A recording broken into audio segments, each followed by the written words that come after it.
because that petition is in zone 2, and Sammy Jojo said they will take it further to Abuja. I said no, ẹ má ṣe bẹ ṣe tó.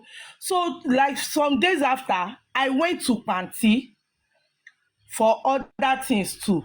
So when I get to Panti, the No, tell them the other things that you went to Panti for. What made you? What took you to Panti? Tell them. It's the thing that you can say. yes, now the thing that took people. You will confuse matter. We don't need all those on. Let her now go say now Leo expose all the things, sabotage. Let her say No, Okay, you got it. guys are not straightforward because in Kotomo, you son say me oti get it. Hold on, Daniel. they're sorrow now. It's with explanation now. Yes, also yes, Sam Jojo, but with explanation. Let her explain how he got to know because they go by explain. Let her explain herself. Masorello. So Hold on, Sammy, Sammy. hold on, Leo, please. Leo, continue, please. So I now go to Panti for other things. Hold on, let Hold Leo on now. I don't know what you continue. people Let have been Leo discussing finish. on before. Let Leo finish. Let me finish. Let him finish. Let Leo finish. Sam Jojo. Yes, I and Sammy Jojo were in contact because of Oro Yomi and Supreme Iron Lady. And that same week, I now went to Panti.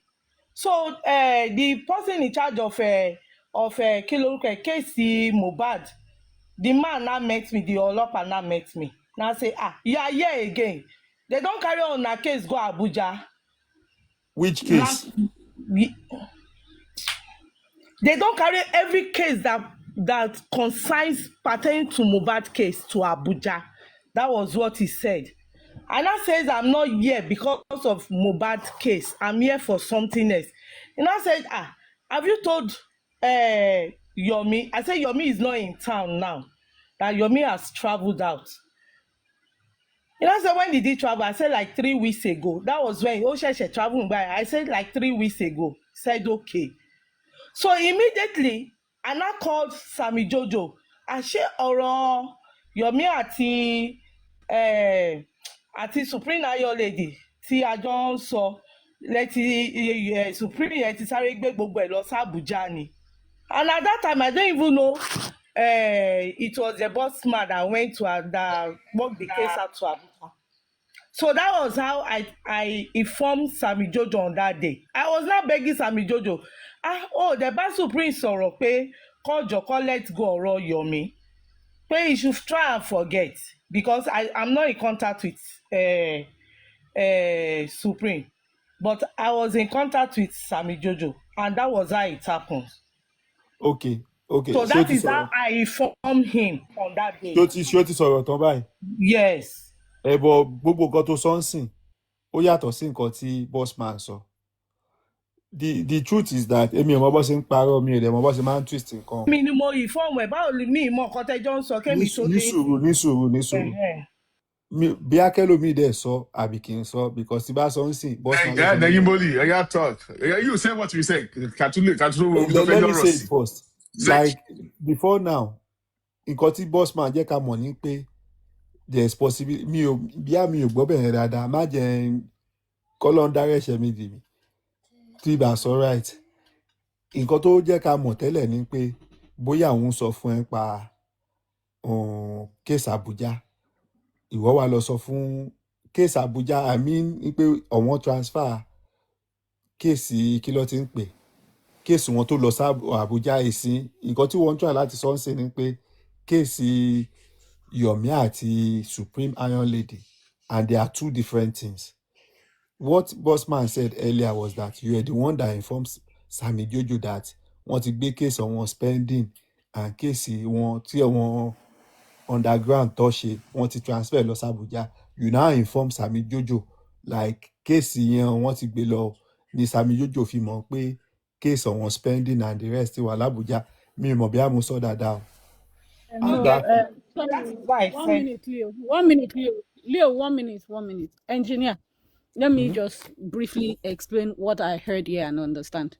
So, when Bossman was talking, they talked about, we talked about a lot of things. Abuja incidents, those who were involved, those who he has called after. They asked him, what's the percent now? He gave us 40% now. And he said there are some people that they have informations and files. Okay, why won't you, when Sammy Jojo came in with Rotex and all that, there was talk and all that to them. He was also involved. How did you allow Sammy Jojo get involved? At a point in time, he had to streamline. Now, I'm streamlining to where he now made mention. He said, the case in Abuja, it was Leo that told Sammy Jojo. Case in Abuja. Case? And now, wait. He said they moved the whole of Mohbad's case. According to Bossman, he was bragging about it, that they were the ones that moved Mohbad's case to Abuja, from Lagos to Abuja. And we're like, no. Sammy Jojo was in the comment section saying, no, not Leo. He had his own information. I said, man, I know. Leo, Sammy Jojo came up and he came to share his own side. He said police told him. Now Leo came now. Now back to Leo's statement. Leo is testifying to what Bossman said. That she was the one that told Sammy Jojo, which was what even the Bossman said. Accused Leo of that. And when you're like, that means Leo sabotage, we are saying, no, let her come and say it. Now, Leo now came to explain to us how she had to tell Sammy Jojo that she didn't even know Bossman was the one behind moving the case from Lagos to Abuja. Now, they went to the police station for a different situation with Sammy Jojo. And it was to go and beg, talk to them. Then they said they were going to beg Nenny Moli. Before you mix things up, please. Let me land. No. Don't land. You are mixing it up. I'm not mixing anything. Let me land.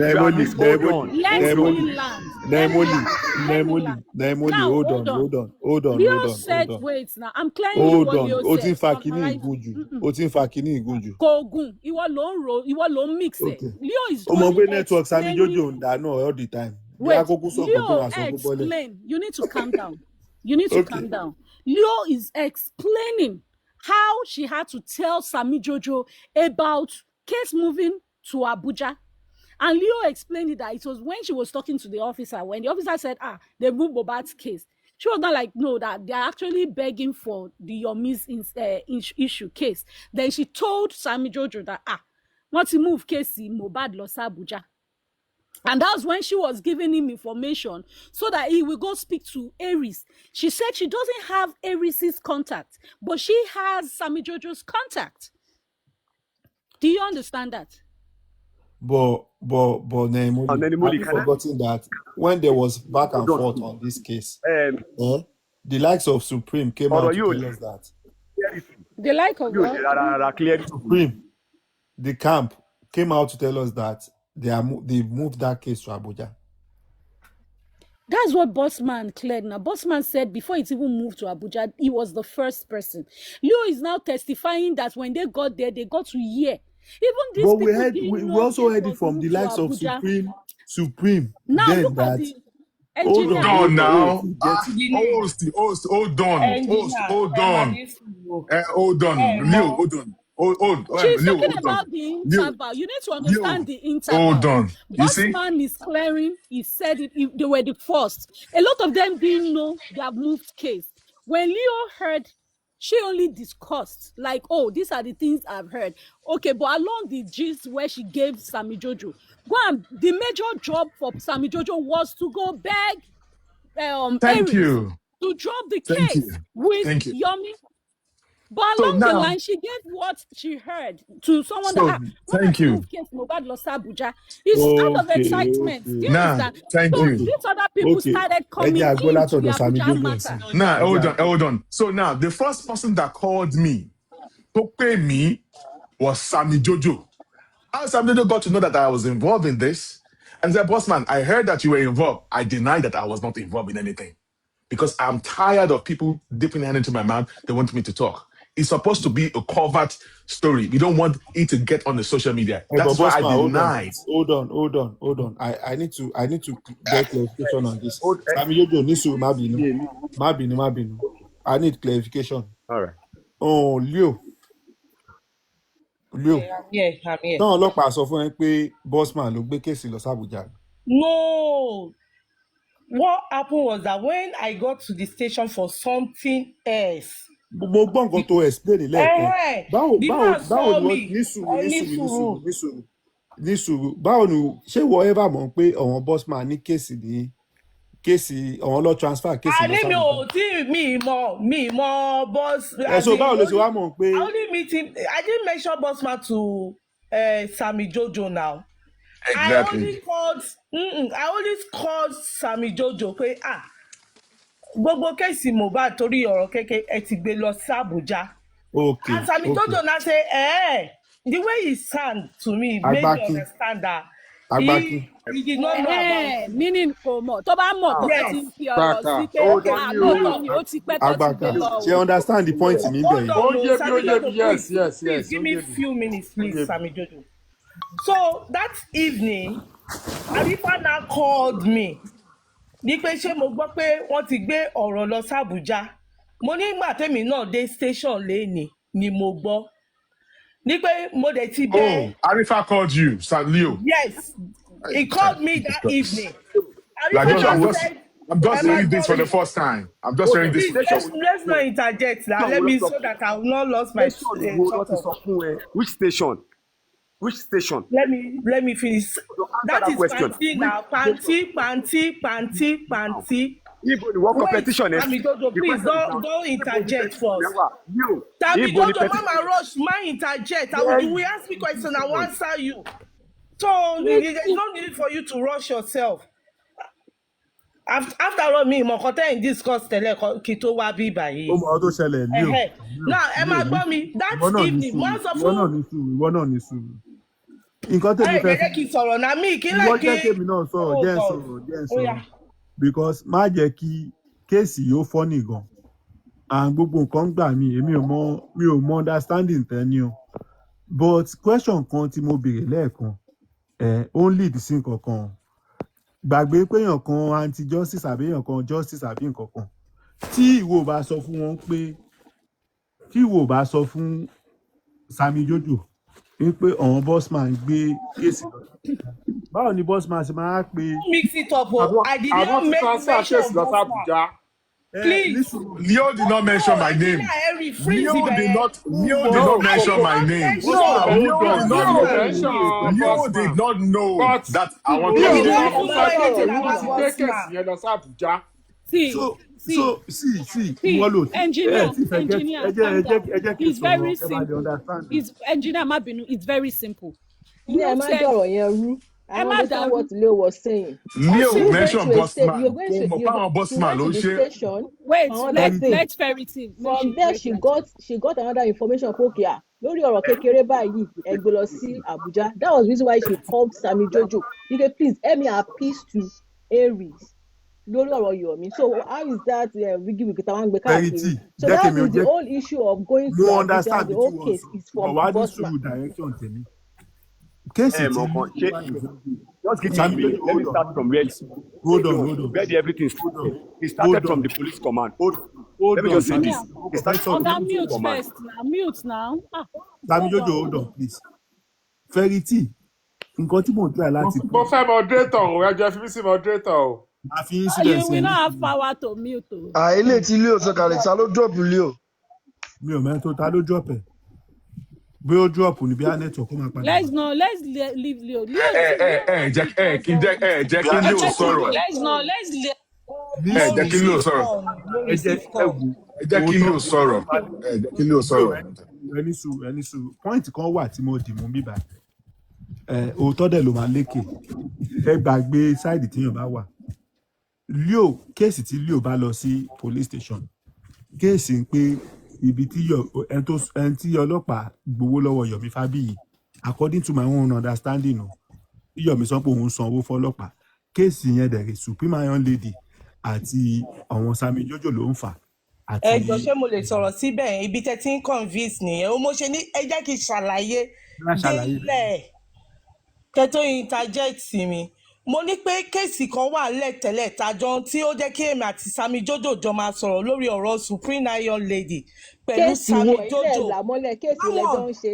lórí What she's ọ̀rọ̀ pé saying. wọ́n Your pe mean the petition wọ́n or pe something. kí lorúkọ ẹ̀ wọ́n pe ọlọ́pàá lórí fóònù. Mr. Richard.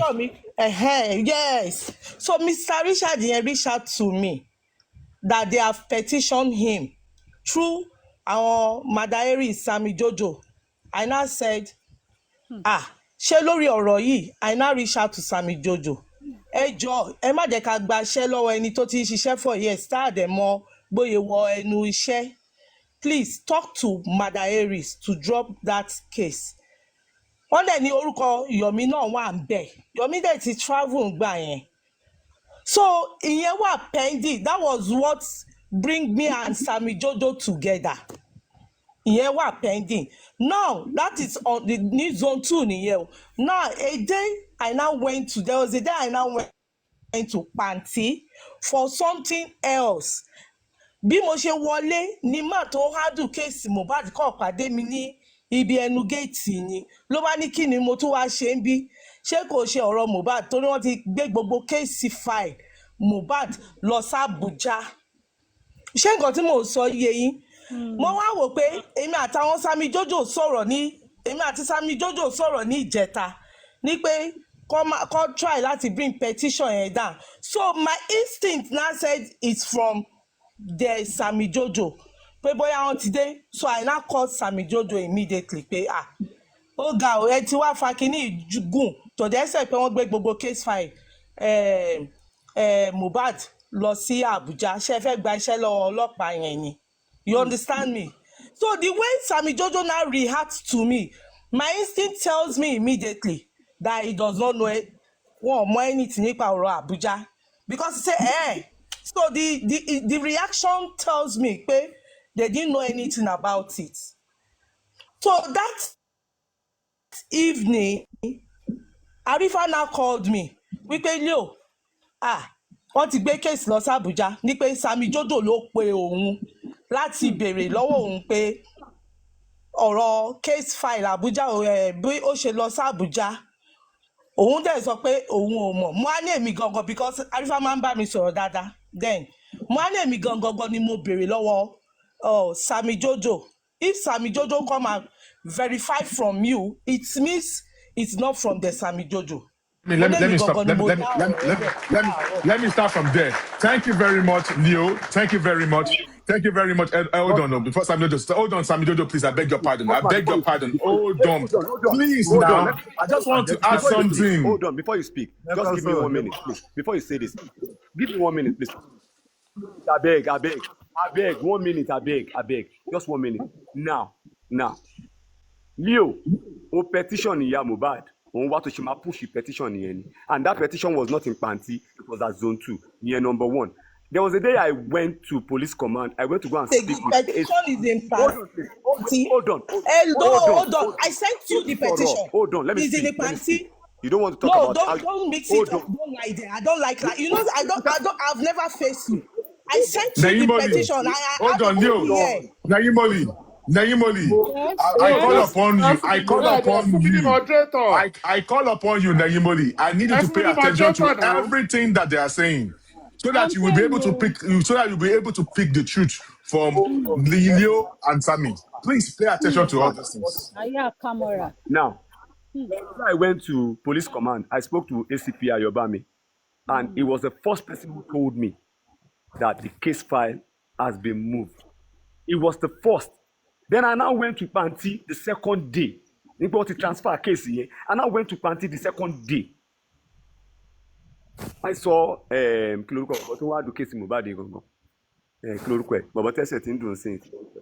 I saw him. I was in his office when they said, Oga DC, to request the case file here. No wow. And ìjọ́ tí mo gbọ́ kíní gangan. Níjọ́ yẹn náà ni mo wá sọ ń ta. Níjọ́ tí mo gbọ́ and kò ń ṣe látọ̀dọ̀ Leo whatever we are talking about was No, the no, no, no, no, petition. no, no. Please, ladies and gentlemen. Jojo, Hold Bossman, on, ló let wá me hold on. sọ́ńtà. Leo. It Bossman, was 5 days after please, Timothy sọ hold on. fún ẹ ló wá sọ́ńtà. No, no, Let no, me no, no, speak. no, no, no. Hold on, guys. Hold on. Okay. Let me say something. No, no, Hold no, on, no. please. Now, Hold Leo, on, hold on. Ìjọ tí ìyá Sami Jojo Mohbad, wá sọ kínní. ó dẹ̀ ń wá tó ṣe máa push Ìjọ petition. tí Sami Jojo You wá didn't sọ come, kínní níta. come outside. Hold on, now, Sami Hold Jojo on. now. Hold on. Hold Hold on, on. sir. Oh my Yeah, goodness. nítòótọ́ tó wà ń Abino, bẹ́ẹ̀ can ni. I ask Sammy Jojo one Now, question? why Sammy are you Jojo, sorry, hiding what did you go and do at the petition station ìyá Mohbad? the first day you heard it? What did Eh? you go and do at the police station? What did you go do Ẹbí at Now, the Sami police Jojo pé station báwo ló ṣe the mọ̀ first wípé day? àwa la gbé case file yẹn. Ẹbí Sami Jojo pé báwo ló ṣe mọ̀ pé àwa ni. Yeah, I what have did been you go going to do court at the police several station? times. I have a case there.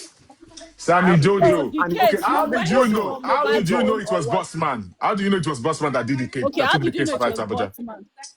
I never said it was Bossman. You I told never me, said you called me, you called me.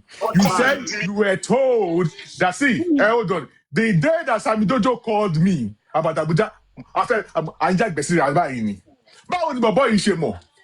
Because of that, we went back to Abuja, we petitioned the whole party. Who told this guy? Because I went to my team and I told them, Sam Jojo just called me and was asking me if I know if I was the one who took the case. And I denied, though I said I denied it. Because if he knew that I was the one for real, he would have been coming to me saying that I'm my boss Maloshe. And we don't want anybody to know because I denied it. So we had to tell them in Abuja again to put a memo on them that they must not discuss about mobile because, anyway, let me just end it there. Leo is the one Okay, saying the truth so here. Leo. It's Leo that is Okay, saying yeah, the so truth. Leo. So did you tell Yomi about the case being transferred to Abuja? No, I know how this is. Yes. No, you So told that Yomi. Bossman, means, one minute. so Wait, that minute. means Bossman. Leo is Leo Period. gong. I want No, do you know the what? key something. No, not That is all Yomi of them are to coming to the not public hello to Ferity claim Elisuru. Hold on. Let me answer that question. Ẹni Hold sùúrù. on, Leo, hold on. The Hold question on. you just Me, I asked, know is how it Yomi got to know. Hold on. the Yomi, wait first, Bosman, please. Is it the Yomi case or the Abuja case? I don't understand. the case The being. Mohbad one or Yomi own? If it is Yomi case, oh, I told Yomi that they have petitioned, which is there is, that we need to beg. They have petitioned him. But if it is the one from Mohbad to transfer to Abuja, I never discussed that with Yomi. Because This is already how at Yomi that got to day, know. I got to know that it was not them. What's his name? It was not the Sammy Jojo at all. How I got to know was because I Hold on. Hold on. I I don't. That's not, to me. That's not clear enough, because if you can call Sam Jojo to Verity. ask me that Kiloto I want to case for Verity. Abuja or something. So are Verity. you now telling me you will not Verity. tell Yomi that you're actually speaking for Verity. on his Hold on behalf? now. Come Let me on. tell you how no. Yomi got to know. Hold on now. This is how Yomi got to know. Okay? Because we are aware of everything. This is how Yomi got. The day that Samuel called me, I begged him. But me, ṣe bẹ́ẹ̀ kó mọ̀ pé mo mọ bá ẹgbẹ́ case file yẹn. Only person mo deny him. But then he said, please, whatever you heard from Panti, whoever that is doing it, keep it to yourself. Don't let everybody to know. I guess Sam Jojo went to tell Supreme. All right. It was later, almost a month later. All right. So now, Sammy Jojo, Yomi got to hear about Abuja from Sammy Jojo.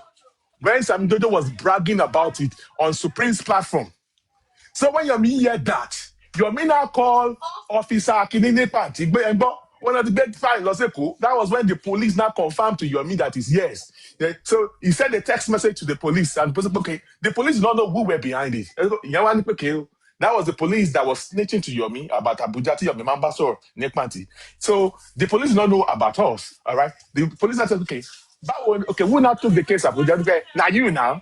That's that is what. But Yomi got to know about Abuja from Sammy Jojo when Sammy Jojo came out to the public to say it. And the next thing was that after the police came to Lagos, Baba Mohbad again now corroborated to it.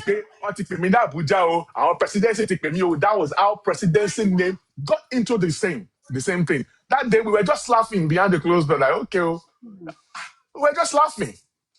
And all these things, super vibe Timon, that's January, Totimo. Mommy Lighton, Crunch Queen, Andy. They are all aware of all this. So people saying that we are keeping information to people. I only work with people that can keep informations. But they not keep it now.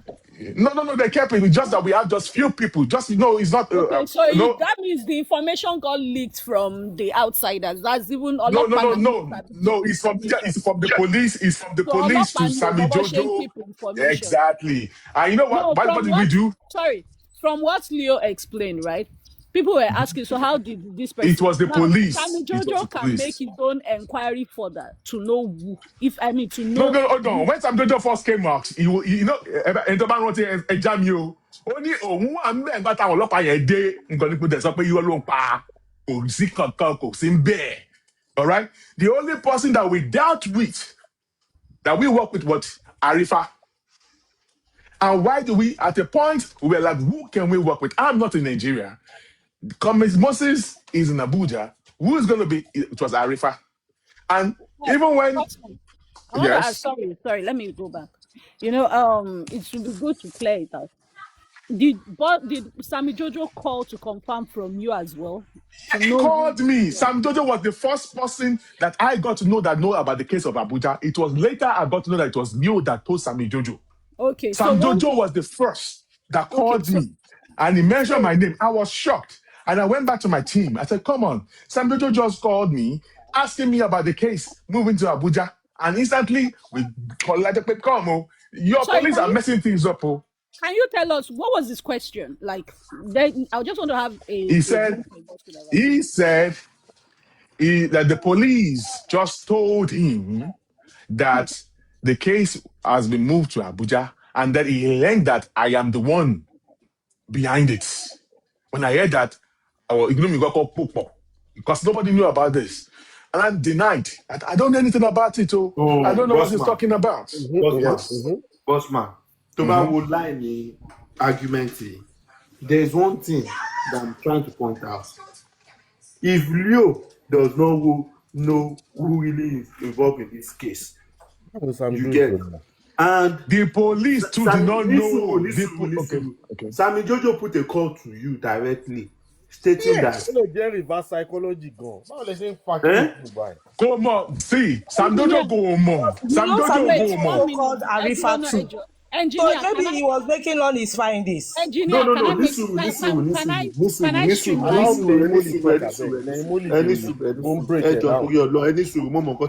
Presidency ní Come on, boss man, tó gbé kéèsì lọ sí Abuja. Mi ò dispute with one boss man. You need to understand something. When it comes to J4M case, all the cases, there was nothing like underground before now. Exactly. Nobody knows that I am that way involved. Why would somebody now call you to tell you that? Exactly.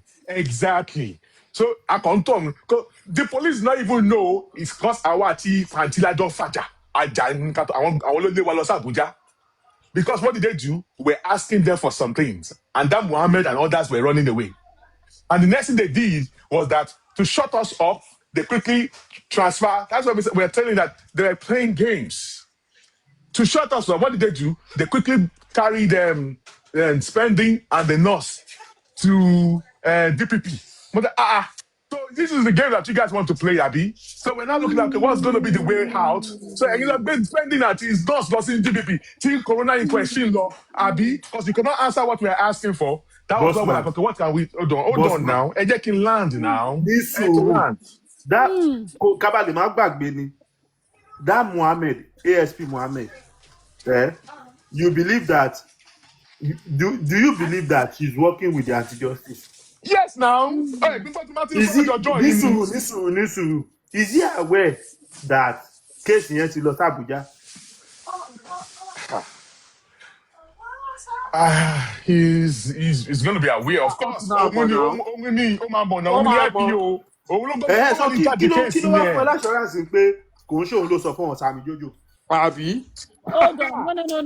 It's a very Hold on. The bossman. Hold on. 1 minute, the bossman. That's one. Okay, go ahead. Please, 1 minute. Engineer, you relax. I think you're overthinking it. Bó And ṣe bó ṣe what bó you are ṣe bó saying, ṣe bó you ṣe are misinterpret mi coming náà in. nígbà yẹn Wait, nìyẹn o. no, wait, engineer, Bossman, please. What you're doing is like you are expecting a certain response, and that's why you are missing the point. Now, Leo came up and said she told Sammy Jojo. Sammy Jojo's response was like surprised. Now, if Sammy Jojo was already aware, he would never be surprised. Let's leave that one. Let's And okay. hold on. Then Let please, me add to that. Bossman, Let please, me add to that. Bossman, wait Leo. now. Hold Bossman, on now. wait. Let me Hold just, on. name Hold only, on. please. Hold on. That I just want, just before you continue, that is it like an 100% conclusion that it indicates that he wasn't aware?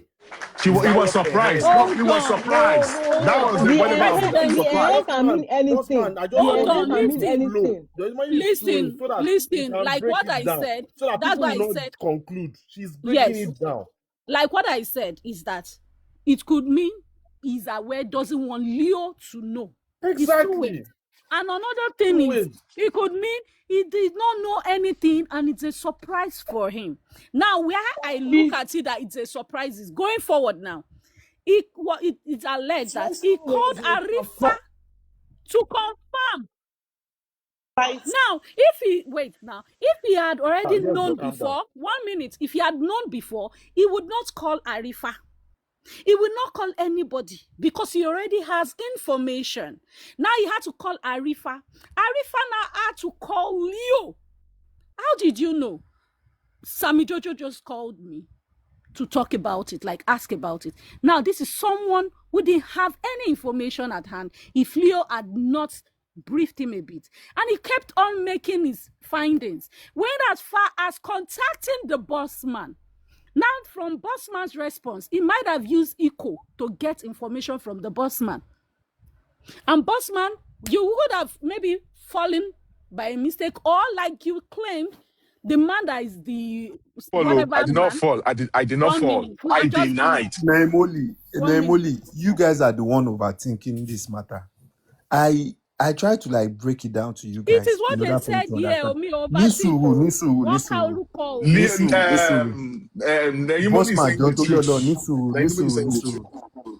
don't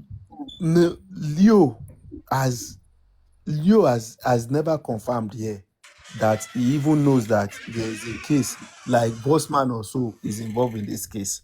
Yes. You get báwo ni kí ló ti ń pè Sammy Jojo ṣe mọ̀ pé Bossman ní pé and nísùúrù and as at that time kò sẹ́ni tó ṣì mọ̀ nǹkan tó ń jẹ́ underground, you understand? So how did Sammy Jojo Mohammed dẹ̀ mọ̀ ASP Mohammed mọ̀? No, Mohammed no. Now, okay, Mohammed wait, it's either this way, Bossman, Bossman, Mabinu. Now it's either this way. The same way the public wanted to know the underground. They played a game on them, a game of chess. Our case, they are going to arrest this person now. Now, you know, people on the other side are like Bossman, at a point in time. I kept referencing one time that, can you all remember that there was a time the Bossman came out saying they are the ones that did the case. And that period, Aries was saying, later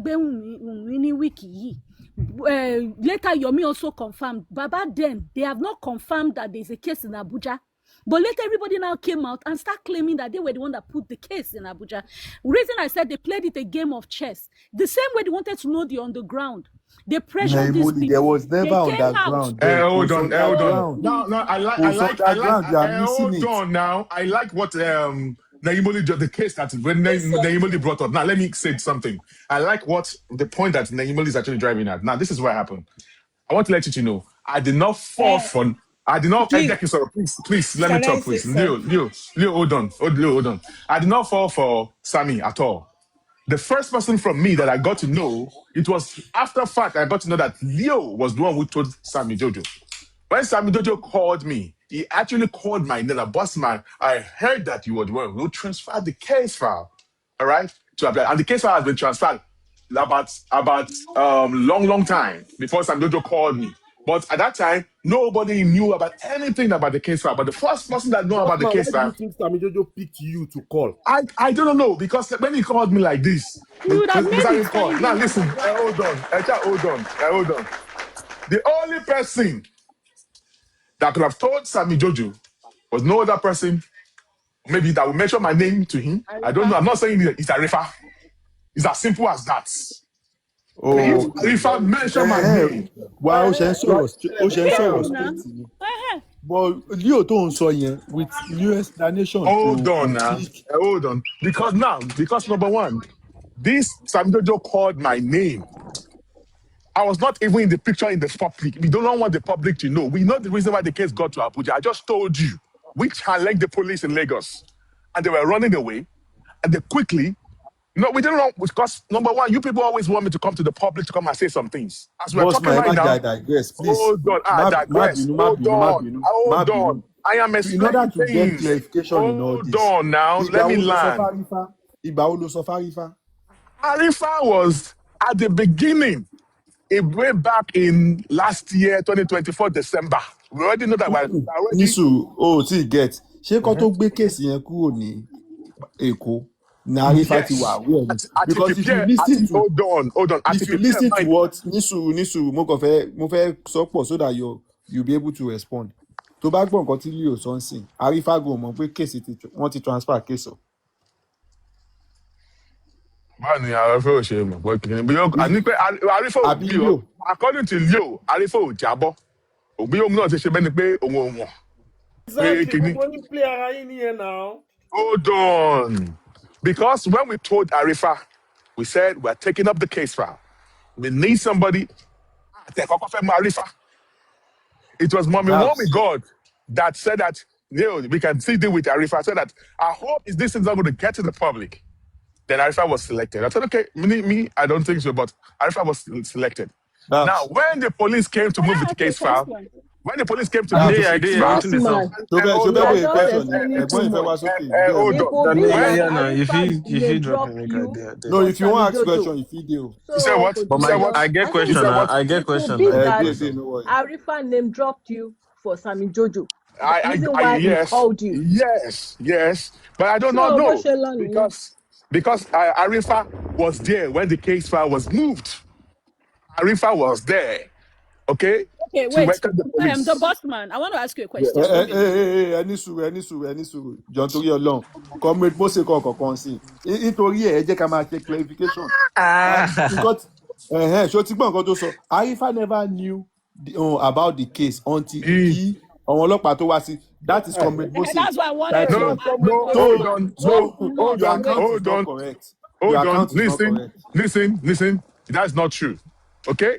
That is not true. Comrade Mose is also in the picture. Listen. We called. Hold on. Oh, that's your drop it. Wait, no. I get question. No. I get question. I go ask a question. I get question where I want to ask you. All right. So it was Sammy. It was. Briefly. Oh yeah, Leo. Sorry. Yeah. Leo, they come. Leo ti wà nsàlẹ̀, ó ti wà nsàlẹ̀. Jẹ́kọ̀ọ́ sọ last statement. Àti kò nídìí ẹ̀mọ́ bíbá yìí, ó ti play part ẹ̀. Kí Leo sọ̀rọ̀ náà, kí ló dé? Ó ti lọ sàlẹ̀ sẹ́. No, they dropped her now. No. Engineer, jẹ́ kó padà náà. Kó padà now. Why? Mo wà ń bí kan tẹ́ fi pè mí. Mo sọ̀rọ̀ débi kan, màá ṣáà clarify ara mi tán. Ó yá clarify. You did not prefer Arifa. Moses, stop all that. Okay, me and you, we are the one. It was our lawyer and Mommy when we got that appointed Arifa. Me and you, we were against Arifa. What are you saying that you prefer Arifa? Ẹ̀yin tẹ́ máa ń sáré believe nǹkan. Ṣé ti wá rọrọ̀ bí tó ń lọ sí. Ẹ̀yin tẹ́ máa ń sáré believe. President hold on. Ẹ jẹ́ kí Leo clear rẹ̀. Leo nínú kéèsì èmi ò rí nǹkan tó kàn Leo nínú kéèsì kò mọ̀ pé Abuja wà kò mọ̀ ẹni tí. Èmi ṣe ní question fún Leo. Your me doesn't know anything about the Abuja at all. Because we were quiet. Number one, when Sammy Jojo came out there, I guess they wanted to know, they were playing some games that they want to know who took the case to Abuja. The boss man, please, 1 minute. sọ Check tòótọ́ out ọ̀rọ̀ Leo. Let jẹ́ kí Leo èmi sọ finish tòótọ́ so ọ̀rọ̀ that èmi she ò like can go láti máa down. deceive ara 1 mi minute. Let nínú Leo just kéèsì finish what she Sami has. Jojo might be anti-justice but mo ṣì believe nǹkan tó sọ nínú kéèsì eléyìí than nǹkan tí bossman ń try láti sọ because team member bossman ló ti wá bíbá ló tún ń sọ I don't know why people Wait, people will Nigeria, put wait sentiment first. in all these things. Let ṣé ẹni bó ṣe Leo rí ni finish. Engineer, má bínú jọ̀ọ́. èmi Leo ò mọ nǹkan finish tẹ up. tún ń wá ẹ Leo mọ verify nǹkan pa ara mi case kí n máa lọ. Àrífá I náà don't mọ know nǹkan pa anything. case báwo lọ ṣe wá pèèyàn Let directly Leo, àwọn ọlọ́pàá dẹ̀ mọ̀. let Leo clarify herself. kí Leo ṣe but tán but látara. ọlọ́pàá mọ̀ pé bossman ló wà Hold nídìí on. kínní náà. Bossman Ọlọ́pàá mọ̀ jọ náà. Can jẹ́ kí you Leo hold ṣe on tán the ẹ jọ. boss man? ọlọ́pàá gan The ló bá boss mi tó ń man, jẹ́ boss man the náà boss ọlọ́pàá man, ṣe can you you're hold not on on? ground And náà. Dabs, it's okay, please. 1 minute. Ejo, ẹ má jẹ́ ká sọ̀nà ẹ̀ rough. It doesn't, we don't need all this. Oya, mommy But Leo, oya, ẹ̀yin náà 1 sọ̀rọ̀. minute, Ejo, Taba ma wo, Leo is talking from 2025. Because that was after they did press conference, Tiya Adura, be whatever, attacked them and all that. This was 2025 period. So the boss man, you need to know what you're saying and the timing you carried your case. That's what I mean. I wanted to ask you a question, but let Leo finish, please. Ejeki Leo, just give us the period. Go ahead. Question to me. Is that question to me or to No. you? It's Leo. Let Leo round up, please. The time I got to know about the whole Abuja saga was May last year, and like I said, the information was from the police, and I did not even know there is any underground at all. I didn't even know about it. I only You're just correct. said yes. I only just poured to my heart to Sammy Jojo that they shouldn't go press further on Yomi and the police petition. Officer I Richard. was just really on that. Yes. Okay. So, and after then, I and Sammy Jojo stopped communicating. So it was thereafter I now went to Panti for Iya Mohbad case because I filed a petition against Iya Mohbad for harassing me at the front of the court.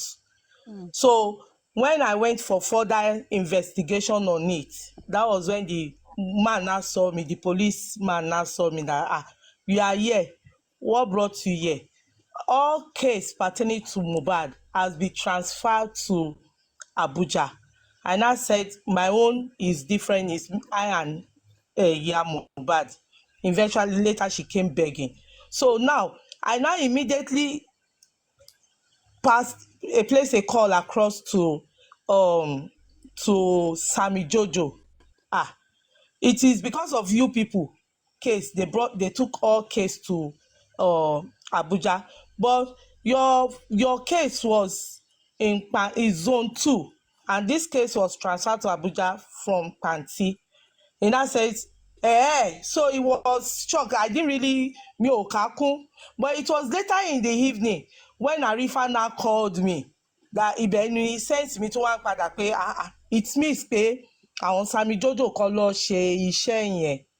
When Arifa now called me pé ń gbọ́ Sammy Jojo sọ pé wọ́n ti transfer case gbogbo case file Mohbad lọ sí Abuja.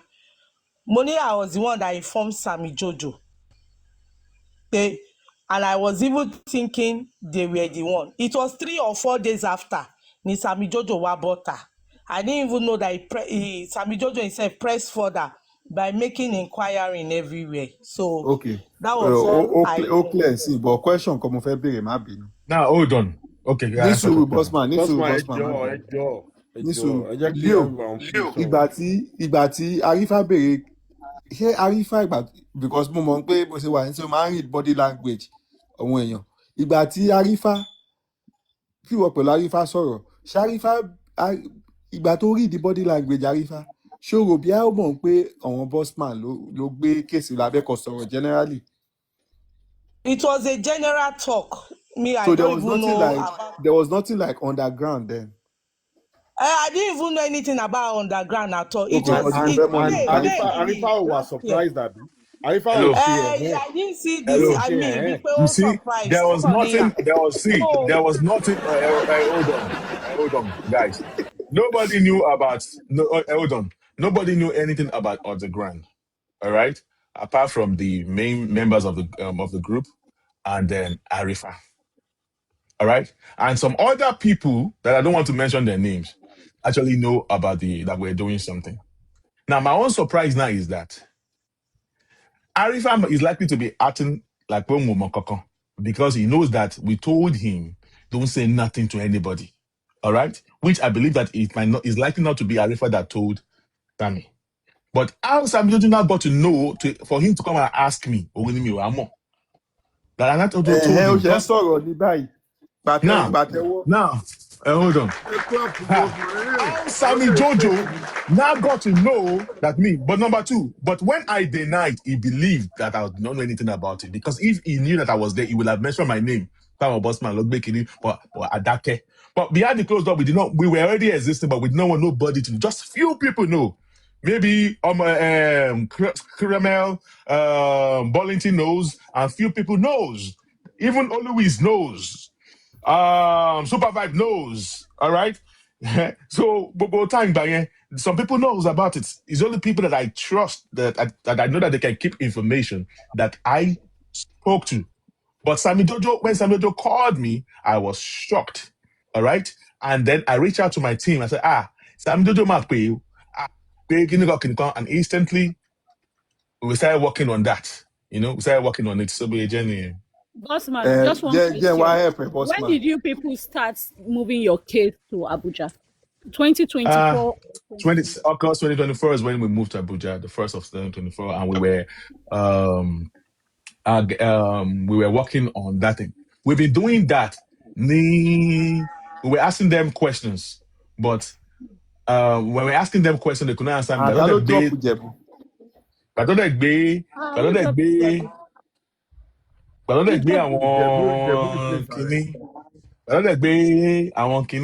It was incumbent Moses that used to go from Abuja to Lagos.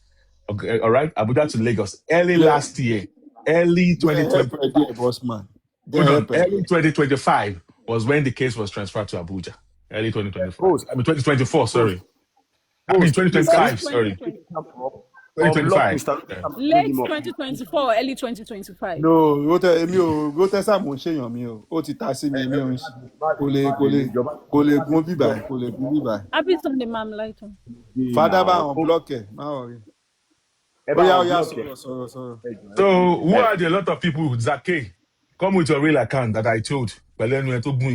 Tell me now. Who are the people that I told? You think that someone like Super Vibe never mentioned anything? He kept it to himself. What's the Zandu? I want to unblock it, or is those that will block him? Sammy. Ọmọ wọn tó block bíbá ẹ̀ pọ̀. Ta ló block ọwọ́ àwọn èèyàn báyìí torí Ọlọ́run? Mi ò rí Rota Sam. He's not there. Rota Sam. Somebody have How to block everybody? Block list yẹn pọ̀. How to block everybody? Oya Sammy Jojo, oya ìwọ sọ tiẹ̀. Let him come up, please. Let him come up, please. Ta ló máa bọ́lẹ̀ báyìí o? Ọ̀rọ̀ Dabs béèrè question ẹ̀ kó bọ́lẹ̀. Okay, my baby. Yeah, about the petition. What's the status of the petition and on what ground? Ó ti bẹ̀bẹ̀ ó sọ pé Yàmùbá ti bẹ̀bẹ̀. Ó ní Yàmùbá ti bẹ̀ òun ti sọ. Ó sọ ń sìn. Ṣé wọ́n ní petition? Tami má dá sí jẹ́ ká fi yẹn àfẹ́ mix gbogbo ẹ̀ mix jọ má jẹ́ o mix jọ. Let me quickly say this. The petition. Mr. Sammy, right. I didn't want to come up before, but since you know what, I posted something earlier. I said I was out of this game, and few people should keep away from me. But you guys decided to call me out today, and I'm going to say everything else Sam Jojo got to know. Okay. Bossman, you thought you didn't. People didn't know about the underground. When your crunchy queen, ask your crunchy queen whether she did not come and meet me, that she come and contribute to your movement. I know you guys were responsible for moving the case to Abuja. Did you hear me say it to anybody? So when Sammy was on the call with the policeman and we heard that the case has been moved to Abuja, I knew it was you. And that was why Sammy came to meet you. So because I stayed out of this game, and don't ever tell anyone that you used your money. You guys asked people. You asked people. Corruption Ẹ ti and fa wèrè lọ́nà mo dẹ̀ ti jáde fún yín. So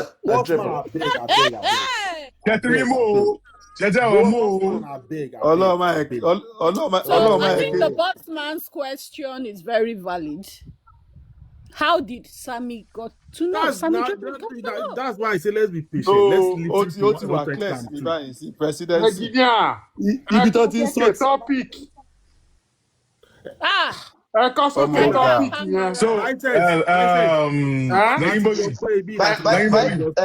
Engineer.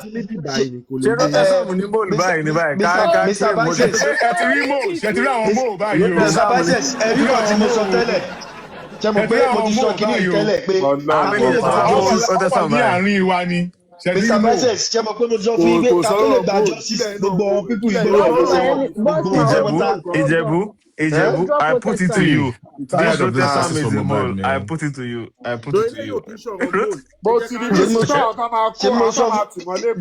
Ó ṣàtìrí ikọ̀ tí mo sọ lẹ́ẹ̀kan yẹn ṣe orí reason sí àní kátólẹ̀ gba justice gbogbo wọn pípù ìgbọ́lọ̀ lọ sẹ́wọ̀n ọlọ́run gbogbo wọn. ó ṣàti padà confam pé kò ń ṣe líò rárá ṣé you don see wetin because some of these people go just inside group dey sef inside your group another group dey. group lẹ fi kó bára yín pẹ̀lú ẹni tó fẹ́ gbowó ẹni tó lówó kí ló ti ń pè owó ẹni tó intertwined o the boss engineer it is still intertwined o. He's still intertwined. Ó ṣe wá ẹni tó sọ fún ó wá dé ọ̀dọ̀ wọn Rotexan. Kò wá dọ́dọ̀ Rotexan. Ó ti lock your mind from the beginning. Ó ti lock your mind pé kò ń ṣe Rotexan ló tún máa sọ fún Sàmì lójú pé Leo ló sọ fún. Ó ti lock your mind ó ti lock your mind kò lè ó mọ̀ pé ọmọ àbílí pé wait ká tó hold on wait. Let's not force it on him because he was still asking who now told Rotexan. Ṣebí ìgò tí Rotexan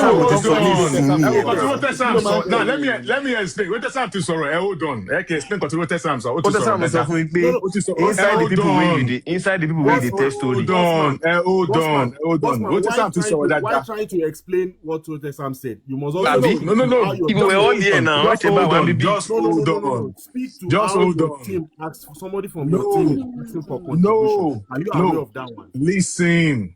No, you have to. Are you aware that somebody was seeking contribution on your group behalf? You have to. Babolowo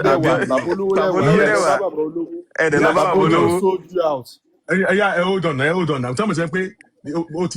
Now, listen.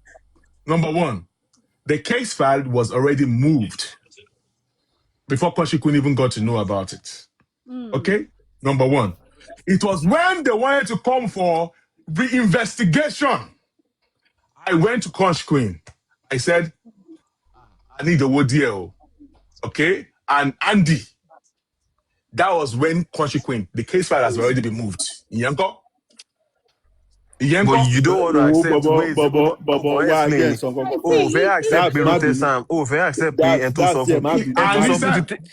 I no leak information to take accountability. Hold on. Hello, ladies and gentlemen. Èmi ń kà láti sọ nǹkan kan fún ẹ. Mi ò dẹ̀ ní fẹ́ lọ́rùn sílẹ̀ pẹ̀lú nǹkan tí mò ń sọ yìí. Kí ló ń sọ? Tí Sami Jojo fi mọ̀ pé ìwọ ló wà involve nínú kéèsì.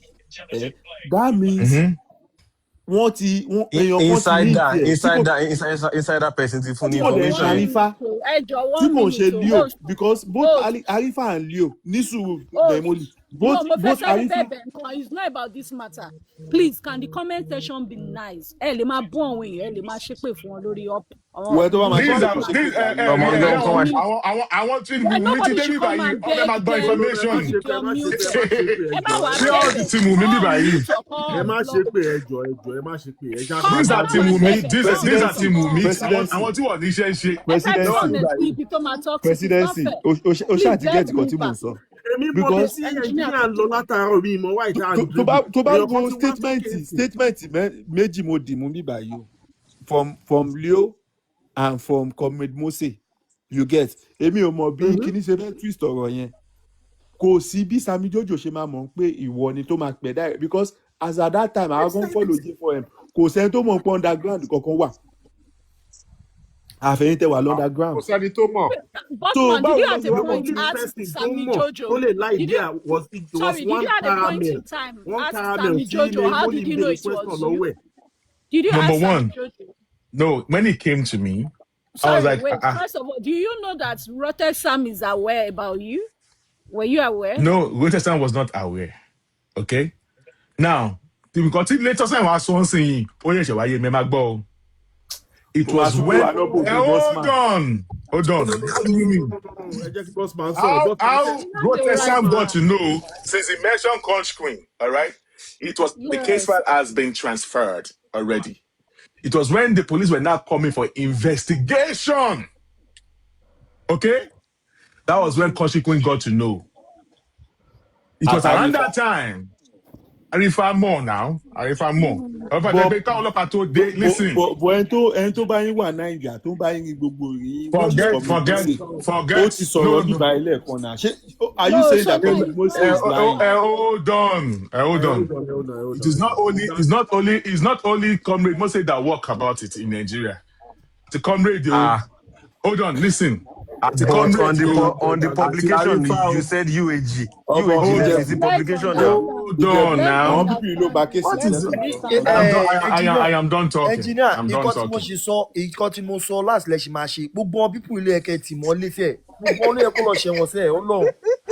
Wọ́n pípù yóò ń ṣèyàn tí wọ́n jẹ́ bá máa sùn. Ẹ̀yin lẹ́kọ̀ọ́ fẹ́ bá bá ọ̀sán tẹ̀. Gbogbo wọn pátápátá Rotter Sam gan kọ́ dìbò tẹ̀ lọ Nàìjíríà kó lọ ṣẹ̀wọ̀n tiẹ̀ náà. Sammy Jojo gbogbo wọn Ọlọ́run tí gbogbo wọn ṣe wọ́n ló bá kéèsì yára. Ọlọ́run fẹ́ kí bọ̀bọ̀ yìí jù. Báwo ni Rotter Sam báyìí? Máa bú NGO sponsor wa náà nígbà. Àlègbà kó máa bú NGO sponsor wa. Òní máa bú NGO sponsor wa. Arifa sọ kìíní kan gbà tó ó ní àwọn UAG they didn't ask money from anybody. They use their own money. Even Bossman dey always talk am now. Yes, now. Ẹ̀ṣẹ̀ wa ń tọrọ owó kiri lọ́wọ́. Presidency. No. Nobody, no. You see. You can let it slide because they added some people to their camp. Where they feel we did not know. Hold on.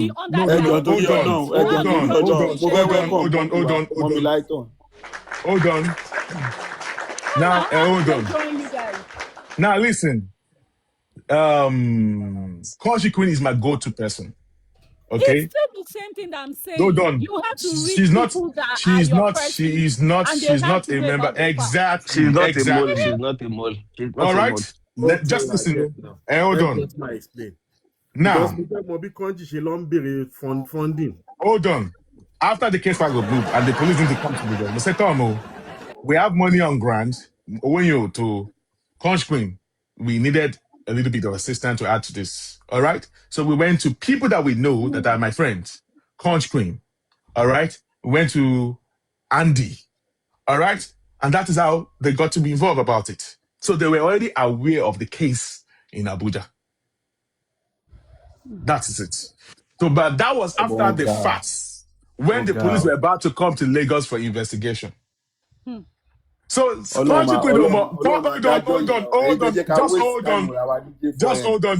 Just hold on. Yes, Love Me More is my go-to person too. What are you talking about? So, what can you go tell us? You are the more. Yeah. So, hold on. Just hold on. So now, Conch Queen we pay no ni Rotter Sam. To lọ máa gbé tó kàn wá tó gbé wá get information. Wà Bossman ní sùúrù John tó bí Ọlọ́run. Mo fẹ́ fi tọ̀wọ̀tọ̀wọ̀ welcome olórí ẹbí. Ṣé gbogbo náà sí ẹ nídìí. Ta ló drop Ferity why now? Kí ló fẹ́ sọ ṣé owó kan tí mo lè bá nǹkan tí Ìjẹ̀bú.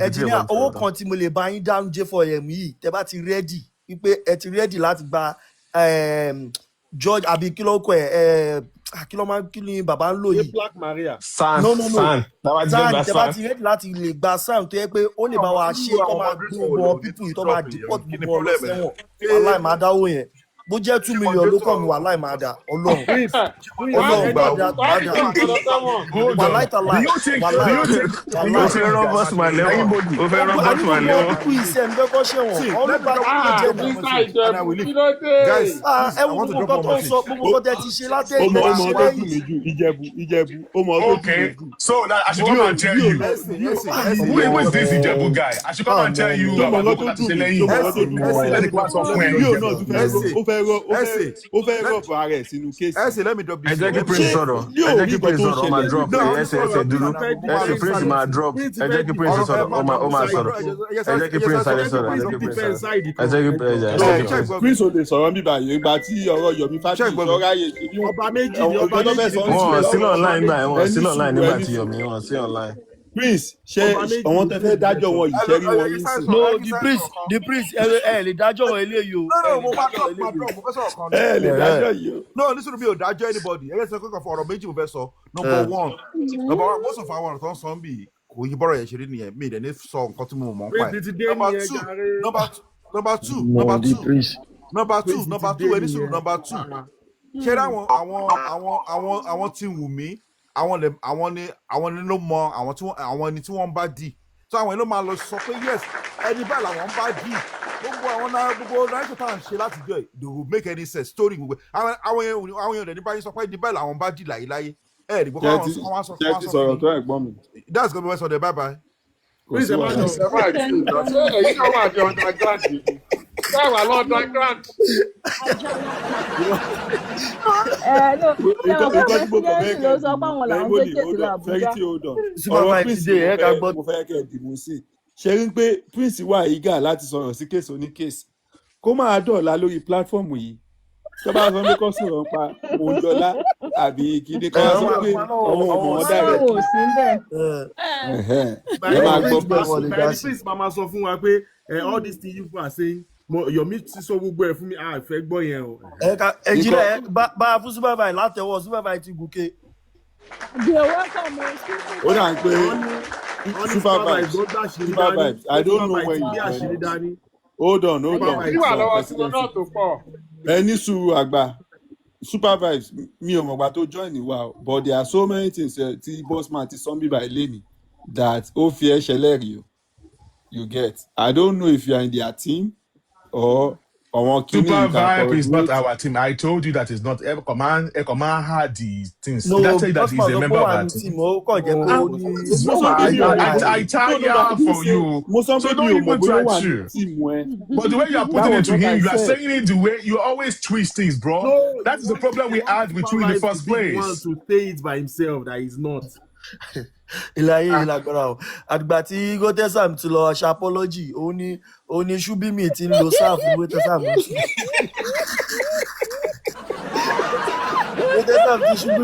tí ṣubimi máa sọ pé you are crazy òun ló ti ń lo sáà fún sí you are welcome sir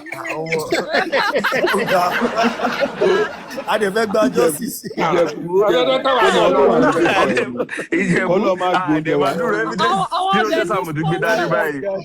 Ṣé mi kò wáyé lọ ṣe apology báyìí kí n tó wáyé wá sponsor wa dẹ̀ ti lọ báyìí lè petition anybody mọ́ báyìí sponsor ti lọ báyìí sponsor ti lọ. ṣebí Firefox ṣebí àwọn Firefox ní sọ wípé presidency Tinubu ló gbé kéèsì lọ sí Àbújá ni ṣebí àwọn lọ sọ pé presidency ló gbé kéèsì lọ sí Àbújá ni àwọn Firefox. Bossman ló ti tó sórí tó bá lọ ń tẹ̀ lọ́rọ̀ Ìjẹ̀bú dabs àti engineer dem go whine you but má fọ Bossman ṣàfàrẹ̀ balẹ̀ sórí happy Sunday everybody happy Palm Sunday sorry engineer I saw your request that time sorry but I did somewhere engineer sorry about that. You see something here. Thank God that Bossman clarified that. I've never been to any group. I wasn't in any group, and I will never be in any group. The truth is, all this group issue. I think that is why I get to have a problem with a lot of people. on J4M. I've said it countless of times. But I mean, my party show that will had me to so many calls, and I will remove myself. Put them out for Wala. And sometimes I will find myself in some group. I will remove myself out of Wala. But you see the thing about this underground issue, they actually do a great job in their own right. Clap for But them, clap, post. you Continue.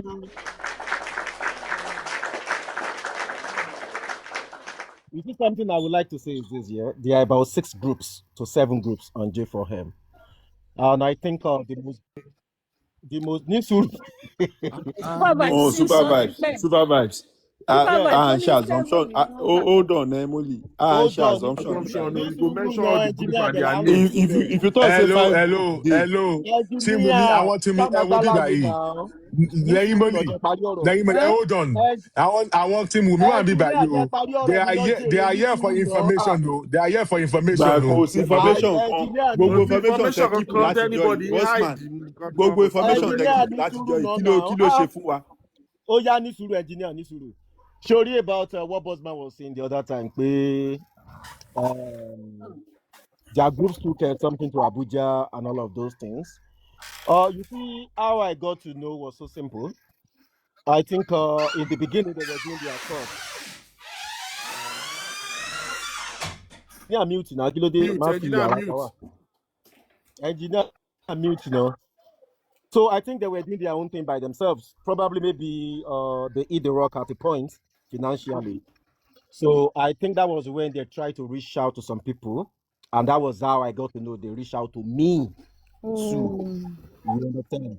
That I should try and raise some funds for them on my so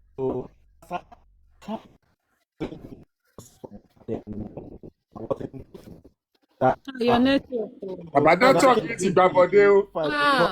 Ibi tó wà important ni networking ti ń mess up o. Ẹ padà. Network ti gbà bọ̀dé o. Super Ẹ vibes padà. network. But kí network yẹn tó nǹkan ṣe tó ráúráú. surprise mi o nǹkan tó surprise mi ni pé o Ní àwọn tó sọ pé sùúrù okay dabs kí tó gbàgbé kíní dabs má bínú. network. Kí network yẹn tó ṣe ráúráú. Mo ń gbọ́ pé. Hello, Dabs.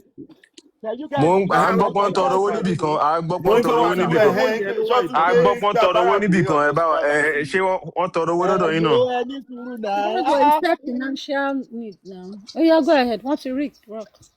Just calm down now. Can you hear me? Can you guys hear me? Yes, Can we hear can you hear now. you Your now. network hear is me? better now.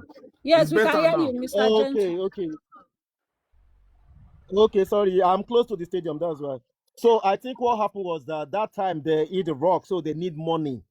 So they were trying to, get some people on board. So they reached out to me to help them raise money on my platform. So I wasn't doing justice for Mohbad as at that time.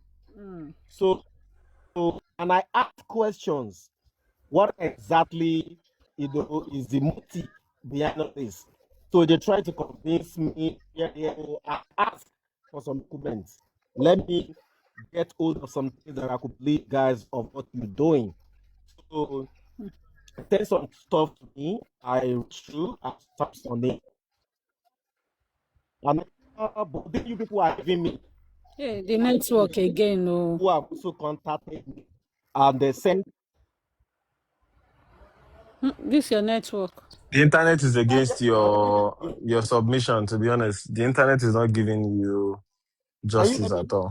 Maybe No, you should we can just hear you, but it's stop. it's, it's Maybe you actually should, breaking. It's because you're breaking. on I don't know. motion, you should Can you hear stop. me, guys? You No, can. you're I on think you can motion, so it's stay still in a affecting place your. and then give your comments. Stay in one place and give your comment. I think you're working. Maybe that's why the transmission is breaking. Can you guys hear me? Yeah, we can hear you now, but just stand at that position. Oh yeah. Quickly make your Sorry. submission. If you move, you go come out. Oh yeah. But can you guys hear me now? We can. Yeah, 100%, Yes. 100%.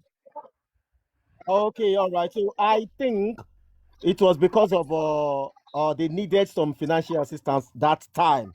You understand? It's not easy. So let's call the book wraps. All of this thing they're doing needs money. You're meant to need money, and it's getting the money, whichever way. And others too are getting their money whichever way.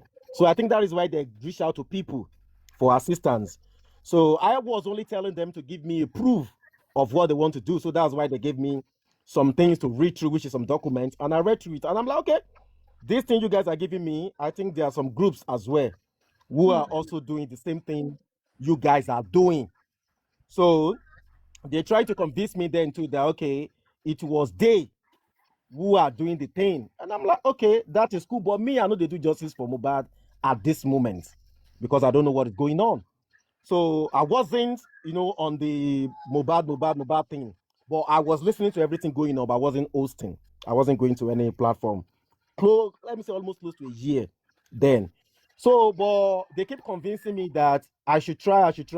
So I said, let me see what I can do. But everybody on my platform, they've already said they are not even doing the justice for Mohbad again due to what was going on at that time. So that was the discussion. So that is how I got to know that some people somewhere are doing something and the other group. So I know of Yomi too, that Yomi is doing some things, and I know of people in Yomi camp. Super vibes. Please, sorry to interject. Yeah, can you clarify something? Okay. Do you have like a timestamp of where you were notified about this Abuja case? Can you put a timestamp to it, please? Unless if I'm going to check my old phone. So, but I can do that. I can do that definitely. But no, that's not now. I'm not home now. Edu, bossman, ṣé lóòótọ́ lẹ bẹ owó lọ sọ́dọ̀ tébì lọ tẹ̀dẹ̀ ní underground? Is it true? Because mo rí comment yìí sí, is it true? Oh, so now we even came to your daddy to come and ask for money too. Akilode. So who's daddy? That's too much. My daddy? That's too much. The boss man, that was too far. Because Temi made a comment here. Please don't let us Now, do there's that. 1 minute, I beg. There's a comment here saying them even beg money reach my side and they still call it underground. Temi official true. So, asking that question was nǹkan tí mi kàn tẹ fẹ́ sọ ìjẹ̀bú èmi ní comment máa gbọ́ ìjẹ̀bú èmi ní comment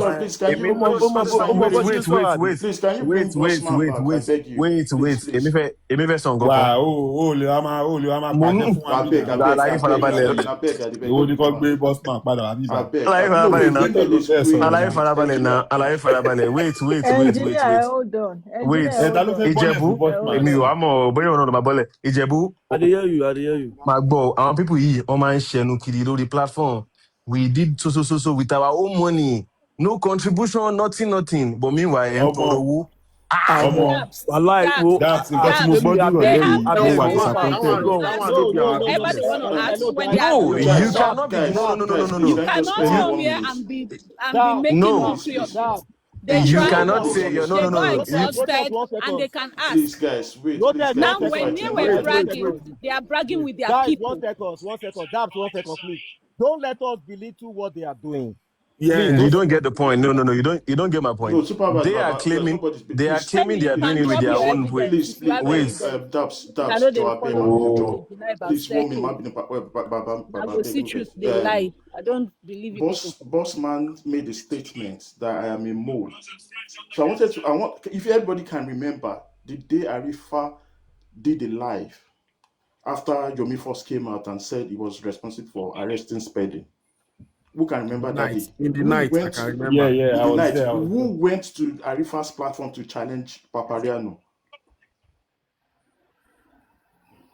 If anybody can remember. I think you were the one. No, I was the one.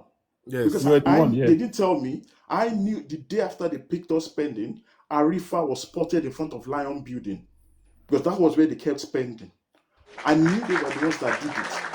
So when Papariano was trying to influence Arifa from doing the live, and I stepped on. I said, Paparano, free these people, let these people talk, because I knew they were those that did it.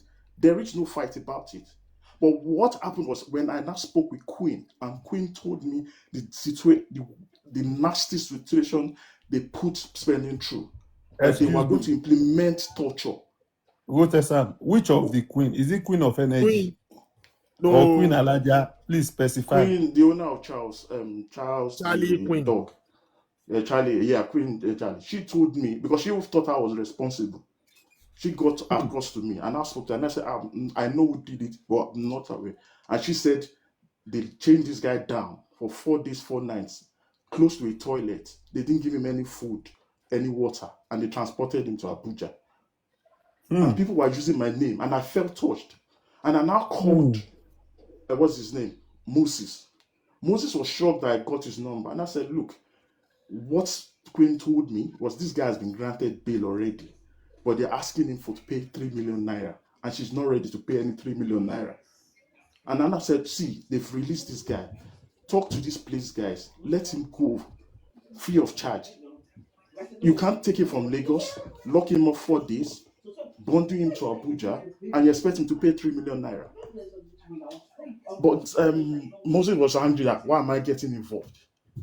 So the next morning, I got a good call from Supreme and Crunchy Queen. I knew they were going to call. I knew why they were calling. I didn't pick up the call. Then later, I called Crunchy. And Crunchy was like, Protestant, you know how much you've done in this G4M. Why are you calling? People will drag you. Why are you getting involved in getting spending? I said, look, they've released this guy. It's unfair for you to keep him there and ask him to extort money from this guy. Even though ferry 3 million naira to my Protestant John torí Ọlọ́run má bínú. O need láti ibẹ̀ yẹn bá ń padà síbẹ̀ again. Oh, you put a call to Supreme and no, Supreme and Crunchy Queen called me on a group call. You know, when a group call comes, you see the names. I knew why they were calling me. I was not ready to pick it up that time. Because I'm sure Moses went to call them that I called him the previous night. That means what you are trying to say now is that Supreme more moves Abuja. I don't know, but we both called. But no, but what's any group call? I was surprised. I was more firstly, I mean, sure I did more reason why not with me. Continue. So I now called Crunchy. Crunchy now said, most of our people come out to retire and might drag me, but got a shilling, drag me and I'll come out and start saying all the truths out now. Èmi náà à ń gbọ́ náà ẹ ṣe máa bá a fi sáàndì tí gbogbo àwọn drum yẹn gẹ́gẹ́. I now said I do not care as long as my conscience, as long as my conscience does not judge me. Drop me fún commemorate kó máa bọ̀ lókè. Yeah, let Moses come up. If he says I'm lying. Abi. Ọmọ ọ̀gá, àwọn people ló bàjẹ́ for you. Read further comment o. So should I continue? So when I went back to Queen and I told Queen what happened, and she said she doesn't have anybody to go to Abuja. So I now asked Sammy.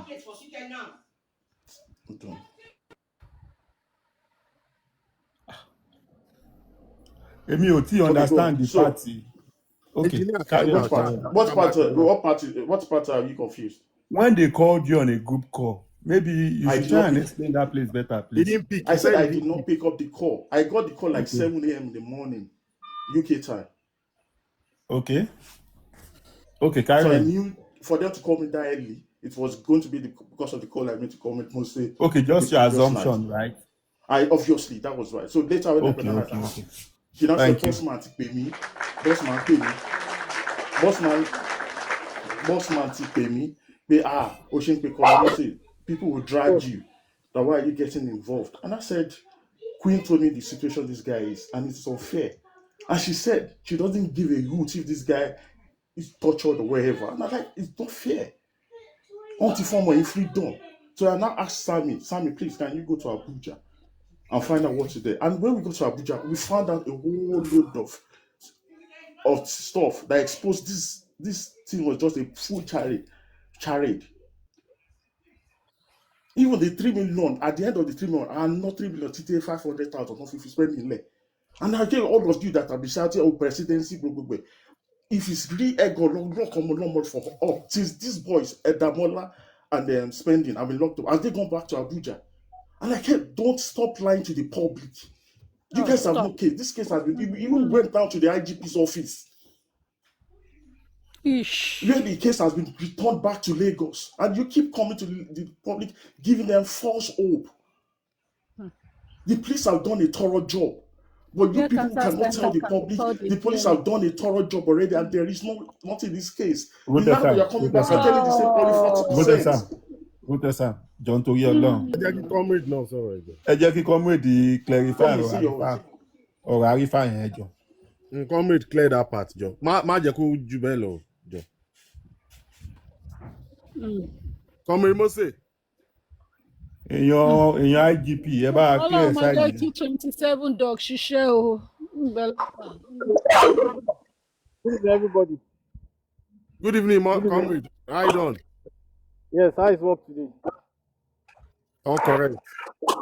Okay, thank you very much. Let me just correct some few things about what Rotesam was saying. Rotesam called me and he said we arrest and lock spending up, the pressure spending, and so on and so forth.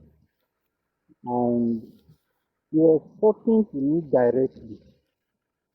And in a gentleman's manner, in a gentleman approach, I was, first of all, I've never spoken with Rotesam before. I only see him few times on platforms. So Rotesam calling my number directly, I have the right to ask him where he got my number. And he was taking it personal. Number one. Number two, he said we arrest spending. And spending was tortured, it was put on beside toilet, and so on and so forth. And I was trying to clarify to Rotesam that look, the signal they use for arrests came from the IGP division, first headquarters. And that signal went to IGP monitoring unit in Lagos. And the federal police and the IGP monitoring unit, they are the ones that carry out that assignment. Are you listening to me? So, okay, so if federal police plus IGP monitoring unit are on operation in Lagos, why and how would you call my phone and be accusing me or my team of we arresting spending?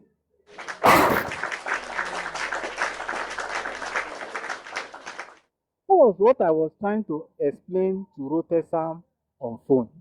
When this operation was going on in Lagos, I was in Abuja, and the police were carrying out their operations in Lagos.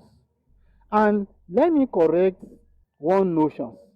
It wasn't only spending they came to arrest in Lagos.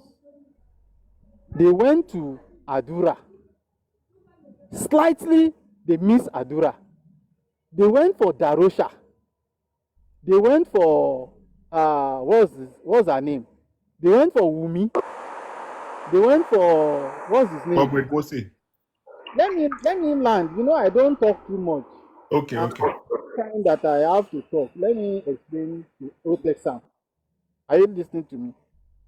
So, in a nutshell, it wasn't only spending the federal police came to pick. They came to ransack all of them. It was just that the time frame they had for that operation was not enough for them to carry out the whole of the operation before they get back to Abuja. If not, they would have picked all of them. That's number one. Number two, the information that Queen gave you that spending was maltreated and so on and so forth. Immediately you called me. Listen, immediately you called me. In fact, I went to the first headquarter myself to see the CP of IG monitoring unit and ask him that, Oga, these are what they said your boys did in Lagos. That they beat spending, they maltreated him, and did a lot of things. In front of me, the man called Lagos. And those guys in Lagos that went for that operation, they said they never beat anybody. They never maltreated anybody. And they never put anybody beside toilets. And that is the truth. The information they called them in Lagos and they put it on phone. I was listening. So the information you got is not right. Spending was not maltreated, Spending was not beaten, and Spending was not handcuffed on leg. They only put handcuff on Spending hand. And those police said when they got Spending was fighting with them. And they were trying to explain to him that, look, we are policemen. You don't need to fight with us. And they said they don't blame Spending. That Spending thought it was kidnappers that wanted to pick him up. And when they showed him their police ID card,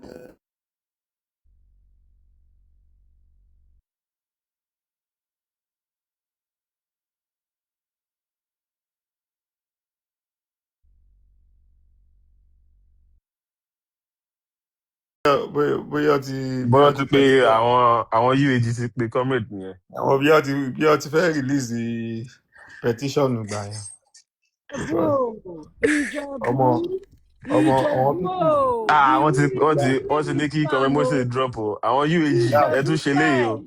UAG ẹ ṣe léyìí o. UAG. Ìjẹ̀bú. àní nǹkan tí mo sọ lẹ ṣe máa ṣe láàsì sẹ ẹ ṣe máa kó bọ bíbù ìṣẹ́wọ̀n ní láàsì Ọlọ́run. Ibi tó ti sára wọn ti gbó ẹ lọ kó gbogbo irinṣẹ́ yín sọ̀wọ́n ẹni tí wọ́n wá nǹkan ẹ wá ní kó lọ ti ré. Kí ni Yomi Ogun ajá tí Yomi fẹ́ pa ẹ̀ tó bá ṣiṣẹ́ lásán wàhálà àwọn tó bá kó máa pọ̀ bọ̀ Ọlọ́run jẹ́ kí ajá yẹn ṣiṣẹ́ o. Ajá yẹn kéré kò lè ṣiṣẹ́, èkùkè yẹn kéré. so Ìjẹ̀bú ó dàgbé Yomi ló gbé nǹkan dání báyìí. Ṣájà yìí tó ṣájà ńláńlá. Ajá yẹn gbọ́dọ̀ ṣiṣẹ́ báyìí lágbára Ọlọ́run. Oh my God. Màmá ní iṣẹ́ ajá báyìí. Ibi tí kinní yìí lọ wàhálà ẹ̀ kó má yẹ pé máa lọ police tó fi ID card kí wọ́n gbé warrant jáde. Engineer, sóòrì sí ẹjọ́ ṣé èmi lè donate 50 bucks mo fẹ́ donate ẹja 50. mi ò rí bí tán ti pé Yomi go Sam nípa ọ̀rọ̀ gbé lọ sí Àbújá wọn gbé lọ sí Àbújá. ẹjọ́ mo fẹ́ donate ẹja 50. Jagunmọ́lú abeg mute allow Ferity talk abeg ẹ jẹ́ kí Ferity sọ̀rọ̀ ẹjọ́ Ferity ó yá Ìjẹ̀bú abeg mute Ferity ó yá. ẹjọ́ mi mọ̀ bóyá èmi ni mo overthink o. Nínú gbogbo àwọn explanation from Bossman, Rotexam, Sami Jojo, níbi tó ń sì dárúkọ Yomi in this petition that went to Abuja. Yomi ò sí l'Abuja. I don't think that streaming it off within let me tell you, Yomi was involved. Sorry, Ferity, there was a point in time it came to the public. Ferity, sorry. Yomi was involved in the first guy. That's Damola, what's his name? That one, it was on the case. They took him on the case of the 3 seconds video, and they wanted to turn that 3 seconds video into the homicide case. Then was that case to pick up? Yeah, that was one. That was the first person that. What do you think? Shouldn't it be among homicide case? When there is a message attached to the video. You know what? This case, that's why I keep saying it. Because the public don't want to listen to the truth. And if you listen to one of the tapes Yomi played, he exposed himself when he was talking to the what's her name? Iggy.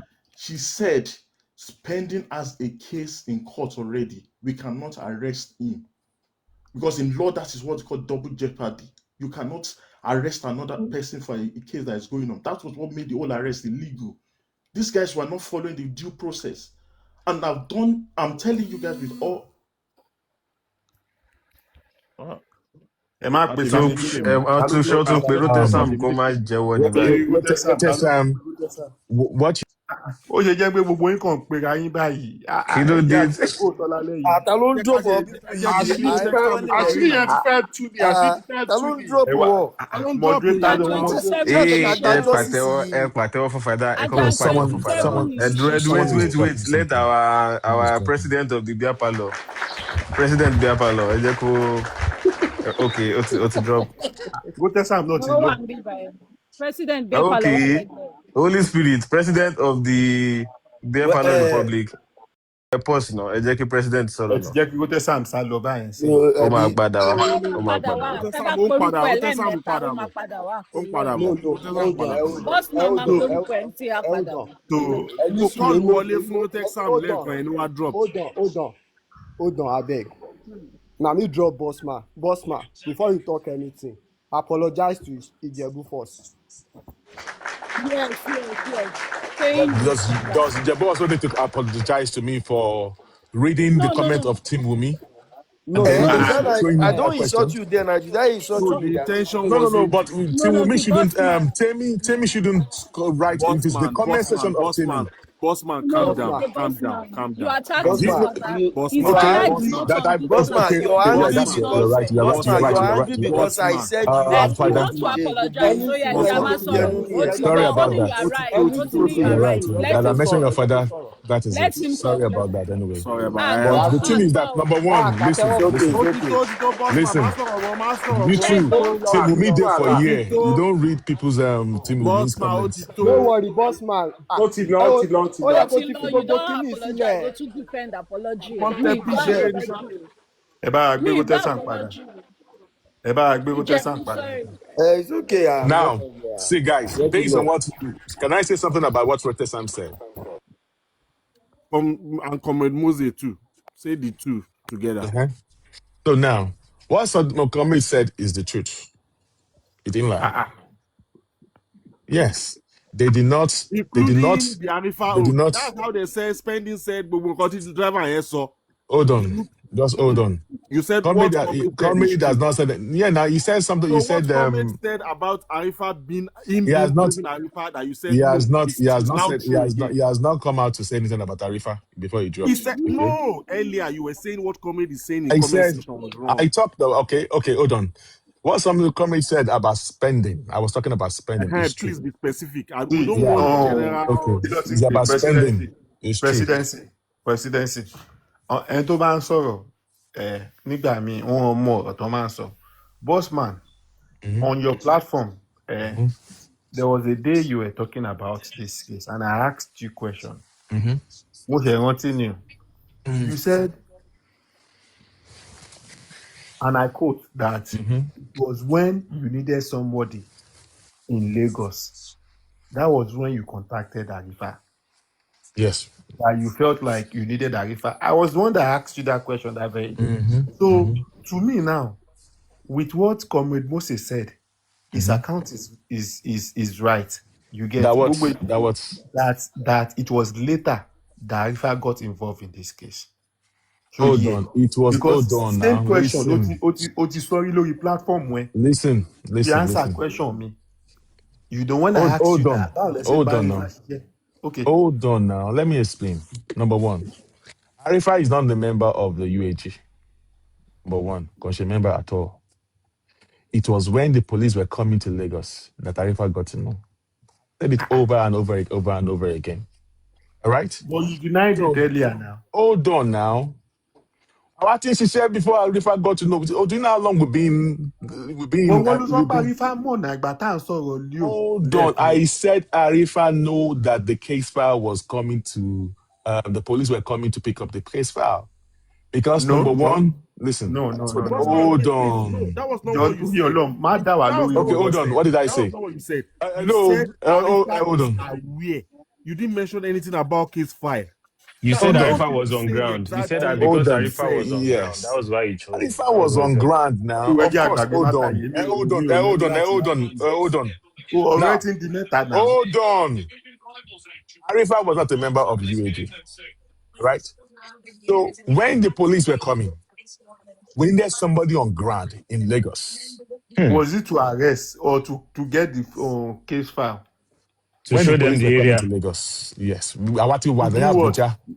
Is to Nísùrù try láti clarify kìíní. Mhm. Kò ṣe gbà wọn Leo yẹn, that was later. It Abi? was during the time of the view. It was before then. Now that was before then. No. 2 cases ni yo. Ìgbà tó transfer case àti ìgbà tó Mm-hmm. fẹ́ wá arrest. Are you aware Gatofa of that? arrest. Gatofa Yeah. arrest. Gongo. Gatofa But arrest. And the case Nísùrù. file. First issue time discussed was case transfer. Tarifa were involved. Hold on. Perfect clear méjèèjì. Arifa was there when the case file was transferred now. Was he aware? Arifa was aware. You said Because when they me, wanted to hold arrest was on, when Arifa was hold on, aware. The question that hold presidency. on, Was hold on, Arifa aware hold that on. you guys were the one that worked on that case? Like the case to be transferred Yes, to now. Abuja? Yes, before the police But, came. Hold but on. Just hold on. We knew that we are going to need somebody in Lagos. So we're like, who can we work with? Nobody to trust that we can work with.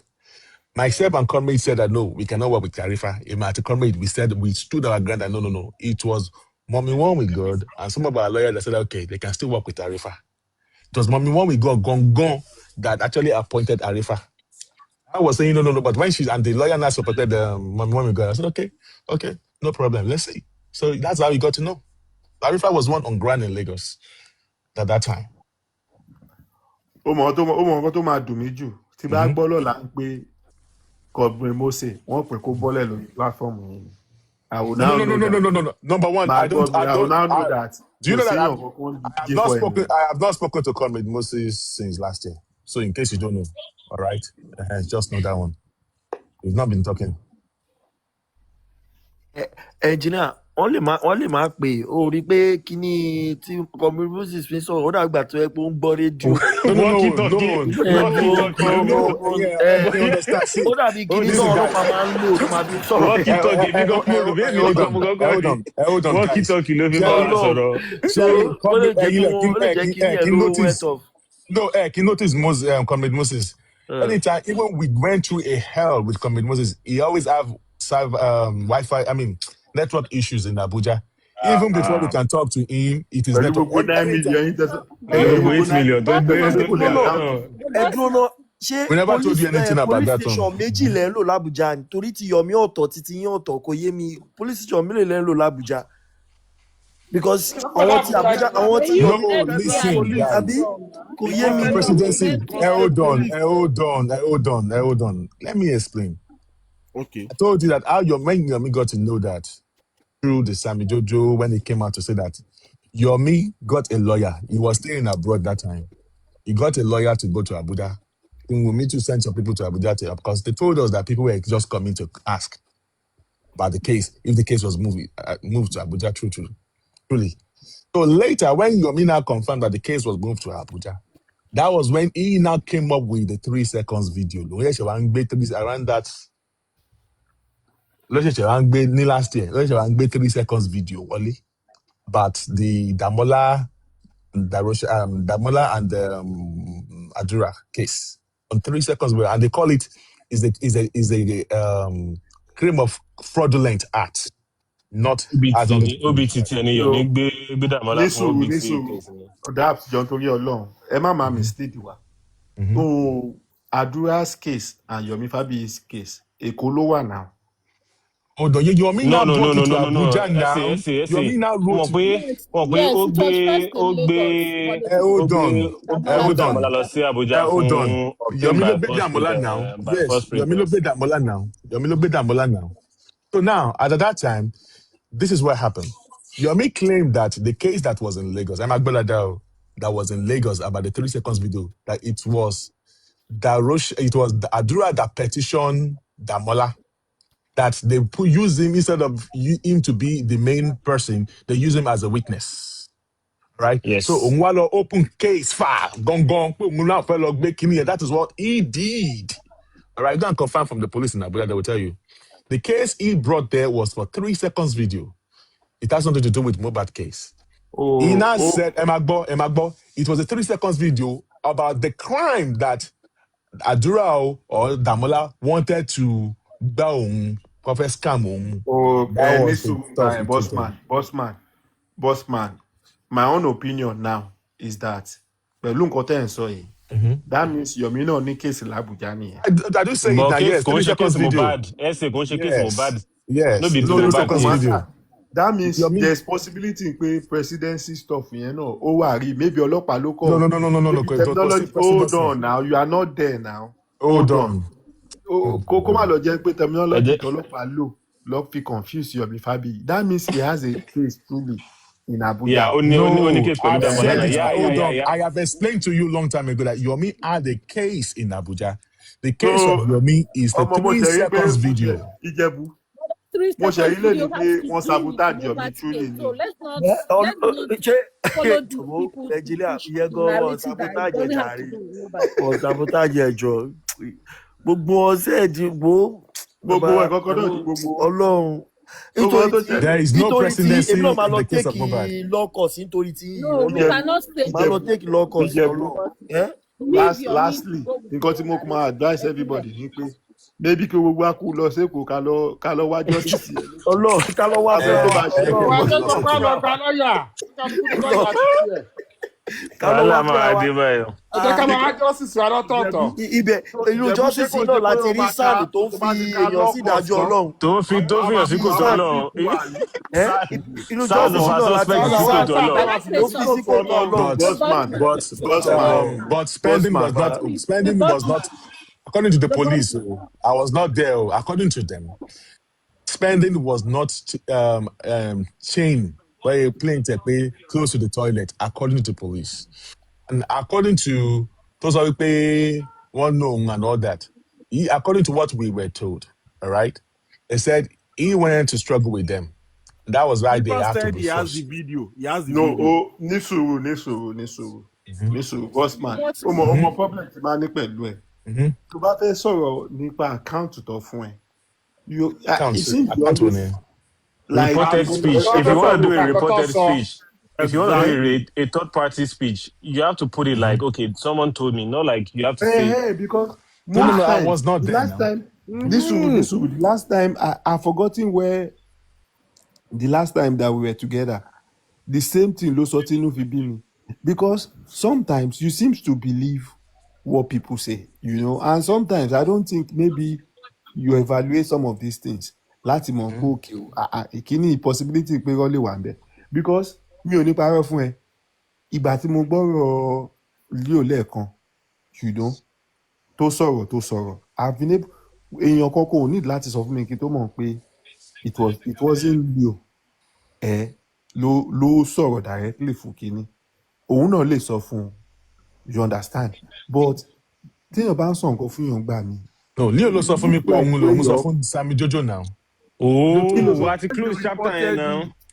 When you're making a reported speech, you don't have to come 100% accurate because you're not getting it from the right source. Hold on. Sammy Jojo said if you shoot her, let's say only one bear when they came to same bear. That's what Sammy Jojo said now. He said that. Hey, man, you still don't get it. When number one, you can only make 100. You can only vouch for someone or for something 100% if you were there, if you're a witness. When somebody is telling you something, you cannot be 100% full of assurance that the person is being truthful. So what you're telling me now is that What you're telling me now is that you are saying the date is correct, the stamp is correct. No. Number one, were you able to verify that through the normal channel? No. So because of the Caribbean passport, you are still doubting it down. It's not because of that. An example. All right, okay. Boss Martin,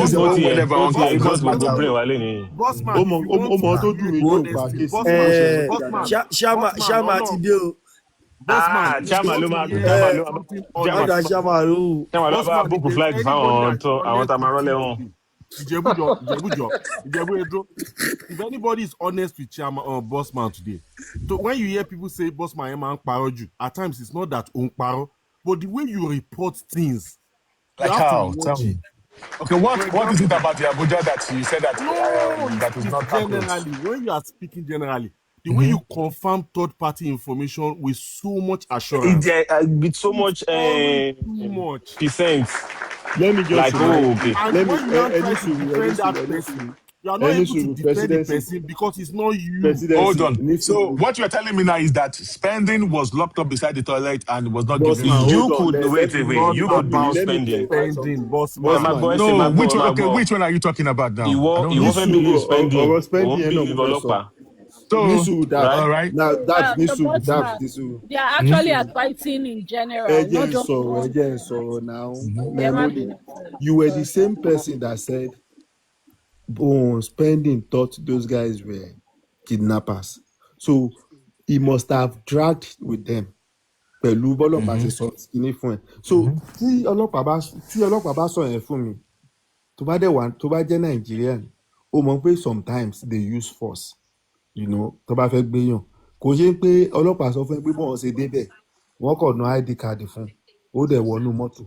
You get, he actually dragged with them according to what you said now. So there's possibility pé wọ́n nà tó ń tọ́. Èmi ò mọ bí toilet o. They might you said possibility, right? Possibility, but the way because he wasn't there. You categorically say that it didn't happen. They did not beat him. Exactly. Why would you say they did not beat him? Like I said, according to what we were told. You see, you just want to hear what you want to hear. According to what no, but the same policemen were telling you that. The same policemen were telling you that he thought they were kidnappers. So you are not woeful here now. Oh my goodness. No. See, hold on. Listen, guys. Nemoli. Hold on. Nemoli. Hold on now. Hold on.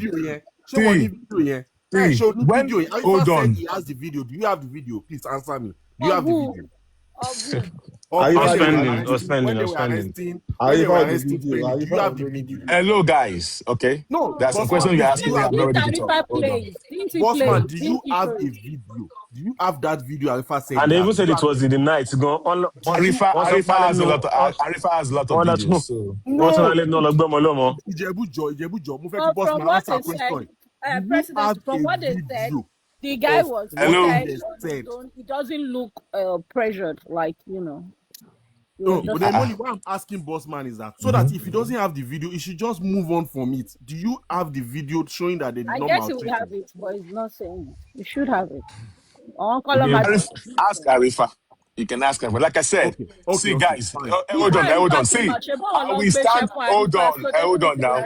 I will stand by spending, which I told Sammy Rotex Sam the first day when they were coming and they were dragging on the maybe Aries platform. I said, come, if spending believed that the police maltreated him, I'm going to be in support of him to sue the police for maltreating him. Then it's going to be, so that is it. Let him do the needful. Let him sue the police. Let him sue the police. Wọ́n ti tọ́ṣì ẹnjìníà lé. Ní sùúrù má bínú. Ṣó gbọ́gbà tí kò tẹ́sà sọ pé country queen àti kìíní gbòhun ní kìíní láàárọ̀ ọjọ́ yẹn. Yeah, Terry. Okay. Nǹkan tí mo kàn fẹ́ sọ nìyẹn. No, now this is it. Only nígbà tí that was according to that. Let me just say something. Ìwọ kọ́ ló sọ̀rọ̀. Just hold on now. Oh, let me explain. You can explain. Hear what I want to say. Hold on, please. Please, just one question so that you can. Hold on, please. Just hold on. No, hold on. Let me just quickly say this, please. Conrad called me that somebody called him from UK. Call my number Rotesan. Only go about Rotesan. So we're not like hold on now. So I now call country queen that. Hold on. I call country queen that. She number Rotesan. Yes, mo gbọ́. Oh no, the most son now. Listen now. That is what I'm saying now. Engineer. Nǹkan tí bí kíní ṣe lọ kò yẹ. Ó mọ̀ nǹkan tó ṣẹlẹ̀ ní pé torí àwọn people yìí wọ́n jọ wà pọ̀ ni.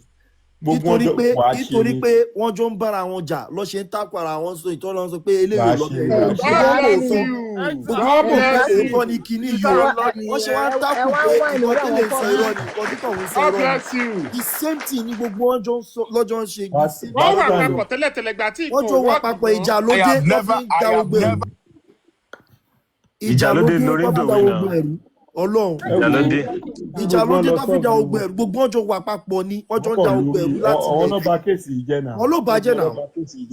I want to ask Bossman a question. Bossman, Mabino. We are just like 5 or 6 in the other grant. So why are you saying that? But do you know inside the group there is another group in our you guys are another grant. You see again. And you two are another group. Inside one group, another group. Now, don't say that here now. Biceps. Ẹ mọ̀ nǹkan tó dùn mí nù kéèsì. Nísùúrù jẹ́ sáyé sólé. Irú àwọn ọmọ mi láìtàn tó yẹ pé wọ́n kàn ná wọn innocently sí J4M láì mọ̀ pé àwọn monster ló ń bá dì. Ọlọ́run. Ìsí mo ṣe rí lóòótọ́ pé eléyìí tí yóò máa sọ pé wọ́n lé òun kó má jẹ́ àwọn pípì gan ló ń le gan sẹ̀. Engineer. Engineer, ẹ ti understand nǹkan tó ń ṣe Bossman. Nǹkan tó ń ṣe Bossman ni pé Bossman dàbí àwọn tó máa lọ ra fùfú ní computer village as phone. Wọ́n bá wá délé. Wọ́n máa sì máa kò sí ni. Wọ́n máa question ara wọn pé fóònù mo gbé délé sẹ́ẹ̀. Hold on. No be this guy. No be this guy went to go and apologize to Tim Wumini. No, apologize again. President of the parlour. Bossman.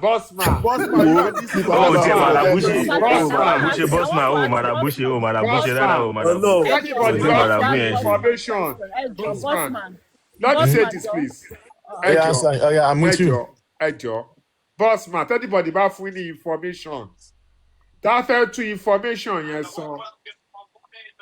Ẹ má sọ bẹ́ẹ̀ ni wípé ẹ wà bẹ́ẹ̀. Ẹ tẹ́ láti sọ pé lágbájá sọ báyìí fún mi. Ṣé yọ̀ọ̀kan? Sọ́dọ̀ àti sọ́mọ́ máa blame yẹn ò ní pọ̀. Ọkùn tẹ̀ máa lo allegedly bí ilẹ̀ imoli. Àbí ilẹ̀ imoli báyìí. Imoli máa ní allegedly lo. Because tọ́ba ṣe wá fún yín, tọ́ba ṣe máa ní pé tòótọ́ ni, brother mi máa kàbùkù gan o. Ọlọ́run. I'm Neymoli, I'm with you, Jerry. After Neymoli, I'll. Okay, sorry. And Bossman, I wanted to ask you a question, but just to add before I ask you the question, to add to it is that it saves you, even if you don't want to mention the person's name, you can say someone told you. Because when those people come to debunk you, it makes you look like you're lying. Then you have to now start trying to clear yourself and remember what you have said or what was done. It should be looking back and forth. But going forward, I beg, my question is, I think I have 2 questions. One is this: have you, as in outrightly, had any dealings on your own? Don't take it personal. With Temi, did you collect money? Are you aware they went to get money from Temi? And also, Sam, because Sam was trying to make it known, like, why would you call him a mole? When this was that. That's Wait. My second question is this: do you agree that you people actually spoiled whatever you were all doing or whatever you believed in? Do you agree that you people did not sit down, haven't made mistake being on the ground with the Baba Mohbad team at first? You still did the same blunder again on your own by inviting people into your space, and there's no headway. Anyway, we did not invite anybody. Number one, let me add it one after the other. Number one, I don't know who Temi is. I only know Temi here. I've never been in any situation with her. And because you got to come in Palou. Let me answer that question. She asked me for 3 questions. Welcome, blogger. Secret Expose. Welcome. Recorder. All right. So if Temi is going to be the last thing, I would rather just spy instead of going for all these Temi people. Okay, and they're all on the comment Next section question. here. What is it? Number two. Wọ́n ti ń jẹ́ Now, yín lọ, ó yá máa yeah, jẹ búrẹ́dì lọ. listen. Now Wọ́n ti ń listen. jẹ́ yín lọ. Now for Crunch Queen, Point two. for Crunch Queen. All right now, Kutu now for Crunch Queen. Bosman, àsìkò yìí ikú ẹ̀ ò dáa but tó bá ti lọ sẹ́wọ̀n dín náà o lè wá sí ọ̀tún. Anyway, gbàdúrà ikú ẹ̀ ọlọ́run jẹ́ kó kú ẹ̀. Anyway, so now for Crunch Queen. Tó bá ń wá sẹ́kọ̀ọ́ náà, wọ́n máa hide wọlé ni. Tó bá ti dé, tó bá lọ wá sẹ́kọ̀ọ́. Ẹ jẹ́ kó mú lọ sí tí wọ́n bá wá sẹ́kọ̀ọ́, ó máa gbé ààrẹ sórí social media ó ti dé o.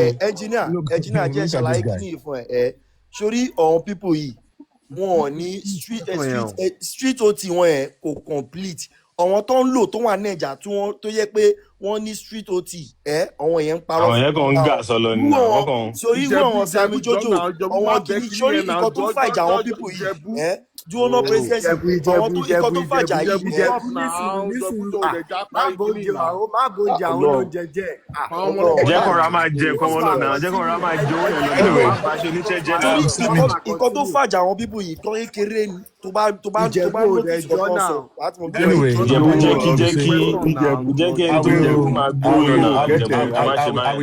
I will drop after this. Number one. I I was never in any group with I was never in any group with Crunchy Queen. He was never a member of the underground. I've never spoken to Ote Sam before on the phone, apart from when we meet on the Justice for Mobile at that time. What time? I have at the time now. When Justice for Mobile on the block. Wait, sorry. Are you aware someone was seeking money on behalf of your group? Are you aware of that?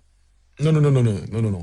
Now listen, this is how that happened. Listen, this is how that happened. Number one, Crunch Queen. All right, Crunch Queen is my go-to person.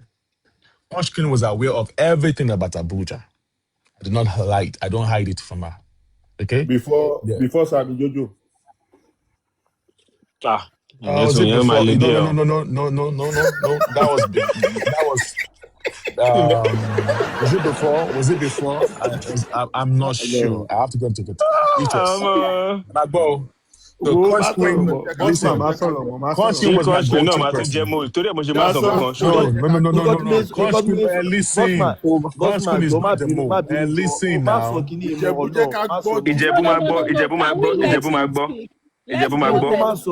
point in time. There was a point in time. These people came out and they started looking for other people to drop away now.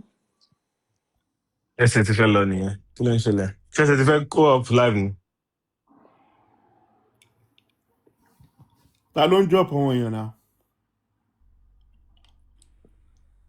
Ta ló ń drop àwọn èèyàn. Ní ìmọ̀, ta ló ń kàn drop èèyàn báyìí. Kó má lọ jẹ́ ń bọ́ ti háàkì fóònù yẹn. Ṣé wọ́n ti rán táwọn UAG ti wá gba platform wa lọ́wọ́ ní báyìí? Ẹ wo ẹ jẹ́ kí Bossman máa lọ jàre. Ọlọ́run ká fi Bossman lẹ̀ kó má sọ̀rọ̀ pàdé. Ìbọn tí mo kọ̀ rí gbogbo yẹn ọ̀sán. Ó ti lọ. Ẹ understand the boy, that's the point. Bọ̀bọ̀ yẹn ó sọ ó kàn máa explain ni. Fada o tí ì gẹ́tì ẹ̀ nínú gbogbo ọ̀rọ̀ tó ń sọ mí báyìí láti àárọ̀ mo pick ọ̀rọ̀. Bọ̀bọ̀ ìwọ ló yẹ kó pìtì ẹ̀ ó yẹ kó pìtì bọ̀bọ̀ yẹn ní point mi. Ní sùúrù nǹkan tí mo pìtì ẹ̀ ó yẹ kẹ́ pìtì bọ̀bọ̀ yẹn ẹni tó ń wò yẹn ó ti invest débi wípé wọ́n ti jẹ́ àti ẹ̀ ó dàbí èèyàn tó lọ sí kásínò tó ti jẹ́ àtẹ̀ tó ti ṣe. o ti rí fídíò Davido kan rí tó ń play tẹ́tẹ́ tó jẹ owó ẹ̀ tó ń láàgùn bọ̀ṣọ̀. nǹkan tẹ̀ understand nìyẹn gbogbo nǹkan máa jọ òótọ́ lójú ẹ̀. Jagunmólú fẹ́ fún alájà ní báyìí kí Jagunmólú fẹ́ ṣe báyìí. Sọ̀rọ̀ sókè na the sniper. Ṣé wọn náà wà ní tọ́lẹ̀tì ni? Ṣé wọn náà ti wà ní bathroom ni? ẹnjìníà jọjọ lọ nǹkan tí ò yé mi sì ni pé gbogbo ọ̀rọ̀ tó ti ṣẹlẹ̀ lẹ́nu ìsìn ta ló arrest spending ṣé under g ni àbí presidency ta wá ló arrest nínú gbogbo nǹkan tó sọ lẹ́nu yìí gbogbo wọn claim pé àwọn lọ́wọ́ ṣe eléyìí sọ pé eléyìí ló ṣe ìtọ̀hún sọ pé wọ́n ṣe àwọn G7 ló ṣe underground ló fún àwọn G7 ló ṣe. G7 ni ẹ̀yin lẹ dúró ní George as in ẹ̀yin lẹ ń George kéèsì wọ́n méjì tẹ̀ ti rojọ́ ta ló arrest spending ní fẹ́ gbọ́. àwọn bọ́sùn ní pọ́ìntì ní gbogbo kọ́kọ́ o ìṣòrí sniper nǹkan tó ń hájú ní pé. àwọn ọlọ́pàá ló arrest spending based on what they reported. Who reported? Who reported? Who wrote the petition? Their own underground. They are UAG. So why is Firefox celebrating the presidency? Má dá yẹn lóhùn tiẹ̀, wọ́n ti pàjá sí lórí náà. Anonymous àwọn bossman kò fáyé mọ́ please. Àwọn bossman lo federal police. The other people. Federal police làwọn ẹ̀ náà. Ẹnjìníà mo kàn yín bájì pé irú bossman yìí kó wá pẹ̀lú ọ̀pàdé ẹ̀ ní kó ṣe lórí íńtánẹ́ẹ̀tì pé ọ̀pàdé ẹ̀ tọ́jọ́ wà. Ó wá máa imagine ọkọ̀ máa ta scam fún bossman ni náà ọkọ̀ máa tọ̀yọ́ fún ni náà ọ̀yọ́ náà máa ta fún bọ̀bọ̀ yìí náà. ẹ̀yin ẹ̀ gẹ́ẹ̀tì kankan gbogbo bó ṣe ń sọ̀rọ̀ látàárọ̀ ìgbà tó sọ̀rọ̀ ẹni sùúrù ìgbà tó sọ̀rọ̀ presidency ní sùúrù ìgbà tó sọ̀rọ̀ ọmọ yẹn gan nípa ọmọ tó lóyún yẹn ṣé ẹ píkì kankan pé ó máa most of the evidence àbí most of the things tó ní nǹkan tó sọ fún ni. ẹnjìníà tó dẹ̀ mọ́ ẹni kò pàtẹ́wọ́ fún rẹ̀ lẹ́ẹ̀kan ẹ̀ ó ti yẹ àná ó máa ń fẹ́ sọ di tòótọ́. nǹkan tí kò kíyan azin títọ́ dẹ̀ mọ́ ẹ sọ pé èèyàn tó ti jẹ́ àti bàbá àti ilé wa. ẹjọ sá ẹjọ mo fẹ́ kó ṣe favour kan fún mi jọ drop mi kó bá gbé Firefox wá sókè ó dà pé ó ní a lot to say please let Firefox. ìwọ kọ́ la máa drop tó bá fẹ́ ká gbé wá sókè ìwọ ni kó dúró. kó lọ sọ́dọ̀ Mọ́jọ́lá. So that you ask the question well from kí Firefox tí máa lọ máa ké sí wa lọ́rùn lórí bíbá yín sìn. láti fi tọ́jú pàjá. You people don't understand. Because at the end of the day máa gbọ́ mi Mose gan ti padà Comrade gan ti padà at the end of the day. àjà Comrade yẹn lóhùn náà jọ. Comrade náà ṣe accountability òun náà gbé bossman ní gógó. ní sùúrù àdéhùn gbogbo ẹ̀yin tẹ́ fún wa náà bossman Ọlọ́run ní dáríjì yín o. ìrẹ̀lẹ́kẹ̀kọ̀ kan lè máa wá sókè mo dẹ̀ like clarity èmi ka kọ́mẹ̀ntì ni now Firefox said gbọ́ dáadáa wípé Yomi ò ever sọ wípé òun lòun arrest ó sọ pé bọ̀ẹ̀ sniper fi Yomi Firefox wọ́n ń sílọ̀ online ṣọlá wọn ti Yomi wọ́n ń sílọ̀ online wọ́n ń sílọ̀ online. bí kìíní ṣe ń lọ báyìí ẹ máa cancel TikTok mi ìfẹ́ máa rẹ́yìn wọn pípò yìí mọ́ àlẹ́ ìgbà tí mo bẹ̀rẹ̀ sí blọọkì àwọn èèyàn gbà yẹn. máa cancel TikTok mi kò lórí fóònù máa delete ẹ̀ àwọn pípò yìí ọmọ pípò yìí ó lè dẹ̀ tún sọ pé Yomi ò sọ bẹ́ẹ̀. Ìjẹ̀bú ní sùúrù Firefox wo joy giver ni ẹ má wọrí ìwọ mo support. ìwọ lọmọ tó ń sọ. Yomi yóò tẹ̀lé.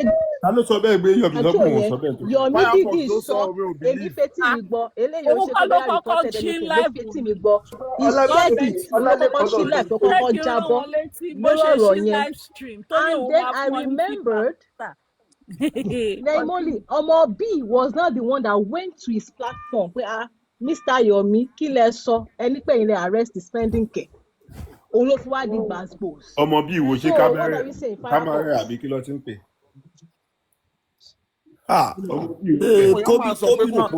gómìnà ní kò sọ bẹ́ẹ̀ o. ẹ jẹ́ ká be the prince ẹ jẹ́ ká be the prince nǹkan tí prince bá sọ ní final ẹ jẹ́ ká be the prince nǹkan tí prince bá sọ ní final. náà ló fẹ́ bọ́lẹ̀ fún the prince. sọ ma wà bí àgọ́ drop ẹ jẹ́ kí prince wá. ìgbà tí àwọn rotex man kò ní pé wọ́n máa petition àwọn tó ṣe that's when he started removing his hand because he was claiming it that it was. jami bọ́ fún prince jami bọ́ fún prince. ṣé prince. Jesus ìgbà yẹn ni mo gbọ́ sí Yomi sọ pé. That's when Yomi made a statement that it was a case of state of emergency. wait Naimoli ó dẹ̀ pé àwa la ṣìgbọ́ because tí gbogbo wọn Yomi followers let me put them ogun wọn from Abukia to Firefox to for mobile all of them are saying the same thing.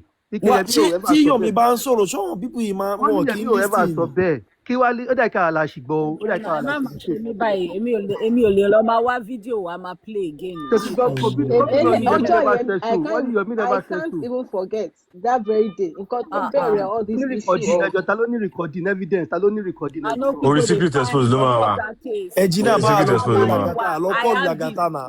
ṣebí dáadé I played on even Arifa gan jáde jọ yẹn Arifa padà jáde jọ yẹn. Lagata Arifa wọn fi picture airport wọn náà Arifa ó fi ṣe kámẹ́rà àgbà tó wà ní airport tó fi gbé Arifa wa lọ spending. show ìgbà yẹn kọ́ la Arifa show boarding pass lálẹ́ ni. ok ẹdùn gbogbo gbà tí Yomi sọ pé òun forí wá gbó kiri tóun fi wá wọn kiri ta ló ń wá kiri ńgbà yẹn. ajá ló ń wá kiri ńgbà yẹn ajá kò yé mi kọ́ pípù yìí sọ pé kò sọ bẹ́ẹ̀. kò sọ bẹ́ẹ̀ people call it Yomi ni he never said it. ó mọ ọdún ìṣẹ̀lẹ̀. They say he didn't say it now. He never said it. Wọ́n ti gbà ń sìn pé kò nǹkan ló sọ Olúwa ṣeun. So it's only Damola. So lọ́wọ́ kan sí presidency were involved in any case. Is that what they are trying to say? Bẹ́ẹ̀ ló ṣe rí. Defend yẹn o. Presidency is involved in Damola's case, not Spendy's case. Ìyá lọ́tọ̀ọ̀tọ̀. Okay, no, like what they are saying is that presidency is involved. ọlọ́tẹ̀ gan sniper yìí gan ọlọ́tẹ̀ yìí. ọlọ́tẹ̀ ni. orúkọ àwọn 7 people tí àwọn underground list òun náà ni wọ́n fẹ́ gbé náà. That's what presidency wants to also carry. You know the what's this guy's name? This guy. Bọ̀ kò sí Dàmọ́lá nínú gbogbo nǹkan tó ń sọ ipò ṣẹlẹ̀ sí láti ẹjọ́ ẹ̀ náà. Èkó gan wọn petition Dàmọ́lá náà. Ó mọ ohun tó ṣẹlẹ̀ Dabs. Ó dà pé kíní ló lè bá a tàn mọ́lẹ̀ sọ̀rọ̀ yìí. Prince àbí? Prince wo? Prince Adé. Ó mọ pé èèyàn Yomi ni. Ok Prince Adé tó bá jẹ́ MLH máa wà ní group yẹn. The principal náà ò sí lára dìgbò báyẹn lò. The principal náà ò sí lára gbogbo báyẹn ni. Wọ́n wà lọ́lọ́dé. Busy. Thank you, Edrono. Thank you for the question. 15 people in the house. He says, so why is he saying till today his foundation made the police arrest 3 and they need 4 more? Zobo nìyẹn, and anybody tó bá wù ló máa mú náà. No, pick that point. Get the point. It's not about Zobo, not the watered down point. No, only pick that point. Then only read them again, talk them again, so that Alice sing. So that's 50. Èmi kọ́ ni mo sọ o. No, team below something. 15 people in the house. 15 people in the house and do only. So why is he saying till today his foundation made the police arrest 3 and so they need 4 more?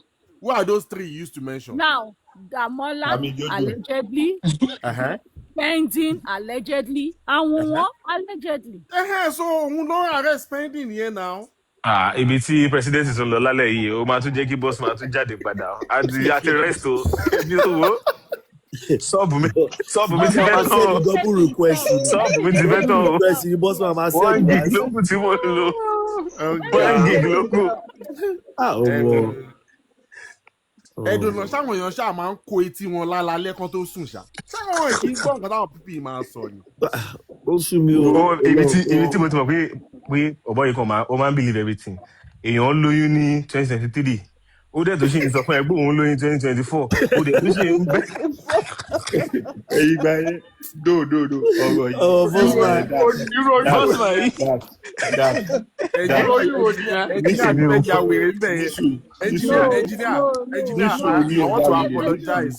Wait, if we must be honest with ourselves, if we must be honest with ourselves, Mohbad couldn't September. Did you people ask the boss man what month? He showed, he said August, he showed us August, he was there, we were here. Yeah, August 2024. Nísùúrù. Gbogbo yẹn kọ́ ló ń fa ìyẹn kọ́ tẹ̀ lórí ó tún wá sọ fún oyún yẹn ti yọ. Oyún yẹn ṣì bàjẹ́ báwo lóyún o. No, oyún ti yọ nínú fídíò. Oyún ti yọ nínú fídíò ó dẹ̀ tó yí gbé wọ 2024. Olalekan said no, Naimoli. What he said is the police have arrested 3 people but he only arrest Damola. What about the 7 people he came out saying that they are to arrest? He said But his let's move on petition now. picked up 3 people. Àbí Is kí it làwọn eléyìí sọ? Ẹ warrant of jẹ́ kí arrest, Yomi not máa even jẹ́ kí Yomi máa petition ta ọjà ẹ̀ alone, lọ no. ẹjọ́ ẹ má bọjà Yomi jẹ́ Warrant of arrest. Ọlálẹ́kan ò dé stop kìíní náà. But ẹ má let's máa ẹ jẹ́ wo Mama ẹ jẹ́ kí Yomi máa emotion. ṣí ṣọ́ọ̀pù ẹ̀ lọ ẹjọ́ ẹ jẹ́ kí Yomi máa ṣí ṣọ́ọ̀pù ẹ̀ lọ. afẹ́ mo sì filẹ̀ jẹ́ kó máa lọ bẹ́ẹ̀. Ìkọ́ tá a máa ń gbọ́ everyday filẹ̀ kò rí bẹ́ẹ̀ lọ́ọ̀lì yẹn. What is denying things? So today is a new day. Thank God. Kò rí bẹ́ẹ̀. Òun náà ti wo létà kọ́ ọ̀nà máa lọ máa pa lójú Sàmójó kan gbogbo ni. Ìjẹ̀bú Ìgbà tójú ká wọn mọ́, òun ló fi di pọ́ bẹ̀rẹ̀ sí ń bí bọ́ǹkẹ̀. ìsín ni mo ṣe mọ reason petition àwọn tó arrest pẹ̀lú. ní sùúrù náà ìmọ̀lì náà ẹ jẹ́ kémi náà sọ̀rọ̀ ìsín ni mo ṣe mọ reason tó yẹ pé ohun kìíní ṣe ń gbowó lọ́wọ́ easily mo ń jọlá lóyè ẹ̀ ẹ̀jẹ̀ kọ́ ọ̀rọ̀ ronú báyìí. Ṣé ní gbowó lọ́wọ́ wọn? Nígbà táwọn ní ìta. Àbí ẹnjìníà Ìjẹ̀bú mo ń wé ṣẹ́wàá náà ṣàlẹ́bí wálẹ̀ kan tà fáwọn àwọn bọ̀bọ̀ yìí báyìí kó tó di gbójú wọn máa ká. Èdò lọ kó ṣẹ́ni wa lọ kó gòdì wa. Àbí gòdì àbí ilẹ̀ ìwé ní ká ṣé ilé àbí gòdì ni. Ẹ ṣáà má talẹ̀ òòṣà. Ilẹ̀ àbí Ẹ má tẹ̀lé òòṣà. ṣèbẹ́ ilọ̀ ìta gold wọ́n sì gbé gold tí ilẹ̀ ẹ̀ sọ ti alhamdulilayi na ilẹ̀ 1 million ló wá bá pariwo ẹ̀ wọ́n bá sọ ilẹ̀ 1 million. Ìyàwó wọn ò ní rí wíìgì gbà mọ́ fún ọjà. Ta ló ra wíìgì tí kò gba delivery? Ta ló ra wíìgì tí kò gba wíìgì? Ẹ ti wo ti Olúwa nílẹ̀ rí. Ẹ ti wo bí yẹn. Ta ló ra góòdì tí kò gba góòdì ẹ̀ rà? Mo gbọ́ pé ọ̀rọ̀ tó ra góòdì Adivinos account ló ra gold. Torí ẹ̀ bó ṣe máa ń sọ̀rọ̀ pé sórí inside EJFM anything tó bá ṣe ìwọ náà máa tún fi blame tó bá fún yàn lówó ẹ̀ ó máa tún sọ pé wọ́n ló jẹ̀bi bó fóun lówó. wàláì. Anybody tó bá ń ṣoore fún at your own risk ni o because wọ́n sì máa jà. tó bá ń gbọ́ ọ̀yàn gbà ẹ̀ ọmọ èèyàn tó máa ń ṣípè fún mọ́mí láìtọ̀ ló máa ń ṣípè fún pé ìyá tó máa ń fowó ìyá olówó ogbó ọmọ àwọn tó jẹ́ pé tí bàbá náà wọ́n á tún máa sọ the same thing. mo máa rò pé gbogbo láyọ̀ tí mọ́mí láìtọ̀ ṣe ìkálẹ̀ mi lọ́tì ẹ̀ fún ṣé mi ò lè ṣe àbí. àléhàn kan tún sọ pé mi ìmọ̀ bí ayé tí 76 tàbí ló sọ pé Bobby Lighton ti claim owó yẹn padà ní tax. Bóyá àwọn àti pé ìnájọ claim ẹ̀ papọ̀ yes. Ó nígbà kan tó sọ fún Mami Lighton pé kó bring gbogbo owó wọn ṣe wọn náà like àwọn èèyàn wá ń sọ fún wọn pé tí Mami Lighton bá wá gba owó wọn padà owó yẹn máa go down o because she brought a lot of people. Tí bossman bá ń feel báyìí báwo ni Mami Lighton ṣe ń feel? Mami Lighton ti recover wọ́n ti recover. Mami Lighton ti heal. Mami Lighton ti heal. Wọ́n ṣe títí wọ́n ṣe fọlọ́run. Wọ́n ṣe fọlọ́run nínú. Lighton yẹn ọmọ jayéjayé làwọn yẹn ẹ mọ bossman yẹn àwọn bossman yẹn. Akágọ́ ni ẹ ṣínú ìwé ni. Irọ́ àwọn yóò gbọ́ ọmọ bó ṣe ń lọ. Bossman ó máa kúrò nù ẹ̀ he's just still open on it. I asked him one question, what is the need for you in this JFM? Emotion yẹn ti pọ̀ jù. Ìjọ kan supervise náà lóhun sọ fún emotion tó ń lò sí kíní ti pọ̀. Wọ́n ń gbá ẹ báyìí o dẹ̀ ń sọ grammar. Presidency ó mọ̀ tó dùn mí. He invested his emotion and that's the deep first thing. Ó mọ̀ tó dùn mí jù fún mi Lighton. Ṣé ó mọ̀ tó dùn mí jù? Kò ń ṣòwò lásán. Ọ̀tọ̀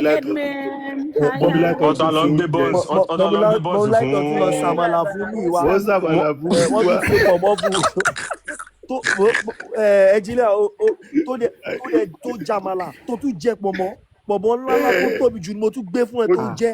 Ó tún gba tékèwé lónìí. Òyìn tí ó gbé ọmọ. Sahara máa ń dùn náà Sahara Amẹ́ríkà. ó mọ̀ pé gbogbo àwọn pípù yìí wọ́n ti mọ̀ pé gbogbo ìpè tẹ̀ ń ṣe yẹn zero ni tó bá ti rí wọn tó bá ti kọ́kọ́ mú Ọlọ́run síwájú bóyá Bible àbí Quran tó ti sọ pé Jésù ànábì má wọrí mọ̀ pé wọ́n fẹ́ scam ẹ ni. ẹ jẹ́ pé bẹ́ẹ̀ ṣe pé wọ́n kúrẹ́ sílẹ̀ gẹ̀ẹ́sẹ̀ wọ́n ń jẹ tọ́kì. àwọn wọ́n lọ buyọ̀ sómi wá fi wẹ̀ èpè yẹn ti lọ nìyẹn wọ́n ti wẹ̀ dànù. ọ̀gbẹ́ni ọmọ pé tó bá ń ṣe pé òun ṣe exercise ẹ̀ sórí kùrẹ́sì yẹn ó máa ti fi iyọ̀ wẹ̀ pa gbogbo orí ẹ̀ máa funfun ni. Oh, you want to watch inside, ba? Wàá gbọ́ ẹ máa bu iyọ̀ sómi ẹ máa fi lọ wẹ̀ pé onímú yín. ẹ fi gùrẹ́ sílẹ̀ ẹ fi gùrẹ́ the last man standing. ẹ̀rùkún ńlá. ó yẹ kó tẹ̀ wá play Wàsíù yẹn fún wa bó ṣe máa ń lo àwọn orin Wàsíù yẹn á kàn bú Wàsíù tó bá bú Wàsíù amóbe. Na that guy get one of the best TikTok updates. A kàn gbé fọ́tò yẹn sí ni a ju music sábẹ́ àwọn Orlando tó le wọn bí yín dá ẹ máa gbọ́. Bàbá tó ní ọmọ ni mo support. Nǹkan tó tiẹ̀ fọ́ ní ìsinmi jù lálẹ́ Ìjẹ̀bú nǹkan tí mo gbọ́ tí mi gbọ́ rí ọ̀yàn tọ́mọ ẹ kú ẹ tún petition ẹ̀yin pípù yìí kí lè fẹ́ ẹ̀. Kí ẹ tún fẹ́. Public yìí ló le jù ní gbogbo public tí mo ti rí láyé mi. Ìyá tọ́mọ ẹ kú ẹ tún là ní petition.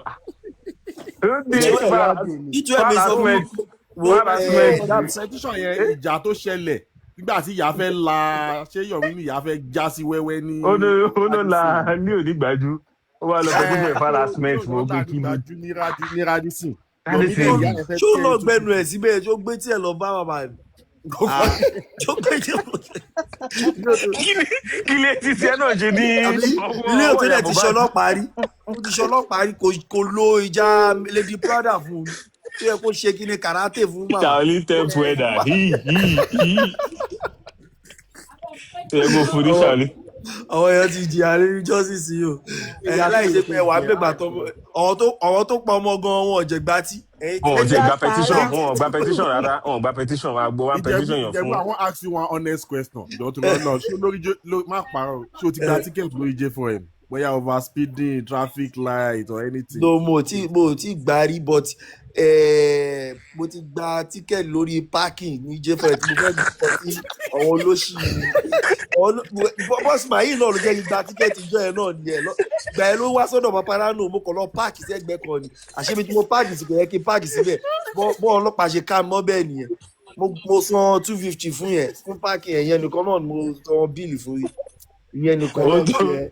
àti báyìí mo tẹ̀kẹ̀ ọtí máa ti fẹ́ wọnú mọ́tò báyìí máa ń pa fóònù mi ni máa ń yọ. Ìjẹ̀bú Ọlọ́run ló ní kó má tí ì ṣe trust fund yẹn kí bàbá máa sọ báyìí. àìbí tí ẹ máa lọ àgàrà mi ni èyí máa lọ àgàrà mi máa pa mi ni. owó rẹ̀ àbá fi ṣíbí àpàlọ̀. èmi ò lẹ́nu emotion yìí àbíkẹ́ kí n máa ra tíkẹ́ẹ̀tì kí n máa lọlé máa lọ bá bàbá fún orí ẹ̀ lọ́lọ́. nígbà tí èèyàn kan máa lanu pé owó tí òun save fáwọn ọmọ òun láti kàwé lọ́jọ́ iwájú I put it in this justice it makes me ask the same question. What is the need for you? Kò ní gbà yìí. owó àwọn wèrè táwọn ọmọ mi fẹ́ fi lọ school màá wá ní mo fi sí justice ẹjọ́ kí ni mo wá. àwọn ọmọ kìíní ó máa ń dùn gbà yẹn o ọmọ mi kìíní kan òun ló máa ń pa pípín yẹn ọmọ mi kìíní kan ẹ ṣe gan. nígbà tí justice ẹ̀ bẹ̀rẹ̀ ńgbà yẹn ó gbà yẹn ó ń dùn. ó ń gba yìí náà. onísùn náà ju ìgbàlú wa débi iṣẹ́ báyìí ó máa tó bá lọ sí Àbújá báyìí tó bá lọ sí Àbújá báyìí 7 wàá ti máa gbọ́ nǹkan tó bẹ sọ 7 àti wọn pé kí ló tún fẹ́ ṣẹlẹ̀ lónìí báyìí. ọyàn jẹun gan ní JFM yìí wọn jẹun gan ibẹ̀ náà ni first time tí Bíntì máa lọ sí Àbújá tó di ẹrù pẹ̀lú báàgì tó di. àwọn tó lọ Canada gan ọkọ̀ ẹrù tó yẹ. gbogbo ọba sọ pé Bíntì wà Canada ni. Bíntì wo wọn àti ọ̀dọ̀ Bẹ̀rẹ̀kẹ̀tẹ̀ ló lọ náà. Bíntì wo ló wà Canada àbó lọ sí Àbújá sórí justice Fẹ́mi Bosman Westo Arifa gbogbo ọwọ́n kí lórúkọ ẹ̀ bọ̀bọ̀ ti Ọláìdé gbogbo wọn yẹn nítorí Fẹ́ràn tiẹ̀ kàn Fẹ́ràn bá wọn fẹnu síbẹ̀ yẹn kàn máa pariwo online torí gbogbo wọn tí wọ́n wà deep nínú kínní gbogbo wọn pátápátá kí Tinubu kàn ṣe kínní kan fún mi kó fún wọn ní kó bá mi build prison tuntun fún gbogbo wọn. Ìjẹ̀bú Ọlọ́run kọ́ lọ lo 5 years níbẹ̀. Ìjẹ̀bú òdàn ṣé ká kúkú sọ pé gbogbo àwọn front runner àti gbogbo àwọn front host. wà á tí àwọn host yẹn. àwọn táwọn yẹn kan tó máa ń bọ̀ ok orújọ tí West Coast lọ ní life àbí kò àwọn tó máa ní information reaching me now. information ò dé dọ́dọ̀ yín ẹ̀ dẹ̀ ń parọ́ báyìí. president mọ̀ nǹkan ṣá àwọn èèyàn ló máa ń jẹ́ kó package àwọn ọ̀rọ̀ yẹn fún wọn náà àwọn èèyàn ló máa ń jẹ́ because. ó mọ tó tẹ̀ wá dùn mí jù ní 2026 kí bossman wá jáde pẹ̀lú Karimo kó wá fẹ́ máa defend the passport, you know. The passport wey she no fit bring. Engineer Passport ibi tó bá ti mọ̀ pé wọ́n ti jẹ́ àtìbọ̀bọ̀ yẹn nìyẹn. kò síbi tí kò wá evidence dé báyìí mọ́. sórí punishment tó lè fún Karimo ẹ̀. ẹjẹ sọ̀rọ̀ ìtàn Ìjẹ̀bú má bínú. ó mọ tó wá ká mi lára jù ó wá fẹ́ defend Karimo ó wá sọ pé chairman ọ̀fọ̀ engineer that's hold on. Engineer ó dàbí orí the next day àbí bóyá 2 days after tí Karimo ó wá ń ṣe live ó wá gbé síbẹ̀ caption bossman olóko dógídógí. ó ti lọ sókè. padà wọn láwọn kan fẹ́ lọ wo Telegram ó lọ Telegram wọn lọ lójú àwọn Telegram. bossman yẹn ó máa ń bẹ̀rù Karimo gan ẹ̀. àló tún lọ sókè. ó máa ń bẹ̀rù ẹ̀ gan tí ẹ bá kì í mọ́lẹ̀ báyìí ó máa ń gbọ̀ lóhùn. kò síbi tí bossman lè wá evidence lọ kò sí. kọ́ sọ pé ló tẹ́sà fún evidence lọ́wọ́ báyìí lọ́la ó bá tó lọ sọ́dọ̀ ẹ̀. Ọlọ́run ọmọ ọjọ́ fẹ́ ó dìbò gan. ìfà tó bá ń sọ̀rọ̀ Muhammed kan lẹ́sẹ̀ with excitement bàbá yóò ní gbogbo kìíní Muhammed fẹ́ jẹun ní ọlọ́pàá ni. presidency constable mani Muhammed kí ló kàn. Now you are admitting that ìwọ kí ló ti ń pè bọ̀bọ̀ Amẹ́ríkà ọlọ́gọ̀ yìí. mú ìyá ẹ kàn sí ilé ọ̀hún sí no and ìgbà tó wọ̀nyẹn máa ń béèrè question gbà yẹn pé kí ló ń ṣẹlẹ̀ ẹ̀yin lè máa jáde 94% to justice, you know, at the end of the day. 0 láti wá. kí la achieve. In fact ẹsẹ tẹ bá wo nínú àwọn emotional expression kankan bossman ẹ máa rí pé àwọn kankan wà tí baba Mohbad ṣe tó dùn because wọ́n jọ wà tẹ́lẹ̀ ni.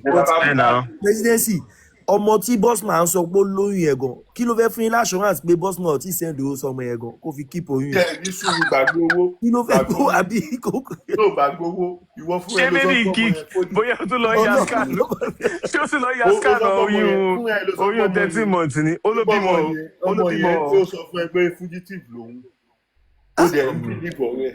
fugitive ní UK ọ̀gá ọ. àní Lagata tún wá Lagata sọ pé ọmọ yóò lóyún o tún fẹ́ drag Lagata. ó ní òmùgọ̀ tó gbé Lagata òmùgọ̀ tó sọ.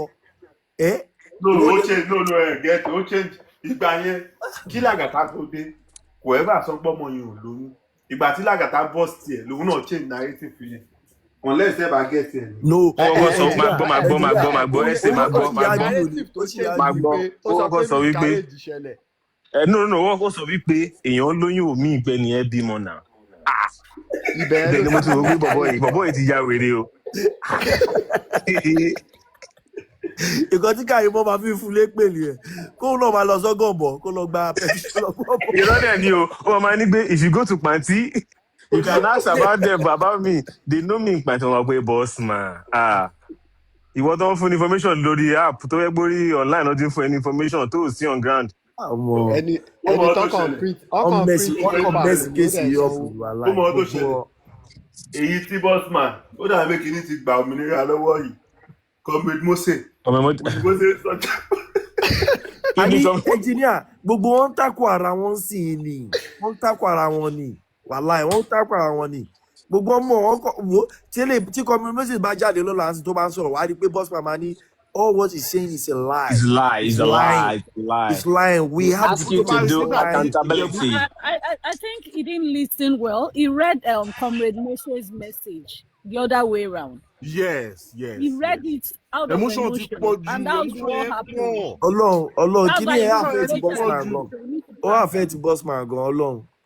Ó yẹ kó tó bá jẹ́ pé mi máa kúrò. ìwọ òṣèlú máa dá 2 million ìwọ òṣèlú máa dá 2 million fún Abuja. Ọlọ́run ló yọ òun náà dabs. Ọlọ́run ní ká ṣí bí apalọ. Ọlọ́run ní ká ṣí bí apalọ. You see when go take am be come up come mention country queen you need to see bí Leo ṣe sọ pé òun gbọ́ surprise lọ́dọ̀ Sami Jojo èmi ò mọ bí mo ṣe lè rí surprise látòrí fóònù. You need to see bí bossman náà ṣe. Ó ti yé ara ẹ tutù ni ara ẹ tutù straight.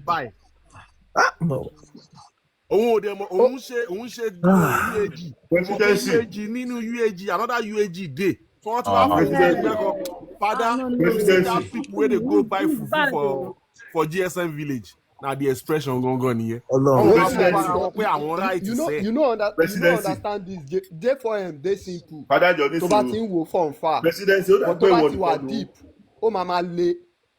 Presidency ó dà bí ìwọ nìkan ló understand the question tí mò ń béèrè lọ́wọ́ ẹ̀ lẹ́ẹ̀kan yẹn. Gbogbo ẹ̀ yé mi mo mọ bí tá à ń lọ. You want making day free from that until day mọ́ bí kan. Kò lè free ó máa live in denial yẹn tó fi máa. Presidency make I tell you something emotions because you dey watch it from distance if you dey close to that J4M say front runner those ó máa mess it up bro ó máa mess it up bro máa mess it up bro nǹkan tó ṣe ni ẹ ó ti náwó jù ó ti náwó nọ́ra sí i. ó tún nára gbogbo sleepless night American time to Nigerian time ó ní sùn náà. gbogbo kọ́ọ̀lì tó máa ń pè é yekudi lóru tí yẹ máa jí bá ṣe sọ. àwọn airport ṣe wà valid. mo ń sùn lóru lánàá bọ́sùmá kọ́ pé bọ́sùmá pè mí ní DDM pé bàbá Mohbad is depressed. bàbá Mohbad is ọlọ́wọ́ kó kí a máa lọ sí Catholic church kó lọ máa lọ sí church Catholic church ló lè yẹ pẹ̀ kó má máa lọ sí sẹ́lẹ̀ kó lọ Catholic church wọ́n pé bẹ́ẹ̀ wọ́n máa fún lọ́tí underground àlọ́mọ́tí underground after church service gbogbo yẹn ló máa fi take gbogbo emotion yẹn kúrò. Ìjẹ̀bú ti torí ẹ̀ láyé ní kó máa mutí bóyá kò mọtí ó lè má máa mọtí bóyá yẹn. kò lè máa wá sí bíi apá lọ. tó bá rọ̀ yẹn lọ tí yóò wo aṣọ anything jáde bóyá yẹn aṣọ anything jáde. kò tẹ̀ tí mú kankan lé ní wọ́n azin. ọmọ yẹn ń para. no ó mọ̀ kan ẹ̀jìnlẹ̀ àbúrò ó mọ̀ kan tó ṣẹlẹ̀ ni pé bóyá wá sókè yẹn ó fẹ́ sáré mú kinní yẹn lẹ̀ kó máa lọ ni ẹ̀jìnlẹ̀ kàn dé mọ́lẹ̀ ni pé Bossman Ìjẹ̀bú dẹ̀ fẹ́ free ẹ o Ìjẹ̀bú dẹ̀ fẹ́ free ẹ o Ìjẹ̀bú dẹ̀ fẹ́ free ẹ o. kò ní lọ bọ̀bọ̀ tó ń wò yẹn ó máa sọ fún ẹ pé let me say this and I will drop but má worry o máa ìbá nínú 3 days ó sì wà ń bẹ ó kọ́kọ́ sọ pé Mohbad lọ́mọ ní UK that was his ó kàn dùn mí pé say if you can go back to the beginning of his speech and go and find the recording ó kọ́kọ́ sọ báyìí ó púnlẹ̀ báyìí pé kí ló ń ṣe wọ́n náà ṣebí mo sọ fún ẹ yeah that was what he said nǹkan tó sọ nìyẹn níbẹ̀rẹ̀. ẹnjìníà ló ń takò èmi mo ní kẹnjìníà sọ fẹ́ dà pẹ̀lú ẹ̀. báwo la ṣe fẹ́ confirm because you are saying it authoritatively pé òótọ́ ni ó lọ́mọ ṣé ẹ ti ṣe DNA test ni to confirm pé mo ní fẹ́ ṣe before kó tó pa yìí that was why I asked that question. ìtú ẹ̀ bóyá sọ pé lọ́wọ́ yìí sẹ́ a máa gbé Mohbad fúnra rẹ̀ wọ abroad lọ ṣe DNA bóyá wá ẹ̀ torí.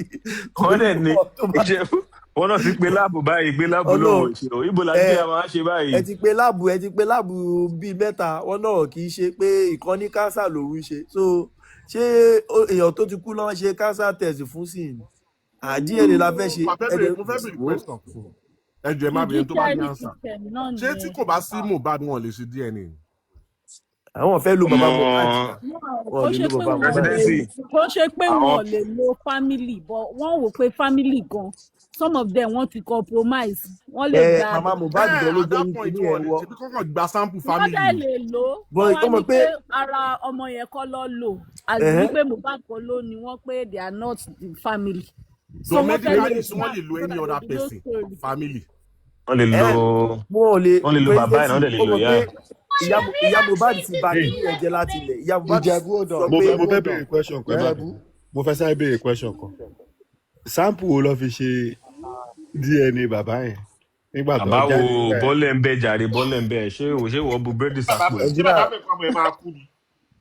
no ìgbà tí Mohbad ti kú gbogbo ìgbà tí bàbá lọ ṣe ó ti ṣe DNA náà fresh ìgbà yẹn yẹn na zobo nìyẹn náà. no ó ti fresh ìgbà yẹn zobo níjọ bàbá lè gbé evidence jáde lọ́la.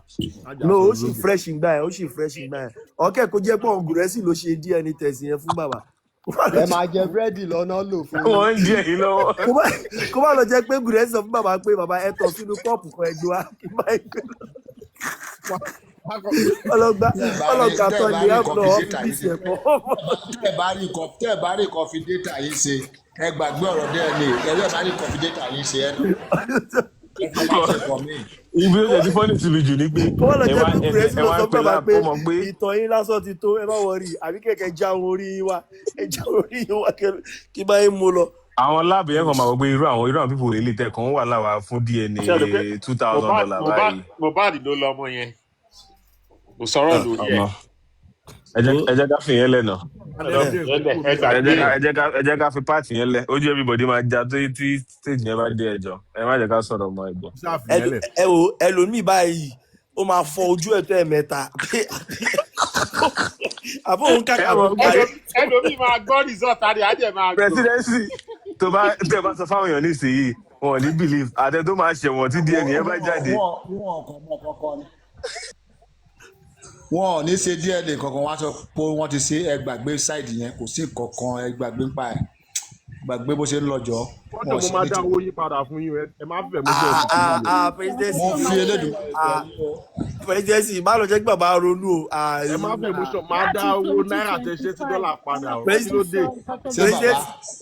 presidency ó mọ̀ kan tó ṣẹlẹ̀ ńjọ́ kan wọ́n lọ ká akupọ́ṣọ̀ mọ́ ọ̀hún tí bàbá wọn ká akupọ́ṣọ̀ mọ́ kọ́nà kan ńjọ́ kan bí wọ́n ń béèrè ló pẹ́ lọ́wọ́ akupọ́ṣọ̀ ni pé bàbá kí ló dé pé ẹ máa ń bú bàbá tí máa ń nọ́tìsì yín látijọ́ ẹ̀ akupọ́ṣọ̀ ni fine ẹ dúró èwo nu yín ló ti ṣẹ́ náírà sí dọ́là rí nu yín bì ẹ sọ fún mi gbogbo wọn silent akupọ́ṣọ̀ ni so èmi wá lọ ṣẹ́ náírà sí dọ́là èmi wá lọ ṣẹ́ náírà sí dọ́là bàbá wa lọ jẹ́ kí kú ìwà kò jẹ ṣé mi ní gbéṣẹ́ pé ni. mo ti bẹ̀rẹ̀ àdáwọ̀ lọ́gbẹ́ wèrè ni wọ́n èyí tó burú jù bẹ́ẹ̀ pẹ́ ní mọ ẹ tó sòótọ́ àtẹ tó ṣèké nu wọn gbogbo wọn èké ti bá ayé wọn jẹ́ èké ni. wọ́n mọ how many distance tí bàbá ní bàbá ṣe tó fi how many client tí bàbá treat tó fi lọ ṣe ẹ wá gbé dọ́là bàbá lastly ṣé o mọ̀ pé ẹni sùúrù ṣé mọ̀ pé Sami Jojo padà sọ ẹni tó sọ fún òun ṣe mọ kínní yẹn. bọ ẹ láyé kò sọ̀rọ̀ náà gbogbo yín kàn ju ẹ. no tó bá expand ọ̀rọ̀ ẹ máa lọ fà Ìjẹ̀bú àṣẹ tó bá bẹ̀rẹ̀ ọ̀rọ̀ ẹ máa tún kúrò ní ó máa tún kúrò underground. bọ irọ́ Sami Jojo náà máa ń pọ̀ jàre irọ́ náà ti pọ̀ jù jàre. ó kọ́kọ́ parọ́ ó ní ọlọ́pàá ló sọ fún òun. the later rotex dey that before rotex leo dey leo cast ohun ẹ wá change. ọlọ́pàá náà ni leo na ẹlẹ́mọ́lì ọlọ́pàá náà ni leo. no ó mention orúkọ ọlọ́pàá yẹn Ìjẹ̀bú. ex-police ni leo na. esprit de corps ló fi gba information yẹn esprit de corps ló fi gba. ó mention orúkọ ẹni náà one IP whatever. mi mọ̀ pé ó mention orúkọ ọlọ́pàá yẹn. ó mention then when rotex now came up and said he was one that told to mention crunch queen and kinikan. Then in comment section was not laughing and tagging Rotexam. So it was under his investigation. Ó lọ ń wádìí káàkiri. So gbogbo rádaràdà tó ń ṣe all of them. In short like. kọ́ kó sì lọ gbogbo ọmọ náà kó sì lọ. but Ìjẹ̀bú how person go dey inside member of committee ó dẹ̀ máa source fund fún wọn. ẹ̀ nà máa nǹkan tí mo ṣe bí nìyẹn pé. bó ti gbọ́ ẹ ọmọ kan tó ń ṣẹlẹ̀ Ìjẹ̀bú torí ẹ̀ mo ṣe bí pé wait nítorí ẹ̀ mo ṣe bí pé are you aware pé yàn kan lọ source fund on behalf of your group. President, he cleared it that at a point I don't know why we are being selective of conversation what he said here when they were doing it on their own it got to a stage they got stuck and if we all remember at a point in time tí underground ti fẹ́ máa bẹ̀rẹ̀ owó I'm thinking it will be that period. At a point in time, Aries even Crunchy Queen, wọ́n ti wá ń sọ̀rọ̀ bí underground. Táwọn èèyàn wá ń tag wọn pé, are you underground? It could be around that period. It could be around that period. Tó fi fún àwọn people pé, okay, Crunch Queen, this is where we've gotten to. We are choked up. We need assistance. And come on there, wò pé, okay, Rotexam, money spender is part of us. He will not spoil kini kan ó máa gbé wa débẹ̀ kọ́dẹ̀ lọ bá sọ̀rọ̀ without these other people knowing come on from our side from our team we are bringing this and maybe that's where Super Vibes is having 7 group 8 tíṣẹ́ ti bàjẹ́ nìyẹn. àní gbogbo wọn ọkùn díẹ̀ bá fẹ́ máa gbé gbogbo wọn ṣépè from A to Z. acupuncture ìwọ mo support. acupuncture ti ra dọ́là yẹn ẹni tí ta acupuncture bá sọ èmi support acupuncture. ó dẹ̀ mọ orúkọ ọmọ kan tí kílẹ̀ máa fi ń dùn ni pé ìgbà tá acupuncture fẹ́ lọ iṣẹ́ owó yẹn ó lè jẹ́ ibi tó ti lọ iṣẹ́ owó yẹn sí lọ acupuncture máa wà á tún débẹ̀ wà á tún máa làágùn pé ẹ fún mi lówó ìwà tún line up wà á tún line up wà á tún àní ètò burú bẹ́ẹ̀ ó kì í èmi ò gbóyìnbó. àgbà wà á tún lọ gba translator wà á tún lọ gba translator lọ́tọ̀. mo sọ fún acupuncture gbà ẹ pé. wà á tún gba interpreter lọ́tọ̀ ni. mo sọ fún acupuncture gbà ẹ pé ọ̀rẹ́ wa ó dẹ̀ ní sùúrù mélòó lára ẹ̀. punishment ńlá nìyẹn ọjọ́ tí mo ti fẹ́ gbé bàbá ẹ̀ ṣépè lọ́jọ́ tó ti wá sọ̀rọ̀ ìtọ́ jábèsì àti abẹ́lẹ̀ yìí àwọ̀ rẹ̀ ní ṣé jábèsì ẹ̀ ló fún mi ní 5. àbí ká ṣe báyìí a lè ṣe báyìí nínú acupuncture da a máa ní káwọn àwọn refund team wọ́n máa bá yín process refund yìí. lọ́ba dìde ńgbà kan ìgbà ó dà pé búkì jẹ́sì kan sọ pé ẹni tó bá dáwó tó bá mú receipt wá mo bá lọ sórí platform pé mo ní receipt àbí ẹ fẹ́ yà wèrè ni gbogbo wọn dákẹ́. àbá ọmọ olúwo ní iná ọmọ olúwo ní. bóyá Èkìtì lọ sí wa Èkìtì ló máa jẹ́ Èkìtì. abẹ́fẹ́ yà wèrè. àbí wọ́n fẹ́ yà wèrè ni Ondo ni mí ni wọ́n wá sọ wọ́n máa ṣe yàmàyàmà ẹnì kan máa sọ̀rọ̀ àní tí ṣe rí àyàmíká gbogbo nǹkan tó sọ gbà yẹn a lè sọ pé ó ń parọ́ irọ́ ẹ̀ pọ̀ but in the midst of 10 lies òtítọ́ kan máa wà ń bẹ̀. àwọn méjì wọ́n lọ gbé oge ìgbà tó wá sí Àbújá wọ́n obìnrin náà lọ gbé. Wow. ẹ má dá wọn lóhùn gòrẹ́sì. stress yẹn náà pọ̀ náà kí la acupuncture ń sọ from Lagos to Abuja. stress yẹn pọ̀ náà Abuja jìnnà náà. mo sá fún ẹ tó l'Abuja náà látòjúdú ìgboro mo dúpẹ́ lọ́wọ́ lọ sí Abuja. kéèyàn máa lè rí ẹ tó máa fọwọ́ ráyàn lára Ìjẹ̀bú acupuncture dúró ẹni tó wá láti Ìkòròdú lọ sí Abuja almost 9 hours journey kó má ṣe wá rí ọmọ tó sẹ́ẹ̀tì kan tó kàn máa fọ̀rọ̀ pa lára overnight ẹ̀yin lẹ́yìn ò lè ṣe yẹn ẹ̀yin lẹ́yìn wà ní emotion àwọn faná ló ń gbà ẹ̀yin lẹ́yìn wá justice ń gbà ẹ gbọ́ ọ̀nì náà sẹ́mi pé ọ̀nì náà bàbá yẹn ò mọ 419 àdìfàdì ẹlẹ́yà gbàgbé acupuncture ní sùúrù náà nípa ọ̀rọ̀ owó ni mò ń sọ ẹni tó kọ ní 419 ni Múyìwá ló kọ ní 419 yẹn Múyìwá àtàwọn kan acupuncture dúró náà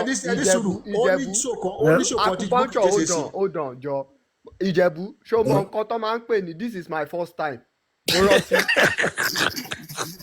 tó bá ti àdẹ́sì ló máa ń sọ bẹ́ẹ̀. acupuncture ẹ̀yin gbọ́ kán kó lè rí kán bí pé gbà wọ́n ló ti ń ṣe ìjọ wo ló máa sọ. bàbá ìgbà àkọ́kọ́ náà lélẹ̀ náà. ẹ mọ̀ kan tó wà mẹ́ẹ̀ ìgbà tí ọjọ́ tí Bukky jáde tó sọ pé nǹkan táwọn tilẹ̀ ń ṣe pé tí bàbá ò bá lẹ̀ rí justice káṣà rí owó fún kóṣà lè rí owó nínú àwọn. ó máa ń ṣiṣẹ́ after justice tí bàbá ní máa ní ìtọ́jú jẹun. wọ́n ti gbé mi ní gógó. ìgbà yẹn ló wọ́n ti gbé mi ní gógó. ni mo wá farabalẹ̀ wá ń bu èpè fún àwọn ẹ̀dẹ́ ní bọ̀ tó bá sọ pé èlò ló dá máa ṣépè fún wọn direct ni.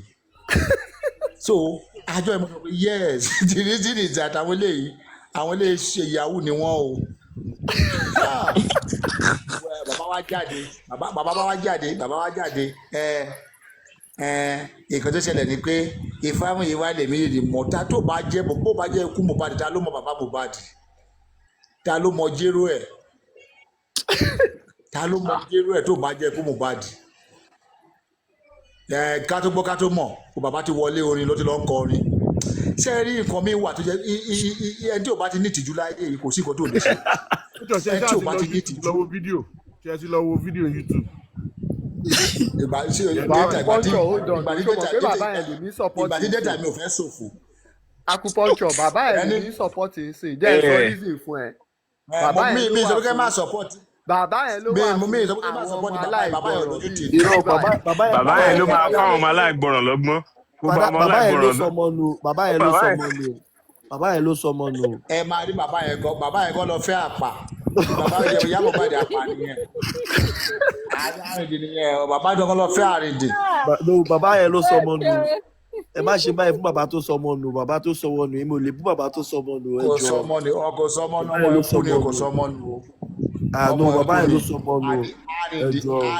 àrìndì sọ nípa $5 million tí Mohbad fẹ́ fún òun ìyẹn ìyá Mohbad yàtọ̀ pé nígbà Mohbad àrìndì èèyàn àwọn méjèèjì àrìndì ni wọ́n. wọ́n fẹ́ràn ra fíríjì fún mi fíríjì méjì Mohbad ti wá gba fíríjì yẹn gan lọ́wọ́ Leo gan gbogbo fíríjì yẹn bóyá bá tó.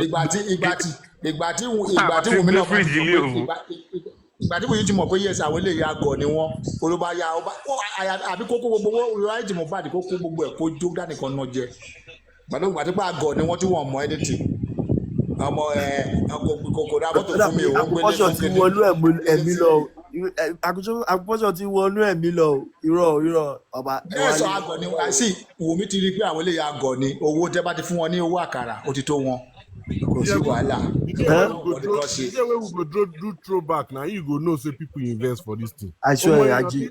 ọmọ èèyàn tí acupuncture ti bà nerve wọn jẹ́ tó ti gún mistakenly tó jẹ́ for ẹ. níbi tó ti ń gbọ́ TikTok orí kiri la wà orí black and black wà bẹ́ẹ̀ ó ń gbóyàn mistakenly o. ẹ má di pé tí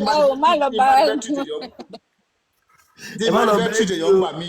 ẹ má lọ bẹ́ẹ̀ ju acupuncture jẹ o. tẹ́ bá di pé mo busy like 5 days tí mi wá sórí tí a app yẹ mọ̀ pé yes mo busy mo ń ṣiṣẹ́ ni. ó máa wo acupuncture lórí live. no nǹkan tẹ́mi kọ́ ni bàbá ṣe promo tí bàbá ṣe pọ̀ ó ti yẹ gbogbo gbà yẹn bàbá kan. pásáré pawó yẹn instanta ni na pé wọ́n. ẹgbẹ́yàn méjì wà máa tún tẹ̀ 50,000 ẹgbẹ́yàn mẹ́ta. àwọn kan sọ̀sọ̀ kú sọ àwa jẹ́ family mi kò ní ju ọjọ́ méje lálàlú. Acupuncture jọ ṣé acupuncture lè reset brain ọwọ́ èèyàn because so many people wọ́n need kìíní yẹn. brain ọwọ́ èèyàn ti bàjẹ́. ẹ google ẹ bóyá acupuncture lè treat mental health. ẹ jọ wọ́n ní ìdí ẹ. ọmọ èrò máa pọ̀ nìyẹn o. acupuncture ní tẹ́lifíṣẹ́ béèrè ni brain tó ti decay nǹkan. wọ́n máa fẹ́ máa fọ́ ni àfàmà fọ́ ni. àwọn brain kan ti decay. wọ́n máa fi àmà fọ́ ni wọ́n máa tún sẹ́ẹ̀tì padà igi. sẹ́ni orí àpòyẹ ẹgbà ní ìwà mákọ̀ wọn lọ́pọ̀. fada fún alápẹ̀rẹ̀ mo ní kó fún alápẹ̀rẹ̀. ọmọ tí bá ní kí n máa fà pẹ̀rẹ̀ lẹ̀ ó pọ̀ àpẹẹrẹ ẹ̀ pọ̀ kí wọ́n náà má lọ tẹ́ndà apology bíi ẹnjìníà o má fà pẹ̀rẹ̀ lẹ̀ ó má dárúkọ.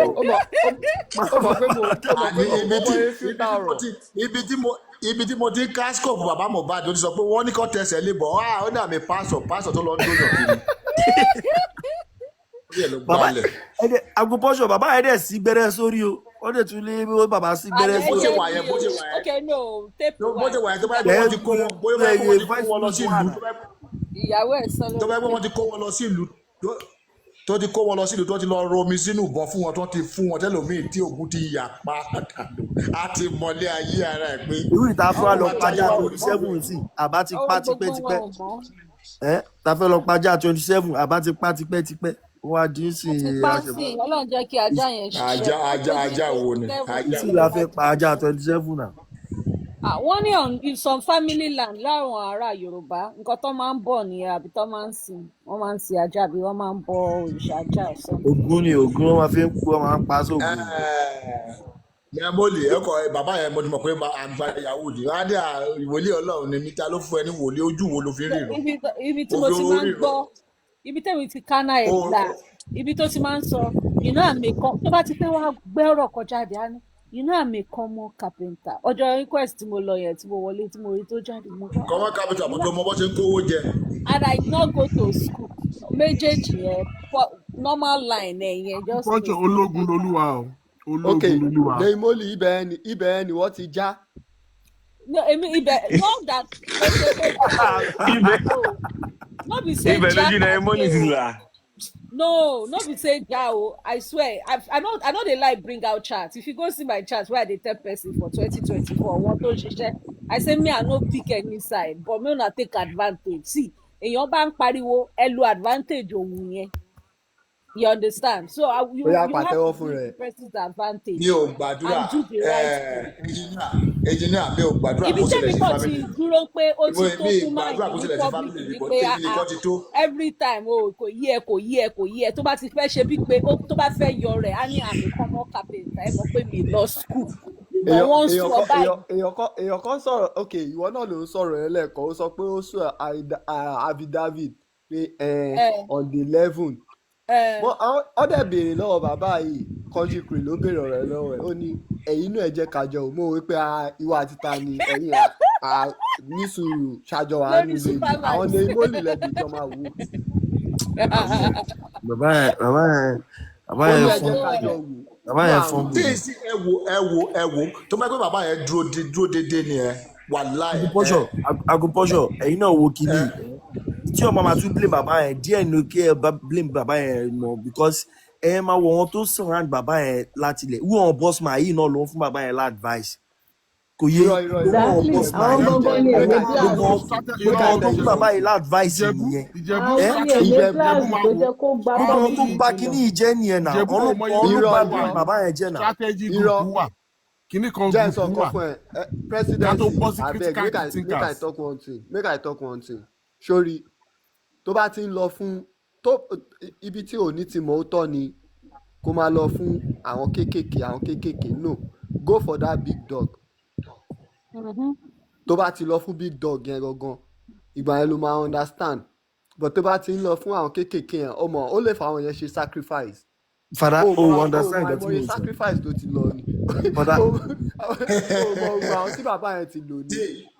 kí bàbá kan sọ lọ́jọ́ ọjọ́ tí kìnìún ẹ̀ ṣẹlẹ̀ kí bàbá kan sọ lọ́wọ́ ẹ̀ pé okay òkú yìí owó ọ̀gbọ́dọ̀ sẹ́ni wẹ̀ bí ló máa wà ibi ilẹ̀ máa mọ́jà máa wà bí àpapọ̀ àbí for life ni everybody máa sá èyí tó ń pariwo èèyàn máa sá. kí bàbá yẹn ṣe àní bàbá yẹn ṣe amatory justice báyìí ọjà yẹn máa ju everybody. èdí wùmí náà ṣe ń gorí kínní àwọn máa sọ̀rọ̀ so máa lè sọ̀rọ̀ ńgbà yẹn nígbà tó bá ń wo tí náà bá ń jó ẹ máa jẹ́ ẹ má fọ̀rọ̀ bọ́dé àwọn àgbà nínú ọgbà wọlé yìí àgọ̀ ni bàbá Mohbad àgọ̀ ó lọ fẹ́ àrìndìn wọn nípò àwọn méjì tẹ̀ra wọn. akúbọ́jọ̀ tèmi ṣáà ní kẹ́rìbọ̀dì ṣáà máa jà kán máa para wọn bàbá ti ṣe YouTube wọ́n ní justice wà ní DNA wọ́n wá fẹ́ wo tán ṣe máa sọ pé àlè ní tán máa trace ẹ̀ padà after autopsy and gbogbo kiri ìyẹn lèmi fíìmù tẹ́mi fẹ́ wò nìyẹn báyìí. Ọmọ ti announce àlè àwọn ọmọ ṣe máa reverse ẹ̀ padà sí cause of death. Get a result from an embalmed body so kí lẹ wá wá.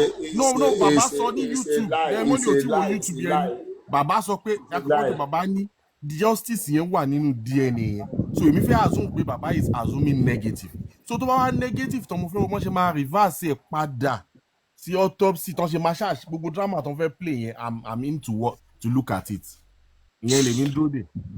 gbogbo lọ́ọ̀yà gbogbo yes na lọ́ọ̀yà èké.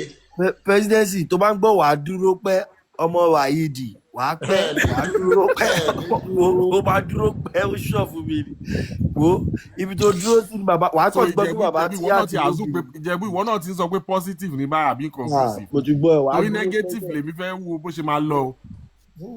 wàá dúró pẹ́ bó ṣe wà ẹ̀ wàá dúró pẹ́ àwọn bíbó yìí bá lọ gbọ́kọ̀ ní wọn àwọn bíbó yìí àná ẹlòmíràn ẹ máa gbọ́ ọmọ ara yín ṣépè lórí nǹkan tó tẹ̀ ẹ́ tó kàn yín rárá tó tẹ̀ ẹ́ síbẹ̀.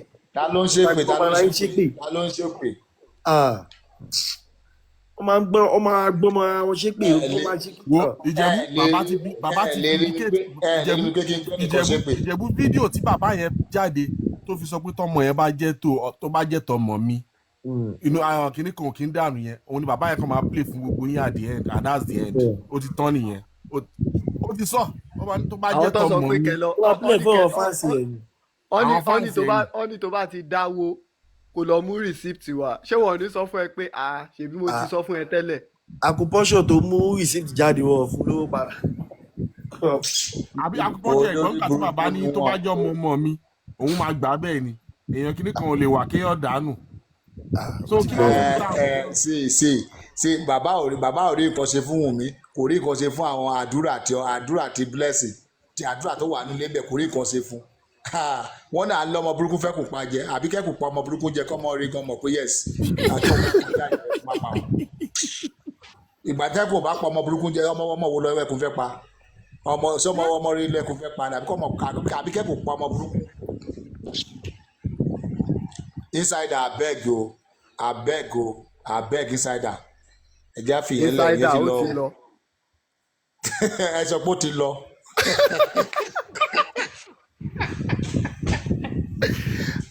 Acupuncture, no worry. All this one na campaign after election. I tell you. Bàbá yẹn ní pé òun wòlíì ni. Ó ní òun wòlíì lòun ní òun máa update criminal case mọ́ báyìí. Gbogbo ẹ ti dá ẹ̀. Ó lóun ṣe tìbílẹ̀ pé wòlíì lòun. Ètò burú jù ẹ bá wọn kó tó ètò burú jù nínú kéèsì ni pé àwọn kan wà tó yẹ pé wọ́n wá jòkó tì yín gbígbà pé bóyá nǹkan tẹ̀ ń sọ wọ́n wà ókè nǹkan tó wà ní máìdì wọn ó burú jù yẹn lọ I'm telling you inú jìn ibùdó láàrin àwọn atájọ wà bí gan èyí tó jẹ́ pé ó yìí máa kó omi tó lọ ṣe òfófó bèmí ló pọ̀ jù lọ. No, acupuncture. People lọ play record acupuncture. Òfófó tèmi máa ń ṣe lẹ́yìn ni pé máa ń sọ pé brain àwọn people yìí ti decay o báwo la yẹ máa ṣe báyìí. Exactly ní o ṣòfófó you are just trying to say but àwọn kan wà lóye pé bẹ́ẹ̀ ṣe sọ̀rọ̀ ń bí gbà ẹnu àwọn kan wà lóye pé wọ́n máa báyìí máa sọ kò yẹ kó rí bẹ́ẹ̀ tó máa ṣe wọ́n sọ pé bàbá ẹ̀ gangan ní ìkà níbọ̀ tó bá ti sọ nípa ọ̀rọ̀ Wùmí wọ́n á dákẹ́ wọ́n lọ lẹ̀ ṣe wọ́n lọ sọ́dọ̀ Wùmí tó bá ti kú ọ̀bẹ.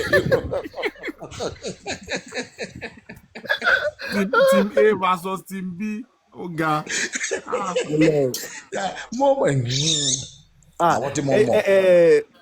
Presidency mi mọ̀ bóyá o ti wà nínú jẹ́fọ̀ ìgbà tí wọ́n fẹ́ ṣe peace talk tọ́wọ́ Lagata kí lórúkọ ẹ̀ Sẹ̀lẹ̀ pẹ̀lú ọ̀rọ̀ tí wọ́n fẹ́ ṣe peace talk sọ pé ìpè lọ́fi dàrú. àtijọ́ yẹn lọ́kọ̀ọ́ náà ti sọ pé wọ́n ti ń tọ́jà Lagata ni pé mẹ́mbà ni team kinní kan ni. Ìpè lọ́fi dàrú gbà ẹ̀ ìpè lọ́fi dàrú. Ìjà kan náà fi da peace talk yẹn rú. Àwọn ànípè lọ́fi dàrú jẹ́ wọ́n bá ìgbẹ́ jẹ́ wọ́n dábọ̀ ẹ̀rù. Wọ́n ní Lagata ọmọ ìyá Wùnmí ni wọ́n ní ọ̀rọ̀ pọ́dúpọ́dú wọ́n ní òun àti ọba ọmọ ìyá kan ni wọ́n. Lórí àkọ́ gbérúmọ̀ ẹ̀ wá ni wọ́n kàn máa gbérúmọ̀ ẹ̀ wá ni from nowhere gbà. Ìjẹ̀bú kínní series ni wọ́n dẹ̀ máa ń ṣí ni tó bá rántí gbà kan for almost 1 month lẹ́ńchì Lagata ni o. 1 month báwo àbí almost 1 year gan sef. I just feel it was all distraction. Èmi ò lẹ̀kún bá wọn dá sí. Èmi kọ́ mi ò lẹ̀kún bá wọn dá sí. Tó bá ti fẹ́ gbá géèmù lẹ́yìn báyìí wọ́n máa wá pẹ̀lú narrative Lagata ti ṣe camera down. Tó bá ti wá another one wọ́n ti gba wọ́nbí kan. Ìgbà yẹn. Meanwhile wọ́n ti ń ṣe nǹkan tí ò dá lẹ́yìn. Wọ́n ti ń bá nǹkan jẹ́. Àti àjọ ló ti máa ń gbé kí ni ẹ̀ wá ìjọ àjọ ló ti máa lọ gbé nǹkan ẹ̀ wá. Èyí tó dùn mí jù ní gbogbo nǹkan tó ń ṣe òun ni ti Instagram chat tí bọ̀bọ̀ yẹn ṣe show mọ́jú lọ́jọ́ yẹn. Mo wá ń wo kinní yẹn pé bọ́bọ̀ yìí kan screenshot search ni tó bá they are in the same group look at it wọ́n wá ṣe show mọ́jú lẹ́yìn mo lè padà debunk ẹ̀ náà lọ́jọ́ kan. Ìjọ yẹn inú bí mi pé these people are stupid people. Ẹ fẹ́ jà èdè ń parọ́ mọ́ra yín ó jẹ́ pé ó lè rí báyìí pé na lie you dey lie. And people if you see that 500 lówó show yẹn àwọn èèyàn fọ́ọ̀lì fún bọ̀bọ̀ yẹn lọ dànù. Àní presidency ibi tí kinní wọ́n sì dé tó bá kàn sọ pé mo kàn ń rìn lọ lánàá ẹsẹ̀ mi kàn gbá òkúta pé ẹ̀jẹ̀ wọn ayẹ lẹ́sìn máa ní Lagata ló fòkúta ẹ̀ sọ́nà. Wọ́n mi mọ̀ kó tẹ́ máa fi ní personal vendetta pẹ̀lú ara yín lórí pé lẹ́sìn máa ní ó tí mo Lagata ni. O lè mọ́tò mi UK kọ́nà lájọ wa. Bọ̀bọ̀ yìí criminal ni bọ̀bọ̀ yìí. Kí ló dé? Èṣù ni bọ̀bọ̀ yìí ní ò fẹ́ kí Mohbad ní justice. bóyá wà nínú ilé lọ́jọ́ tí Mohbad kú ni. Ọlọ́run lẹ́sì ẹ̀ lọ ojú ẹ̀ mo mọ̀ pé àwọn eléyìí ò gbọ́dọ̀ ṣe wọn ọ̀pọ̀ kó kú ní solution aláì tó bá ṣe wọn eléyìí Ọlọ́run. ṣe ibi tí èmi ti ṣe ti bàbá lèmi ti sọ yẹn pé anẹ́nìkan kówó jẹ wọ́n ń sọ òtún sọ pé ìtàn jábẹ́sì àti abimilẹ́kì àti pé kí ló bá jábẹ́sì wà náà tá a sọ ìkọ́ tẹ́bi fi ètì ẹ̀ nìyẹn o. Fada ìtàn ìjàpá yẹn ṣó yí ẹ ná story ìjàpá yẹn. then ti ìjàpá mẹ́ta story ìjàpá yẹn yé yín. ẹ máa fọ̀rọ̀ ìjàpá lẹ̀ mo máa fi lédùn máa rẹ̀ bẹ̀yìn o ẹ fọ́ kí ló kọ ìjàpá kan tó pọ̀ ọmọ ṣé ìjàpá ló pọ̀ ọmọ ni. náà bàbá sọ story kan pa ìjàpá story yẹn kàn yé mi lọ́jọ́ yẹn ni ìjàpá àti. ẹ fi bàbá yẹn lẹ̀ tó bá ti ń wá owó tí ò bá ti ń wá sọ̀tọ̀ kan tó jẹ́ pé àwọn ẹ̀ máa fi pt ẹ̀. ó mọ̀ pé presidency tó fi bí mi sí nìyẹn then on Wumi case ni pé Wumi ò sọ nǹkan tó ṣẹlẹ̀ lọ́jọ́ Monday Tuesday ló ń sọ nǹkan tó ṣẹlẹ̀ nípa ẹ̀ so nǹkan tèmi màá sọ tèmi kò sí nǹkan tẹ́nìkan lè fi mí ṣe Blessing ò lè sọ̀rọ̀ àdúrà ya odi Wumi ní kò sí Monday kò ní during that week wọ́n ní during that week kò sí Monday nínú ẹ̀ pé Tuesday nìkan ni wọ́n ní Sunday Tuesday àdúrà ní pé Indomie nìkan ló mọ̀ tó tí wọ́n ń sè. acupuncture nítorí ẹ̀ ni mo máa ń béèrè lọ́wọ́ àwọn tó wà online pé ní sùúrù àwọn tó wà nulẹ̀ wọ́n sọ pé nǹkan báyìí ló ṣẹlẹ̀ eléyìí sọ the same thing ni gbogbo ọ sọ nǹkan kíkìkì ló yàtọ̀ nù ẹ̀ bọ̀ ìwọ tó wà online ó sọ pé nù. kì í sì kọ kéékèèké lọ sọ nǹkan tó ṣẹlẹ̀ ni pé Monday tí ò sí ń bẹ̀rẹ̀ Monday not clear. Monday not clear bàbá sọ pé kájọ máa wò acupuncture ẹgbọ́n nǹkan tí fada sọ àwọn tó wà nulẹ̀ wọ́n sọ tiwọn ẹni tó wá online títí ẹ̀ ló wá clear jù ẹjọ́ tí ìwọ ni wọ́n sọ pé kò clear sí ẹ. TV wo lèèyàn ń wò ẹni tó wà ń ta tó jẹ́ host àwa àgbèjáde àwa ìpè kò tó ṣẹlẹ̀ nílé gangan. Acupuncture náà wà lára àwọn tó wà nulẹ̀ yẹn o. wàhálà tí n bá wà lára àwọn tó wà fada tí n bá wà lára àwọn tó wà nílé Mohbad àti gba justice sí pẹ́ má ti sọ tán mo ti mọ̀ pé tòró fóònù wọ́ wàláì má ti sọ tí n bá máa kú kí n kú ìgbà wo la àdínkù tẹ́lẹ̀ ẹ mọ̀ kó tó di pé bàbá yẹn lọ sọ kọ́tọ̀kọ̀tọ̀ ọjọ́ tí bàbá ti kọ́ jáde yẹn wọ́n ti threat ẹ̀ pé ìwọ tó bá sọ̀rọ̀ a máa pa ẹ́ mọ́ Kòròdú ń bẹ Ìkòròdú tó wà yẹn. kòkó ọjọ́ àṣẹ ní kí pé àti ní kí boss máa fàlẹ́ jẹ́ ẹ náà máa pa àwọn wo ni you are under arrest go and bring those àwọn ẹ lọ kó wọn jáde. àwọn wà ẹ sọ àwọn yẹn fún wa àdúrà yẹn ṣé àdúrà ẹni sùúrù ṣé àdúrà ní ẹ̀kọ́ tó bá fi mọ̀ pé àwọn kan tí mo mọ àwọn wo bẹ̀rẹ̀ pé ṣé àdúrà wa ní owó lọ́wọ́ ni ló fi ní bodyguard tó ń gàdí káwọn èèyàn má lè bá sọ̀rọ̀. nọ́ọ̀sì dẹ̀ lógún Mohbad pa o acupuncture wọ́n dẹ̀ ní nọ́ọ̀sì lógún Mohbad pa àdúrà dẹ̀ bẹ̀rẹ̀ sí ní bodyguard. Owó ti dé ní ìsàbí ló ń ṣe ẹ ṣé tí wọn náà bá lówó ò ní gbéra. àbúrò sẹlẹb ṣó ti lówó ni. àbúrò sẹlẹb ni. ẹni sọ̀rọ̀ kò tó wá sí bodyguard like that Curtis àti àwọn OPC sọmọ ya Gani Adams ni. àwọn ìbílẹ̀ ló sọ. ọ̀rọ̀ wà lẹ́nu ọmọ yẹn ọ̀bẹ yẹ kó sọ̀rọ̀. àwọn ìbílẹ̀ ló sọ. bẹ́ẹ̀ làwọn kan yẹn sọ pé ìgbà tó máa fi lọ lọ́nkọ̀ pálábá. àwọn kan sọ pé ọmọ yẹn ipe wọn jẹ́ kí bàbá yẹn jẹ́ kó sọ̀rọ̀. mo wá ń bèèrè pé ṣé àrùn ọmọ nǹkan tó ń gbé sára kan bí bàbá ńlá kú bàbá ńlá mi ìdánu yín kó gbé sára ọmọ tó ń gbé bàbá tó ń gbé ṣé wọ́n lè gbé bàbá ọjọ́. mi mọ̀ bí a wà níbà yìí. ìfọ̀tí ti bá ba ọmọ yẹn ọmọ tó gbé sápálẹ̀ abọ́lẹ̀. Fada mi mọ̀ bóyá o ti wà látọ̀sọ̀ ní ìgbà tí engineer bẹ̀rẹ̀ o bá rántí ìgbà tí Pekis wá o mọ̀ pé engineer béèrè question kan lọ Pekis kàn sọ̀rọ̀ lọ bí ó kàn sọ̀rọ̀ lọ síbòmíì mo wá wò pé bọ̀bọ̀ yìí nǹkan tó béèrè lọ́wọ́ ọ̀tọ̀ ni nǹkan tó ń sọ. They know the answer question straight for this game. Engineer béèrè pé ta ni George wo ló tú àwọn ló fún àwọn. no ó sọ̀rọ̀ ó sọ pé òun ò mọ̀ ó sọ pé òun ò mọ̀ kó tó sọ pé òun ò mọ̀ ó kọ́ sọ̀rọ̀ lọ síbòmíì engineer tó pè padà pé wá Pekis ò tí dá mi lórúkọ tí mo béèrè lọ́wọ́ ẹ̀ ó ní kí ni engineer tún sọ̀rọ̀ ẹ̀ again ó ṣe wá ní èmi ò mọ̀ yẹn o èmi ò mọ̀ wọn tó bèèlì wọn. ìgbà tí engineer sọ kí nìyẹn tán ó ní thank you fún question yìí màá dá yín lóhùn sí ó wá bẹ̀rẹ̀ sí sọ ọkọ mi lọ àmọ́ mo pé. Ìjẹ̀bú ó mọ ohun tó ṣẹlẹ̀ sórí J4M yìí nǹkan tó ṣẹlẹ̀ ni pé tó bá notice àwọn kan máa believe pé wọ́n máa lo aggression máa lo gbogbo nǹkan tó ń ní pé but ó kàn máa dé stage kan maybe 1 or 2 3 weeks wọ́n kàn máa everywhere máa kàn blur lójú wọn pé ẹni sùúrù ó fẹ́ dàbí mo understand nǹkan tó ń ṣẹlẹ̀ o pé ó dàbí nǹkan míì ń ṣẹlẹ̀ tèmi ò mọ̀. ó máa kàn dàrú ìgbà tó fún yàn nígbà tí wàá kàn gbọ́rọ̀ ẹ̀ lórí ìgbà wàá wọ̀ pé everywhere máa kọ́kọ́ ṣú. Ọlọ́run Ìjẹ̀bú ọjọ́ kan kò gbé earpiece sétí mo á gbọ́ téèyàn kan pariwo I got a statement of the 26 people from the police for 70,000. I gave it to Baba Mohbad. Kí ni wọ́n ṣe nínú justice? Wow, statement èèyàn 26. Wọ́n ò lè rí nǹkan kan nú ẹ̀. ẹ wo gbogbo statement àwọn tó wà nílé lọ́jọ́ tí bọ́bọ́ yẹn kú kò sí statement kankan tó kọ ọlọ́pàá kọ̀ jẹ́ ọlọ́pàá kọ̀. 26 èèyàn 26 statement. ṣèbí ọlọ́pàá ṣèbí ọ sọ pé ọ̀bẹ má kàn ẹ̀jẹ̀ náà fi kàn mọ́ pàtó. wọ́n tún ní nọ́ọ̀sì lógun pa. Ìjẹ̀bú ṣó wà ní live abẹ́rẹ́ bá kẹ̀jẹ̀ ní nọ́ọ̀sì mo wà.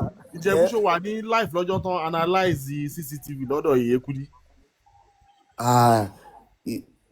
Màmá yẹn lọ gan ó dà pé òun náà máa pẹ̀lú ọ̀tọ́ máa fún 5 years lẹ́wọ̀n gan ṣe because gbogbo ọtọ́ bá kí ní ìlọ jẹ láti ilẹ̀ náà ìyẹn tó ní wọ́n fẹ́ jọmọ ní bíríìjì Tọ́mìlà bíríìjì. Alẹ́jọ́ wọn ní ó yá pause the video pause it. This guy sef ìyẹn prime boy kó sọ nǹkan tí wò tó sọ nù mọ́tò pàdé bóyá gbogbo wọn gan ti mú gbóyó kọ̀ ọ̀rọ̀ ọpọlọ wọn kò jẹ́ kọ̀ọ̀kan mọ́ wọn kò bẹ́ẹ̀ lọ sọ dáadáa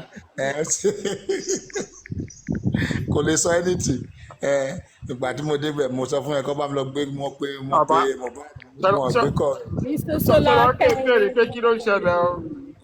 Ṣọláke èmi àti Ṣọláke lọ́rọ̀ mo ní question kan tí mo fẹ́ béèrè lọ́wọ́ Ṣọláke ẹ máa bọ̀. Please don't stress my daddy, please don't stress my Ṣọláke. Ṣọláke ti sọ̀rọ̀ títí ó ti rẹ̀ Ṣọláke ò tó fẹ́ sọ̀rọ̀ mọ́. No pàdé mi ní Ṣọláke ọlọ́pàá ní Mohbad bí bleed profusely provocationly àbí náà ìbá òun tó sọ ìbò yẹn ó ní wọ́n ti gbálẹ̀. ẹ ní last death o. ní ọ̀sẹ̀ kínní. mo ní ẹ̀rọra iṣẹ́ àmọ́ bẹ́ẹ̀ ṣe fẹ́ pé previously yẹn kó ní kẹ́ ẹ̀rọra díẹ̀ o. Purposely.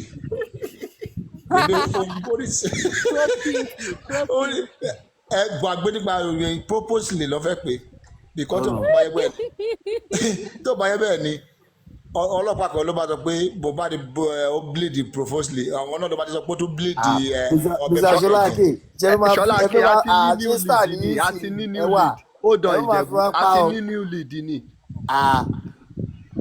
Àníkẹ́ wá gbọ́ àti ní new lead justice ti ṣú ọ. New lead ti wà ń lẹ̀ o. Ẹ má bọ̀ lókè. Tá bá ní èèyàn bíi Ṣọláke ní J4M tí wọ́n sí London platform kankan àti gba justice pẹ̀ o ìgbà míì wọ́n á fẹ́ tẹ pí yẹn láti sọ òótọ́ wọn á kàn tó mo change fẹ́ ẹ̀. bàbá nǹkan tí mo ṣe sórí kò sí justice kan níbì presidency kan bó ṣe wà ẹ́ justice wà lọ́wọ́ justice wà lọ́wọ́ àní àdúrà di celebrity tó jẹ́ pé ẹ̀kíní ló máa ń guide ẹ̀kí OPC àti JTF ó di celebrity mọ́ yín lọ́wọ́ JTF. àkókòṣọ àwọn tó ń wá justice bọ̀bọ̀ tó jẹ́ tó ṣe manager prime boy ni ìgbà tó wá sọ́dọ̀ Cristiano kí prime boy kọ́ tó release prime boy gbà yẹn bọ̀bọ̀ yẹn sọ yìí pé wọ́n àwọn àdúrà lé prime boy lọ sí ọ̀dọ̀ kìíní. ẹni sùúrù ẹ jẹ́ kí n bèrè kọ́ lọ ẹ̀yin guys good evening sorry pardon my manner. Platform wo lele ta ló di platform ọ̀rọ̀ yìí ti sùn ẹ̀yin wọ́ọ̀sì ẹ̀rọ yìí ti sùn mi platform wo lele yìí náà wọ́n láìkè ẹ má wọ extension ni à ń ṣe extension lọ wọ́n láìkè platform wo la wà yìí. ìtàláwa ọ̀sán ìtàláwa ayé platform ayélujára ni ayélujára ọ̀ ẹ lè pé gbọ̀rọ̀ mi rò.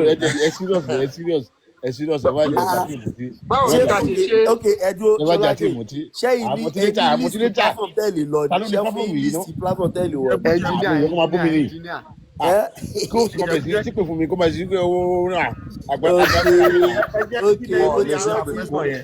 sẹ́ni mo tó ṣe pè fẹ́yàn bí. àgbà ń tẹ̀lé àmì ìnáwó. presidency mo ti rántí nǹkan tí Ṣọláké sọ́ọ̀sì mo ti rántí because mo rántí jọ́ tẹ lọ sí ọ̀dọ̀ Supreme tẹ lọ sọ̀rọ̀ tọ́wá kì í mọ́lẹ̀ ní bíbò mi pé tẹwá ní ẹ̀ sọ bẹ́ẹ̀ tẹ́ ní I didn't remember I said that but if I said that I'm sorry but I don't think I said that. I don't know. I can't say sorry. No, the sorry fún kankan. ẹ rántí ijọ́ yẹn. No láì ṣé kì í sọ bí tẹ́tí lọ sọ fún yín ṣé kì í sọ bí tẹ́tí sọ. Oya sọ. Ìjẹ̀bú ẹni tó bá fẹ́ jẹ́ pé kí n ṣe sorry. Padà kọ́kọ́ fún ní receipt. Padà jẹ́ kí wọ́n sọ̀rọ̀ dọ̀. Ṣé wọ́n dá lórí platform yìí?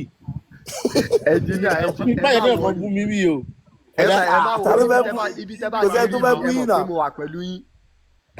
ta ló fẹ́ bú yín. Ká ṣeré mo láìkẹ́.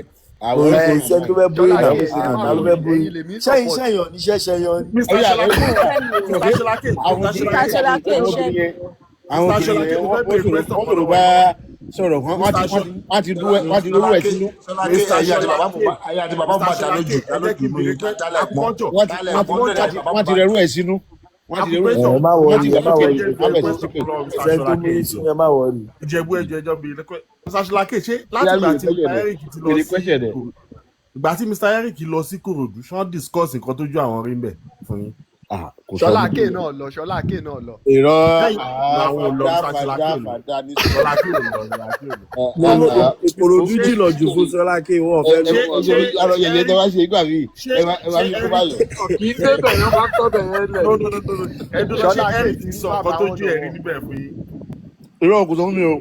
but ó ṣe wọ́n á notice pé ìgbà míì Mr. Eric máa ń da gbogbo ẹ̀ wípé ẹ wo gbogbo kìíní òṣì ní jàre scam ni wọ́n máa ti ń sọ yẹn máa wò pé ẹ̀yin náà máa dàrú gbà mí máa ní àbọ̀ jáwà láìsí. mo tẹ̀ ti gbọ́ nígbà pé tí Mr. Eric ní kò sí trọ́sì síbi kankan jàre ẹ lọ jókòó ara yìí. Ṣọláké náà rí bàbá wọn náà wọn ọjọ́ wọn rí bàbá wọn fẹ́ lọ sí mọ́ṣúárì yẹn tẹ́lẹ̀ ìbọn wà lọ́mọ. kílẹ̀ yẹn rí tẹ́ fi máa react tí Mr. Eric ṣe máa react. which DM did you send to me o mi ò rí o.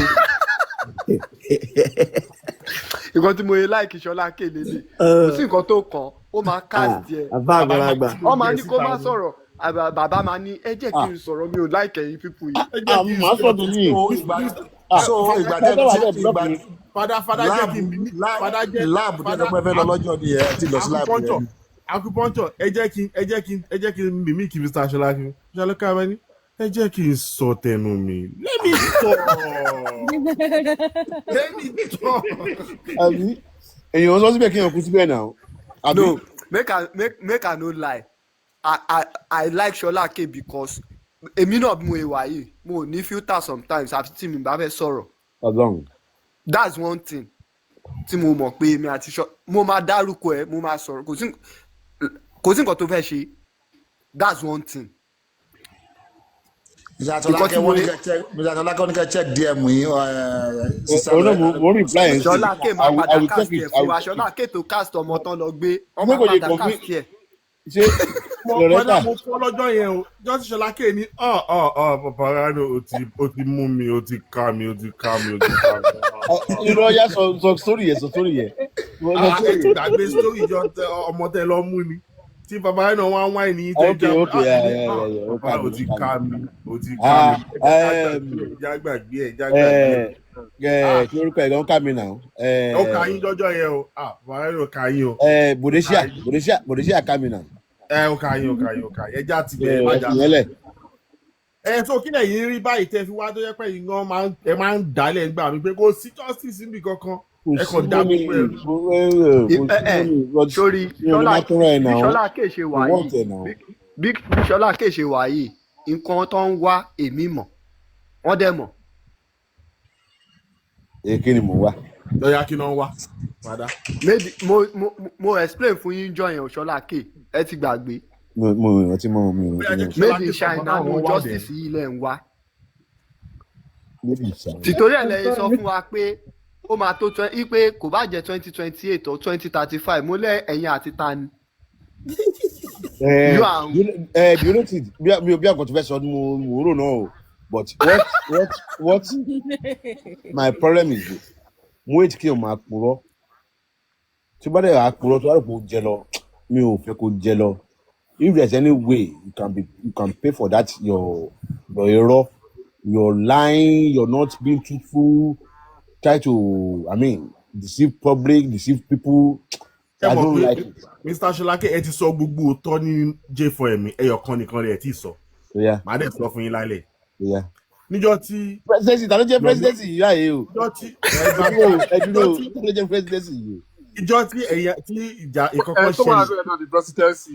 Ìjọ́ tí èmi náà mo represent Tinubu lórí J4M. Engineer ni. Engineer ló ní platform Ṣọlákè. Engineer ló ní platform. Ọjọ́ tẹ ní. Lóko Arabic sí kíní ẹ̀ yìí. Ìgbà tó wà ní Libya nìyẹn. Láti ìgbà tó kò ní. Àwọn Ọlọ́run engineer.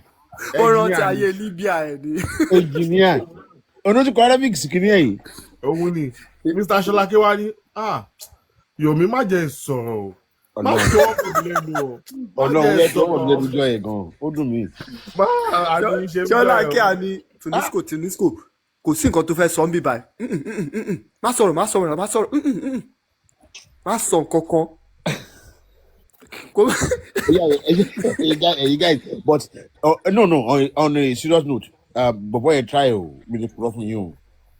Kò sẹ́ni tí ò ní kò try but ẹ̀yin ò láìkí ẹ̀ máa parọ́ fún yín. Bàbá wo nìyẹn. Ẹ ti rí àwọn irọ́. But there's a time to yẹ pé wàá kọ́ relax pé ṣé o ní gbogbo wàhálà yìí ó ti gbìyànjú tó nà then ìṣòro nígbà míì àṣejù máa ń wọ̀rọ̀ èèyàn ọ̀nà máa yẹ ká ṣe ju wọ̀rọ̀ wa. Kò sẹ́ engineer ń bẹ kó bá ń pàtẹ́wọ́ ẹ jẹ́ ń pàtẹ́wọ́ yẹn. Ọlọ́run èmi ò ní máa because mo ti dàgbà ju gbogbo kí n máa bá but in as much mo appreciate nǹkan tó ṣe mi ò lè ṣe nǹkan tí n bá lè ṣe téèyàn bá ṣe I appreciate it I do support it ó gbìyànjú náà ló gbìyànjú. Àwọn èèyàn máa ń fi ọjà ni ẹ mọ Mr. Ṣọlákè ètì àṣejù yẹn ó máa gbá yín lára jẹ́ bí ẹ pé kẹ́ fọ́ ẹni náà létí pé ó rẹ dákẹ́ náà. Ìtẹ̀sí tó nà tó bá ti sọ̀rọ̀ jù gan wàá sọ̀rọ̀ sọ. Nǹkan tí mo sọ ṣó ti rí pé nǹkan tí mo sọ fún bossman lẹ́ẹ̀kan ẹ̀ nìyẹn kó learn when to stop. Mo wish pé ó lè listen sí gbogbo àwọn nǹkan tó ń sọ fún lẹ́nu but ó dà pé emotions yẹn pọ̀. Bàbá òun máa ń wá dìgì òun wá dẹ̀ wọnú ẹ̀ wá máa fẹ́ jáde ó máa wá difficult. Because àwa tá à ń gbọ́rọ̀ là ń gbọ́ ìwọ kàn sọ ni o. Nǹkan tí kò understand exactly nǹkan tí kò understand nìyẹn pé kò sí ni ìwọ ló ń sọ̀rọ̀ má wọ̀rì àwa kan là ń gbọ́ ìwọ nǹkan tó ń sọ o lè má understand ẹ̀ bọ̀ àwa tá à ń gbọ́ àwọn kan dẹ̀ wà tọ́mọ̀rọ̀ gbọ́. Of course now. You understand? Àwọn kan wà sórí táwọn èèyàn bá ń sọ̀rọ̀ nǹkan ẹ̀kọ́ tí mo máa ń pick ẹlòmíì máa ń rò ó máa rò pé ó máa repeat rẹ̀ sometimes but kò mọ̀ most things tí mo understand lórí J4M yìí láti day one some people wọ́n ti sọ one or two mo kàn máa ó lé ọ̀kan mo béèrè question kan lọ́wọ́ ẹ̀ lónìí mo ní alpha ní ọ̀rọ̀ ó ní báwo mo yẹ mọ̀ mo ní fúnra ẹ̀ ló sọ ní bíbá náà pé ìwọ fúnra ara ẹ̀ ló sọ̀rọ̀ yẹn. Exactly ìgbà míì wọn máa wáìnì wọn ẹni èèyàn kan máa wáìnì wọn pé òun ní extra information tó yẹ pé ẹnu tí yín gan ló ti gbọ́ ẹ ti jábọ́ ẹ wá máa rẹ nínú as FBI ẹ máa ní ọlọ́pàá lẹ́ni yìí CIA lẹ́ni yìí wàá máa tí gbẹ́ nìyẹn wà exceptionally smart or something but now you talk am from your mouth. Exactly but when títorí ẹ wàá máa rí every time ilé màmá lọ sókè ó máa lọ sókè but tó bá ń give info out or tó bá ń give ara wọn out wọn kì í mọ̀. kò sẹ́ni tí ó mọ̀ ní police station yẹn tèmi náà mọ̀ but ẹ máa bá ó kọ́ every week they come out they call people name ẹ ní ìdí gbogbo kìíní yẹn ó engage Karimo for hours what is that thing contributing to justice for ẹ ti máa rí pé gbogbo yín ti mess ara yín up ẹ ti ẹ̀ mọ̀ nǹkan tẹ́ ẹ wá at some point. Presidency sori one thing about that lady is gbogbo ìjà gbogbo everything tó ń ṣe látijọ́ yìí one thing about her ni pé ó dẹ̀ máa ń sọ but people are deaf or I don't understand to understand or to get it clear that ó máa ń make it clear pé kò sí nǹkan tó fẹ́ sọ fún mi òun ló ṣe da ọ̀rọ̀ ìjọ tó bá Bossman sọ̀rọ̀ tó wà lọ́dọ̀ Bossman tí Aries béèrè question lọ́wọ́ ẹ̀ tó wá tí Aries béèrè question tó ní no pé ó sọ fún Aries pé nǹkan tó fẹ́ kóun sọ yẹn òun ò ní sọ o ṣé kò yẹ kí Bossman pick this is exactly game ó ti wá sí ọ̀dọ̀ Paparazzo 2024 nígbà tó wá sọ́dọ̀ Paparazzo tí ẹ ṣe ń lọ báyìí ó ń dá padà síbẹ̀ ó smart gan but people don't know wọ́n máa sọ pé sórí information tó fíìpò fílẹ̀ yẹn information tó lè cover up ni don't get it twisted tí wọ́n ń feel wípé lapses wà ń bì don't worry lapses tó lè cover up fún rẹ̀ ni nǹkan táwọn èèyàn kì í think deep nìyẹn tí n bá sọ nǹkan fún ẹ nísìn kò mean wípé mi ò lè cover up tó máa jẹ́ tó tọ́ later. ẹni tó bá ti ní intention àti parọ́ ó máa plan cover up now. cover up you understand ó máa fún ẹ ní lapses yes ìwọ o ti feel ní your own mind pé yes mo ti get fuck you kò kí n ṣe evidence. wàláì. ó máa gbé ẹ padà tó bá ti wá fẹ́ lọ síbi tí tó feel pé evidence lè jáde ń bẹ̀ ó máa call ẹ back pé no pé ó máa pè ẹ́ padà pé ibẹ̀ yẹn sẹ̀ òun ò ní lọ síbẹ̀ ó máa kàkà bẹ́ẹ̀ ó máa dàrú. báwo ni èèyàn ṣe máa sọ nǹkan kan 2 years ago. kò stupid náà báwo lè feel pé gẹ̀ẹ́ mi ìmọ̀ reason táwọn èèyàn ṣe feel pé gẹ̀ẹ́ stupid. ó wá ń béèrè the same question lọ́wọ́ ẹni náà ní 2026 ẹ pé ẹ náà wá ń sọ fún mi pé bí wọ́n ṣe gbọ́ náà lèmi náà ṣe gbọ́ somebody that came out affirmatively 2 years ago ó wá fẹ́ béèrè question yẹn to revalidate nǹkan tó gbọ́ and to twist ẹni náà to the other side. ṣe bá àtijọ́ iná ń béèrè lọ́wọ́ ẹ pé kó fún wọn ní passport kìíní ẹ̀ ṣó fún wọn ni kò fún wọn náà but now ó wá willingly ó fún wọn ní passport page everything tó bá débẹ̀ wọn máa bá ń bẹ̀ forget nǹkan tí wọ́n fi pò rí tó rí lapses níbẹ̀. ẹni tí ò wá mọ bó ṣe get passport stamp wá jáde pé chairman kan. ṣé o mọ̀ pé criminal máa ń this is mo sọ pé criminal ni you understand but this is it criminal máa plan ahead ẹni. wọ́n ṣe wà ní ẹni plan ahead ìwọ gbogbo loopholes yẹn why tó yẹ feel pé àwọn case mi máa ń lọ why táwọn mi máa ṣe ń get away. because wọ́n ti plan ẹ̀ wọ́n ti mọ bó ṣe ń lọ. so you now think o feel pé tó bá plan case tẹ́ ń wò yìí you think gbogbo nǹkan tẹ́ ń sọ online yìí ló máa ṣẹlẹ̀ and or ó feel pé àwọn 15 people yẹn náà máa plan ẹ̀ pẹ̀lú bàbá or 20 tó bá people it's tó bá just jẹ́ one pé or two tó bá jẹ́ pé èèyàn wọ́n kan plan péré ẹ̀ or méjì ni ó tó ti bá jẹ́ tán pé wọ́n plan ẹ̀ tó bá you jẹ́ dey pé go this place you dey go let's that assume place. say na plan and na movie let's say we dey watch American film and this case dey planned gbogbo nǹkan tá à ń ṣe ní orí internet yẹn náà pè ní distraction the real case dey another No ṣé presidency you think case yìí ó máa ní well planned or somehow planned nínú èmi àti ẹlájọ máa sọ fuck it. àwọn àlè akọ à ń ṣe exercise ẹnu ni. Fuck it. Oh, okay. Like that's why mo as in mo kàn máa pé one day everybody mama jẹ́ ká kan máa wo tó ṣe ń lọ pé. Me, I want to see how those. I used to say one thing: nobody knows what the truth is. But in tó bá mọ̀ nínú ọkùnrin pé òun ti parọ́ jìnnà ó ṣàrántí pé àwọn èèyàn ti ń wise up o. Kan ti máa sọ fún ẹni náà nìyẹn. Pé don't think say na public of 2023 be this o. Wọ́n ti ń jí díẹ̀ o. Àwọn kan ti damage. Acupuncture ló máa solve yẹn. But wọ́n ti jí díẹ̀. No, acupuncture go dey solve it, I swear. Acupuncture lè gbà wọ́n mí sílẹ̀. Ajé acupuncture máa gbà wọ́n lẹ̀ o ẹ má sọ bẹ́ẹ̀ o. Ìkan ti bàjẹ́ bọ́mọ kan lára. Wetin you dey talk? Ó ti pọ̀ jù. As in e don go far wàláì mo ṣì máa ń rí àwọn èèyàn tó ṣì máa but that's why you dey pity people today God forgive me if God exists I don't. No be say wickedness or sometimes Baba, Father, now why they use this word? Say every emotion wey you put inside different, e dey valid.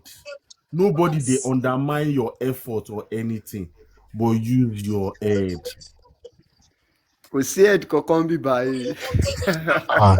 Head ti lọlẹ̀ àlàyé mi. Wọ́n ti everybody ti sùn lọ. Wọ́n ti gborí lórí. Ó ní òun 68 years old. Àtìgbà tí kéèsì Mohbad ti ṣẹlẹ̀ òun ò kí ń sùn. Òun ti ní àwọn oríṣiríṣi àìsàn. Mo wá ń gbọ́ kí ní èsì tí ó kún ní. Irú àìsàn òṣìwò lè wọ́n máa ní èlò. Lórí ọ̀rọ̀ ọlọ́rọ̀. Àìbá mi dá sí báyìí. Lórí ọ̀rọ̀ ọlọ́rọ̀. Oluwis náà wà ó mọ̀ pàkínì kan. Oluwis they don cast you today o. Only Oluwis náà wà nínú UAG o. Wọ́n náà sẹ́ndì.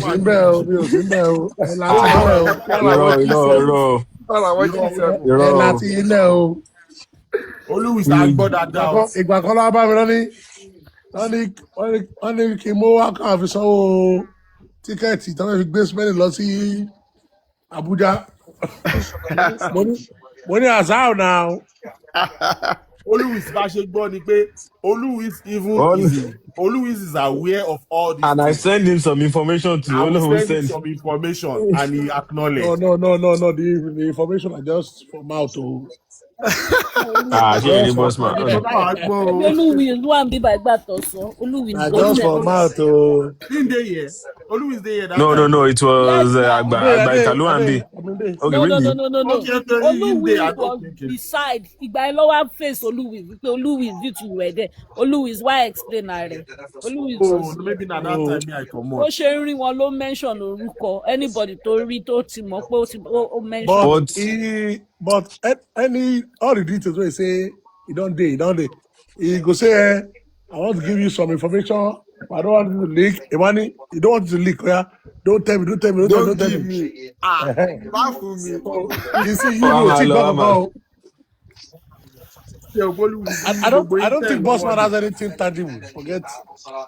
Did you see? Yọ̀ọ́ ní kó wá fún ẹ o dẹ̀ tún ní kò ní tangible. Oh sí jọ. Kó fẹ́ kó sọ pé ọ̀ ló leak ẹ̀. Tó bá wà ọyẹ kó tẹ arrest àwọn kan sí. Ìwọ ni Edward Snowden. Ó máa ní wọ́n lo sabotage náà. Anybody tó máa blame náà wá báyìí ní stage tó máa báyìí o. Because anything tó bá cast by ó máa blame ẹni tó bá sọ fún mi. If it is tangible as IGP don go they suppose don continue for Abuja again as new IG don dey now you know. wọ́n ti change gbogbo àwọn tó wà ṣé mo lábùjá bóyá yẹn. wọ́n fẹ́ bẹ̀rẹ̀ iṣẹ́ lórí ẹ̀ ni. So that one where we say we were 85% to justice. Then we are now 40%. Now line. 40 ló wà. Padà sẹ́yìn ni. Ó ti dé 40. Ó dẹ̀ tún dé 40 làwọn báyìí. Ó dẹ̀ tún If dé you were 40 làwọn. 85% to justice, as soon as they change IG, you should always go continue. If you're actually 85% to justice, you know, that means you have tangible evidence, right? Because I mean, you know, that's as far as I'm concerned, though. You get what I mean? Ó lóun ní nǹkan tó ní lọ́wọ́. So. Èmi ṣáà ti sọ Oh, pé ní kankan lọ́wọ́. Have you bet my neck? Oh, Louis. Have you bet my neck? Okay. I'll bet now.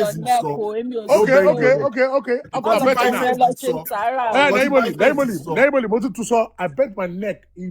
There's no evidence, no tangible evidence. Okay, to prosecute or indict anybody in court. Wetin Bison talk na here I go still talk.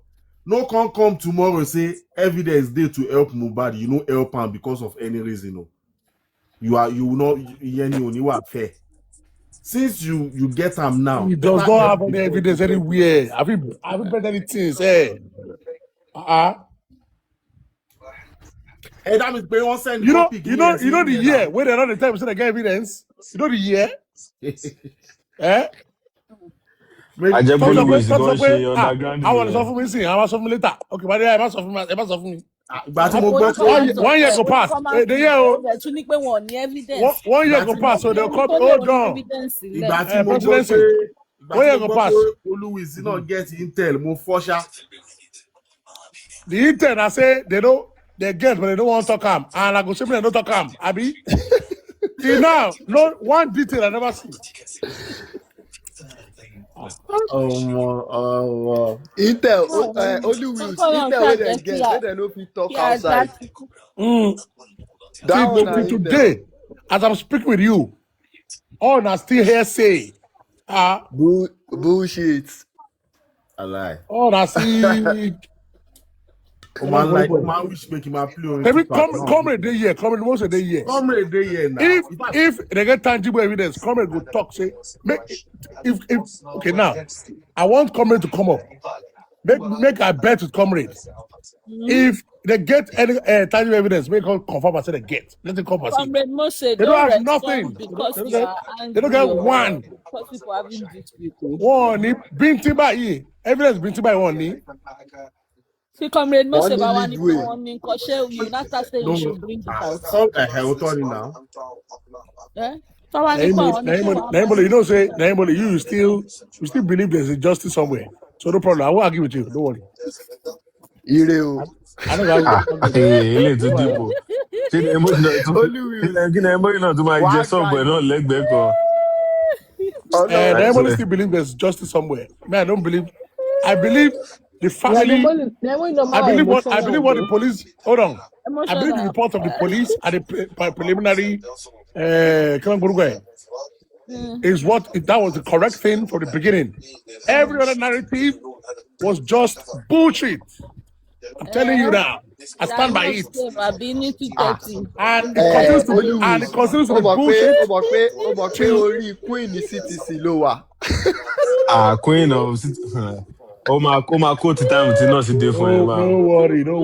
It wasn't feel it bad. Take about. Maybe time will tell now, Abi. Time is our friend. Time will tell is time Ọdọ́gbọ̀n olúwa wí náà. Always. Ẹ jẹ́ kí fún yín one part. Bí gbogbo wa bí àwọn èèyàn ṣe ní there is no justice àwọn school of thought kan wá believe ibi tẹ́ tí máa mọ̀ pa wà behind there somehow ni pé tí anything bad bá ṣẹlẹ̀ sí either of the two main parties that's justice for them. Ẹ jọ tó yọ long is that justice? Maybe justice by justice by Ogun. Justice by Ogun. Okay. As in president. Baba side. President, hold on. Nǹkan tó sọ yìí. Instead of backup. You are in delusion, okay? You are in delusion. Really? I'm telling you now. You are deluded. For you to believe there's justice anywhere. And let me tell you something. You are an old dunce. Now, hold on. Àwọn èèyàn kan wà wọ́n dàgbà lórí nínú brain. You don't do. No, Wọ́n Louis. Hold Approach the on. matter with that result. No, Let me talk. Approach him with that result. Approach him with that. No, approach it with that result. I'm betting my neck on this. No. I'm betting my neck on this. You get? If you get any tangible evidence to the end of all this bullshit, come and take my neck. You get what I mean? I'll put it down. Let them take your neck. Oh, me, I'm No, telling wait. See, I still find I still find it incredible to see adults in 2023. You never thought or concluded in your mind that what you are doing is bullshit in 2023. Haven't you thought about it? Baba, they tell you, if you let justice for lórí kí ronú. You don't know it. Brain you are TDK. Ọpọlọ wa ti bàjẹ́ ní Louis. I don't understand. Louis ọpọlọ ti bàjẹ́ ní bàjẹ́. Kí ni president sọ? Àìkọ́ tí mo sọ ni pé God forbid o, mi ò wish any of them bad o. To some people, tó bá wà ní side tí nǹkan tó burú bad thing bá ṣẹlẹ̀ sí the other person, because you didn't get justice legally, you will say it's justice to you. Think of tó burú bá ṣẹlẹ̀ sí the other person, you will say Ọlọ́run mú wọn, that's justice. How did we get to that extent that we think that's justice? That is to let you know the mind. No. It's us. It's no. I think. I even want to ask. That's Joma Binu. Okay. Me, I want to ask you one question. Wait, all these 15 people, if something bad happened to one of them at this moment, ṣé justice ni or ṣé èpè tó ń ṣe ló fà or because ó mọ̀ nípa nǹkan tó ṣẹlẹ̀ or whatsoever ló kọ̀sẹ̀. Èmi ti ráwọn kan tó wà of that school of thought. Yeah, but presidency in the sense that people could say that àwọn èèyàn lè sọ bẹ́ẹ̀ based on their belief. Some people believe that in their own faith-wise, right? Some people believe that, okay, it's possible. But if you want to put it on ideology or the practical side, anything can happen to anyone. So anything about the situation of the person's spy before the person's spy. So no, I'm also dúró fada. Èmi máa gbé bàbá. Something happened to Mohbad too. Ṣá máa sọ pé ṣé Mohbad náà ti ṣe nǹkan fẹ́ lómìnira náà nìkan ṣe ṣẹlẹ̀ sí. Lè sọ máa yẹn now. It's just that when something happened, everybody is entitled to judge it based on their own belief. And whoever judge it based on their own belief, we will give them that free ride. Okay, judge it based on your belief, but don't make your belief look like a joke or something. So you guess? So got ibitama big bani. Based on nǹkan tí Neymoli something to me mo bóyá mo get it right or wrong, but nǹkan tí mo feel kò ń sọ now is tẹ́ni tí bá ṣẹlẹ̀ tẹ́ni yẹn bá sọ̀rọ̀ kó tó kú towards the justice, that means yeah, but tí ó bá sọ̀rọ̀ no. Neymoli. Yeah, that's what I said. Okay. Now, your own understanding now, I get. Tó bá tí kò sọ̀rọ̀ tí nǹkan kan ṣẹlẹ̀, it's still normal pé kò ṣe dandan pé because of more stuff, right? Yes, I said depends on how people see it. You know, some people can pick it and believe. Just like the IGP, some people feel it's based on Mohbad's case. Some are excited that it's how they perceive it.